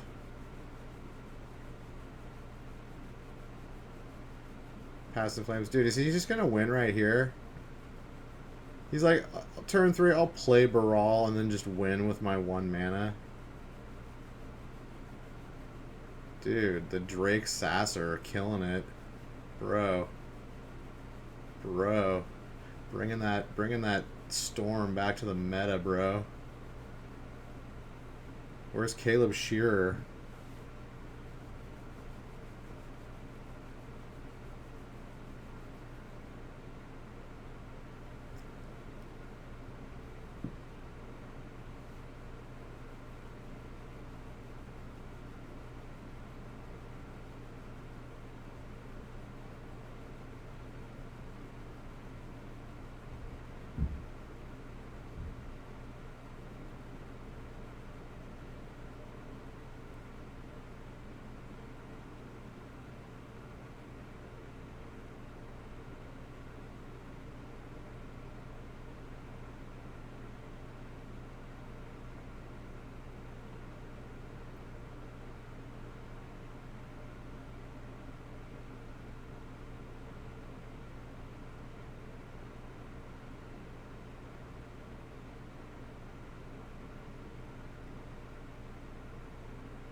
Can he do it? He's got 10 storm count. Thank you very much, Firefighter. I appreciate it. I've been doing it steady. Been growing my YouTube. My YouTube's at like 110 subscribers now. Slowly but surely. Get it up there.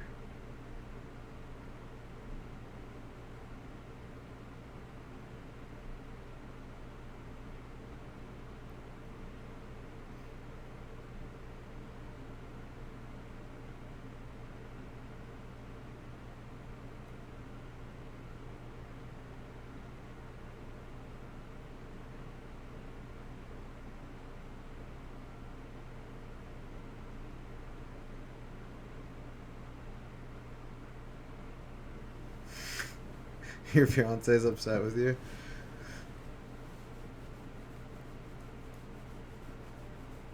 Well, there's only a little bit left.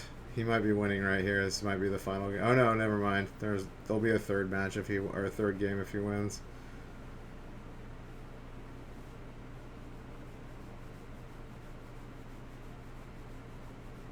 Congrats, by the way, if you're getting married soon.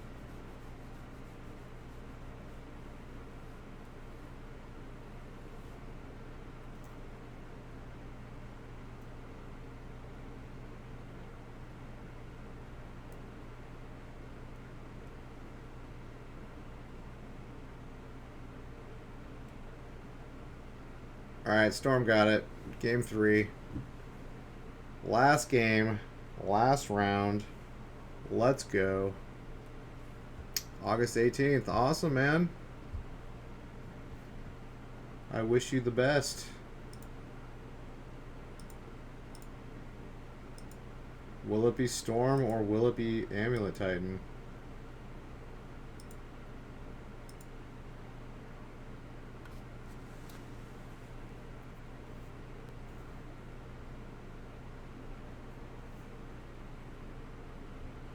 This is modern.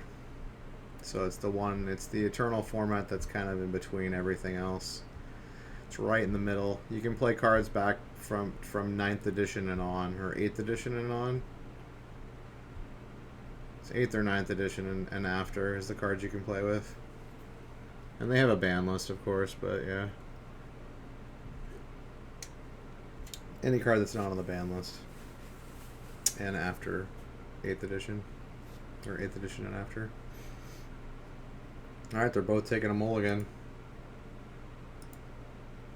Alright, here we go. Yeah, 8th edition, yeah.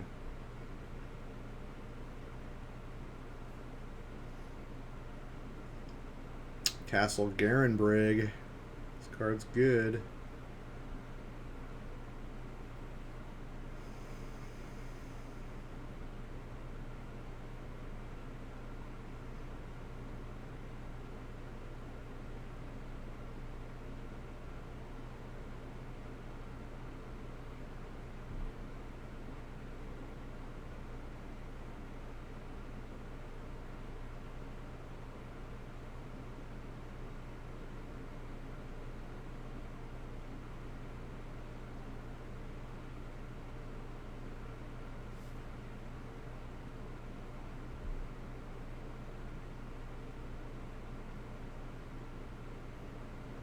What is that card he just played? Sky Shroud Ranger? I forgot what that card does. I remember that card from Tempest, but I don't know what it does. Oh, it puts a land into play? Oh, okay. So it's like a Sakura Tribe Scout, but you can only play it as a sorcery. Okay.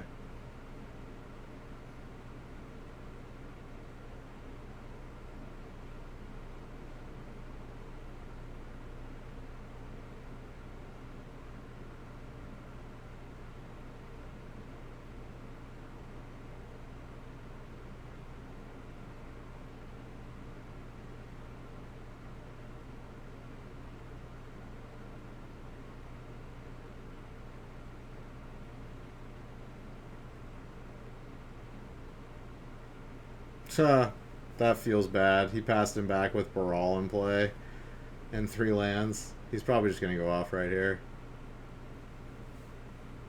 Or can he?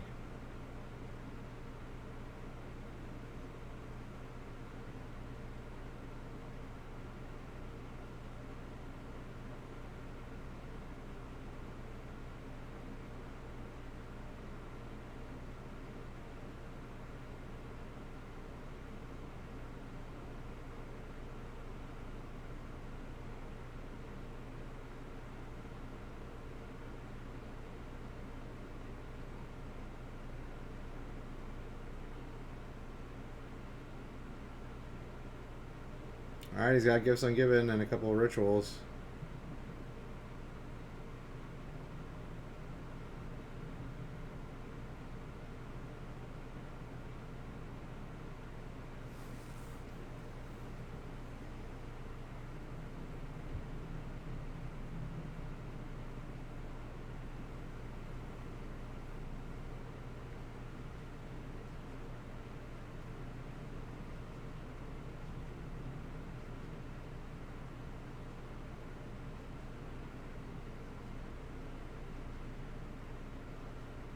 Wait, did he just pass? He passed back? Okay, he didn't go for it. Okay. Wow, and he still can't do anything. Wow, he's got 8 mana and he can't do anything.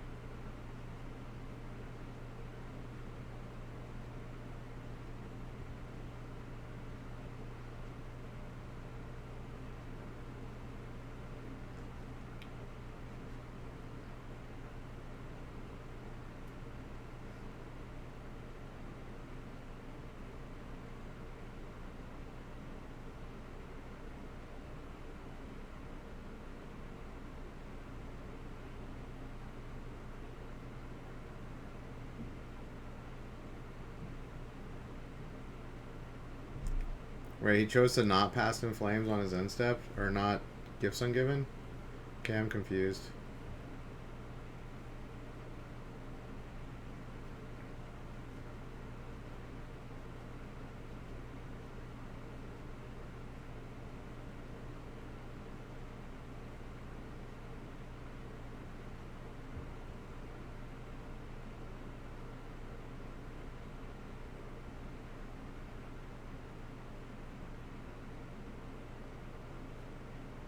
Oh, because he wants to splice onto Arcane and get like 1,000,000 mana from Desperate Ritual. Okay.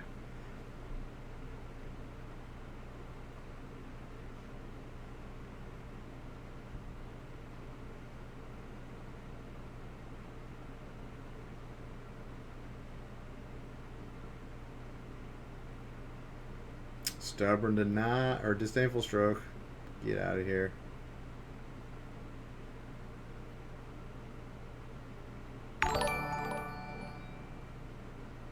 Hey, thank you for the sub. Twitch Prime. Firefighter Gaming. Bro. Fist bump. Thank you so much. I appreciate it. Boom. And look at you. You get a first tag. Because you're one of the first 50. One of the first 50 subscribers. Boom.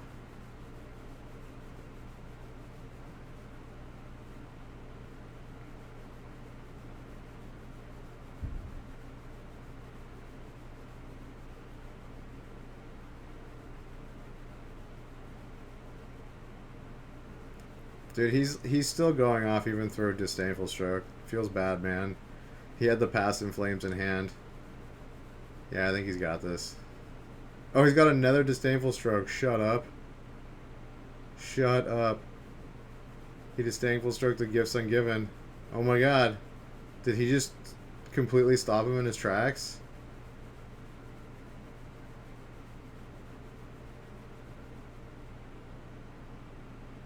Wow. Did he just completely steal this game with 2 Disdainful Strokes?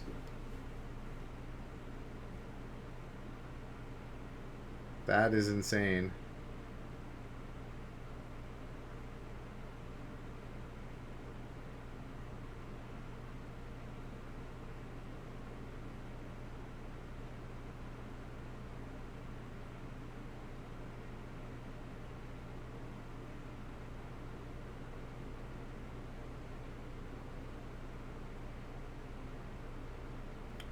Well, it looks like they're both kind of not doing anything now for a little while.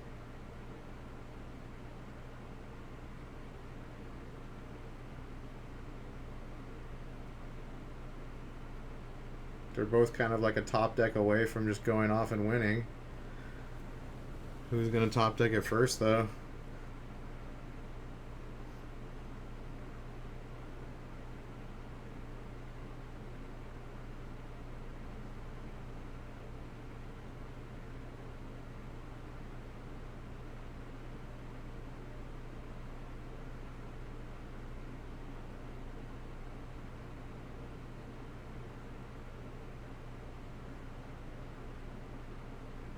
Alright, he just paid 8 life to kill that creature.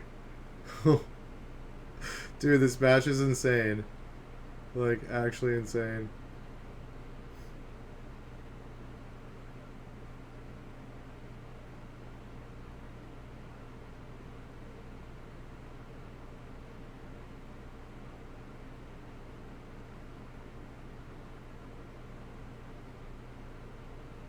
Okay, he's got a Gifts Ungiven in hand. He should win here, right?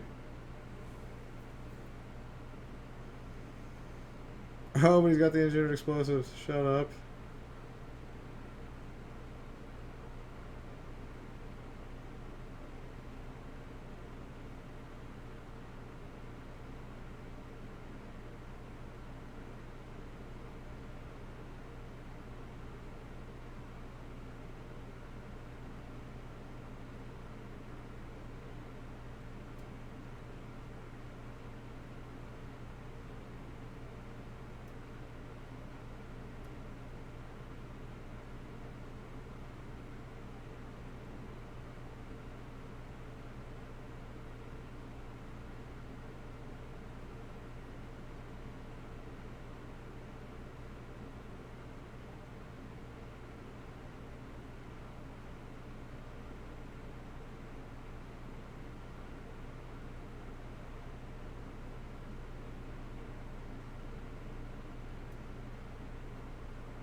I think you put Manamorphose in a Ritual in the graveyard. I don't think it matters, though.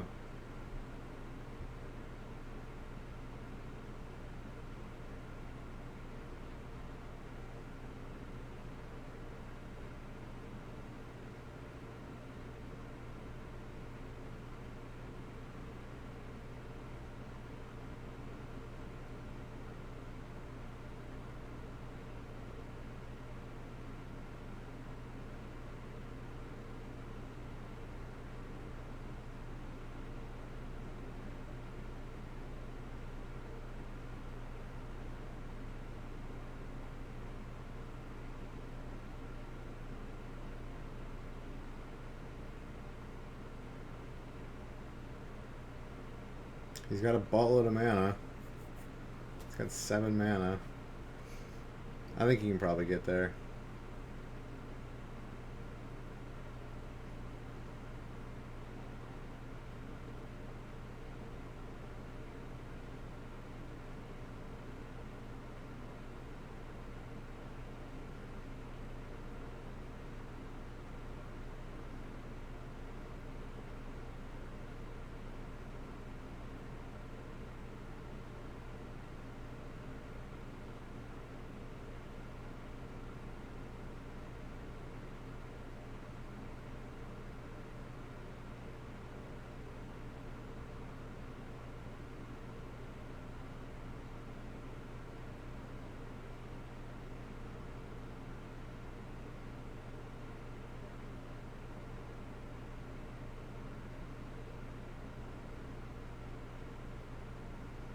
Can he get there?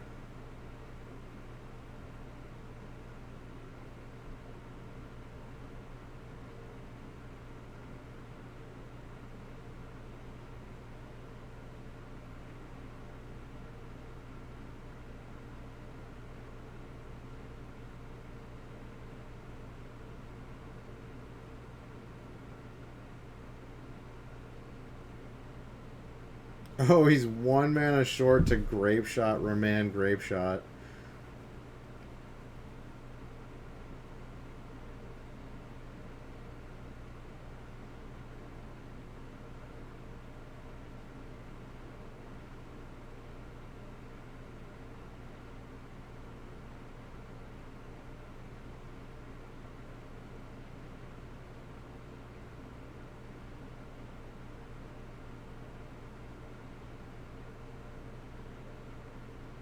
Dude, he got it. He top decked the grape shot. Oh my god, he had to work for that one. Holy shit. Dude, that was a crazy final game in the final match of this tournament. Wow. Somebody change my shorts. Cotton needs a new pair of shorts. Alright, there it is. Drake Sasser, bro. Bringing Storm back to the meta. Look at this, guys. Look at this guy. Congrats. Look at the gold. The bling. Show them your bling. I think I'll throw it away. No, you didn't. Alright. That concludes our day 2 of Star City Games Modern Open Indianapolis. You can watch this video in scathing HD on my YouTube channel, which is lock_daddy. You can also watch it on my Twitch channel, which is twitch.tv/lock_daddy. Follow me on Twitter, which is lock_daddy1, for updates on my streaming and whatever else is going on in my life. And yeah, catch you next time.